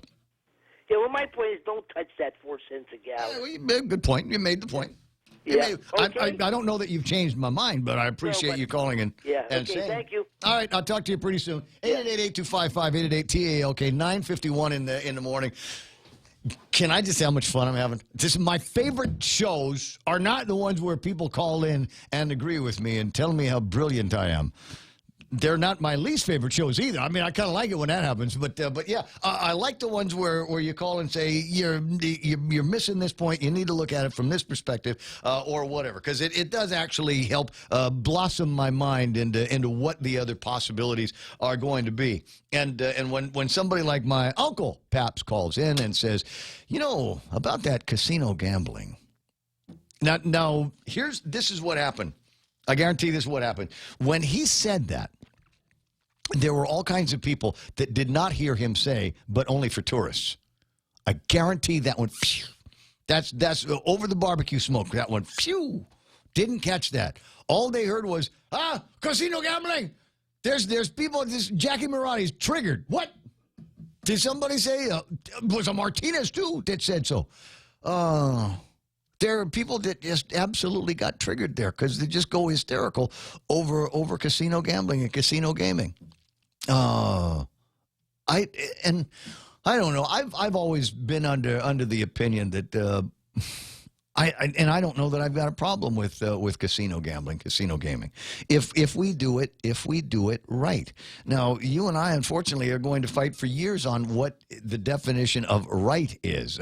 Paps says maybe make that for just the people that are tourists. All right. So what's the deal? In order to get in to my casino, you got to have the United Flight app, right, or Japan Airlines. You need to show me. Back in the old days, it was easier because it was made of paper. But you would need to show me, here's your United app, and we'll have a thing just like they have at the airport where you put it down in the scanner, and it will read the QR code that says, okay, you're not a resident, and we'll let you in. But I don't know that I'm one of those guys that I have many, I'll put it this way, I have many friends that like to gamble. And far be it from me in these enlightened times to tell them not to gamble. I have many friends, and somebody used this as an example the other day. He said, I got a lot of friends that ride motorcycles. Some of them ride a motorcycle without a helmet, and they may crash and die because they don't have a helmet on. Now, if I had a motorcycle, some of you are laughing uncontrollably. Ray Gibson on a Harley, wimp on bike. Even though I got the beard, get dark shades, whatever. Gonna get a leather helmet, a helmet with leather on it. Actually, I want the one with the brush. Yeah, that is so the cool. Mohawk brush, or the Mohawk brush, or the Nazi, the Kaiser one, right? Yeah, that's badass. Man. German helmet, dude, like that. But if I had a motorcycle, stop laughing, I would wear a helmet. And I would wear leathers that are thick in all the right places so that when I took a spill, not if, when I take a spill, because I got no balance for motorcycles, it doesn't kill me right away. I won't be killed dead from it. That's me. But I'm not going to make you. If you want to ride around with no helmet, no leathers, you just want, just my my vest. That's it. Just my colors from the club. Who am I to say no? So I feel the same way when it comes to gambling. And there are going to be people, but there's going to be people out there in the gambling places that won't be able to control themselves, and they'll prostitute themselves and their kids and their wives and all of this stuff in order to pay for their gambling bill. We've been dealing with that now. And golly, I forgot to ask Daphne the question. She probably would have given me the same answer. We've been dealing with that in the game rooms for a long time. We still have that problem with the game rooms. And for as many people as there are that say this is bad, Baba, it's the game room, Baba, the casino, we still had it. It took Art Barcenas finally to take a look at the laws and what got misstepped over at the Department of Revenue and Taxation. But is it possible that May 5th is going to come around, Cinco de Mayo, and by some miracle, Lou will not extend the quarantine, the emergency period, past the 5th? That's what we're all waiting for, isn't it? That's the tantrum. That's how you'll know there was a tantrum at Adelup, is if the 5th, if we're getting close to the 5th, and they say, yeah, we thought about it, and out of an abundance of caution, yada yada yada, we're going to extend this through, and then the people will really lose their minds. It'll be like Michigan. But anyway, where was I going? I was talking about if by some miracle, Cinco de Mayo, and we hit that stage, will the game rooms be able to open back up? Are they going to open back up? Because did not Art Barcena say that those businesses should be offline and any licenses that they have are illegal and voidable, right? He did say. He did say. So what's going to happen when we get past all of this stuff? I don't know. A couple of interesting thoughts in my head. 888-82. Save that number. Use that when Bob Klitsky gets on. Tall Tales is going to be on at 4 o'clock this afternoon. You need to be there for it. I'm going to take this last quick break and figure out and ponder. I'm going to run through some very complex fantasies about how I'm going to spend my weekend. Day, this is Congressman Nicholas. The federal government is making $7 million in small business disaster loans available for small businesses impacted by the coronavirus. If you would like more information, please contact our office at 671-475-6453 or our local Small Business Administration office at 671-472-7419. You can also email our office at michael.sanicolas@mail.house.gov. God bless you and God bless Guam. This ad was paid for with official funds from the office of Congressman Michael F.Q. San Nicolas. Hey, go eat at Chili's tonight. Do it. Do it. 20% off everything at the Chili's place. Why is that? Well, because it's to go now. Right? So you get the kitchen working. We got guys in the kitchen. There's a dude. His sole job is to take the food from the kitchen after it's already been packaged, put in a bag, and take it down to you and your car. If you want to find out what's on the menu, Chili's Guam or Facebook, they're all over the place on Facebook. One of the other cool things that they're doing is they discovered, as we have a couple of years ago, the magic that is WhatsApp. And so get your hands on their WhatsApp number and start communicating regularly with the people over at Chili's. My recommendation is you go to Chili's, you get something you like out of there, take that 6-pack of beer or wine coolers. Do they still have wine coolers? Right? Wine coolers, and you just go hang out on the beach. The yellow shirts are going to come up and lecture you, but just go, hey, you're not a real cop. Anyway, so I got to go because it's already 9:59 and change. And see, what did I say? All you got to say is casino, and all of a sudden, bam, everybody starts showing up. Jason Dinkle says casinos prey on the poor, give the poor false hopes to get rich. Even Cousin Troy chimed in. Casinos are just hubs for money laundering and organized crime. I'm telling you, this is great. Jose says, casinos worked very well at the Liberation Carnival. I told you if we do it right, that was an example of how not to do it. Just an example. It's Friday. See, everybody's all ticked off. We're not mad enough. We can't be mad at the legislature. Who can we be mad at? Ray's on. Let's get mad at him. I got to go. You have a great weekend. Love you, meet it. Bye. A step-by-step approach. I'm Lisa Lacera, Fox News. As the country continues to deal with cases of COVID-19, President Trump laying out a plan to restart the economy, largely shut down during the pandemic. Our approach outlines 3 phases in restoring our economic life. We are not opening all at once, but one careful step at a time. And some states will be able to open up sooner than others. Some states are not in the kind of trouble that others are in. Schools would remain closed in phase one. Event spaces like movie theaters will be allowed to reopen using strict social distancing guidelines. Phase two would include lifting the ban on non-essential travel. Phase three would allow businesses to allow unrestricted staffing and visits to senior homes to resume. California Governor Gavin Newsom announcing additional help for frontline workers in his state. That will allow for 2 weeks of supplemental paid sick leave.